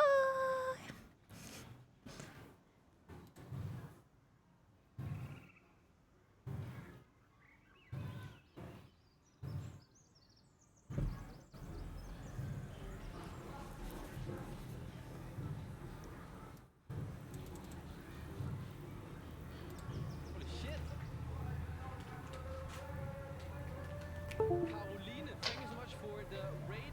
Welcome, guys. Welcome. Cincy has just subscribed. Yo, Cincy. We're currently just fixing up. Wait, some of my characters, real quick. You know, since this new expansion, we are about to go into, and we're gonna level a lot of them. Just fixing them up a little bit, making sure they have okay gear. As you're like triple box leveling, you know, leveling several characters at the same time. You want to make sure at least like one of those has decent gear, so it has a smooth leveling. You know what I mean? That's what we're doing right now, just fixing them up a little bit, giving them some love.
No, no, no, no.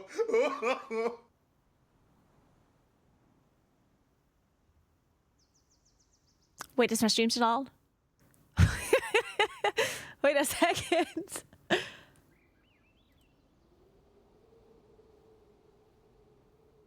Is it?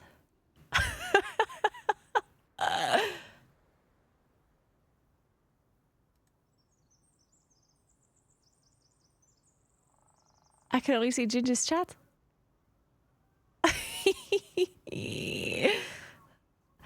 Okay, I can see chat. I don't know if I'm streaming or not. If I am, I hope you enjoyed me fixing my hair.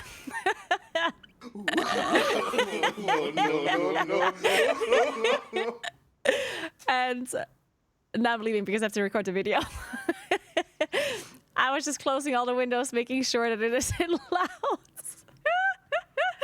And then I was fixing my what is it called? Prompter. There you go. Because now I'm gonna be reading off all of the scripts, and I'm gonna be staring into the camera as if I memorized it, which I clearly didn't. But anyway, I still don't know if you can hear me or not, but probably. Either way, I'm leaving.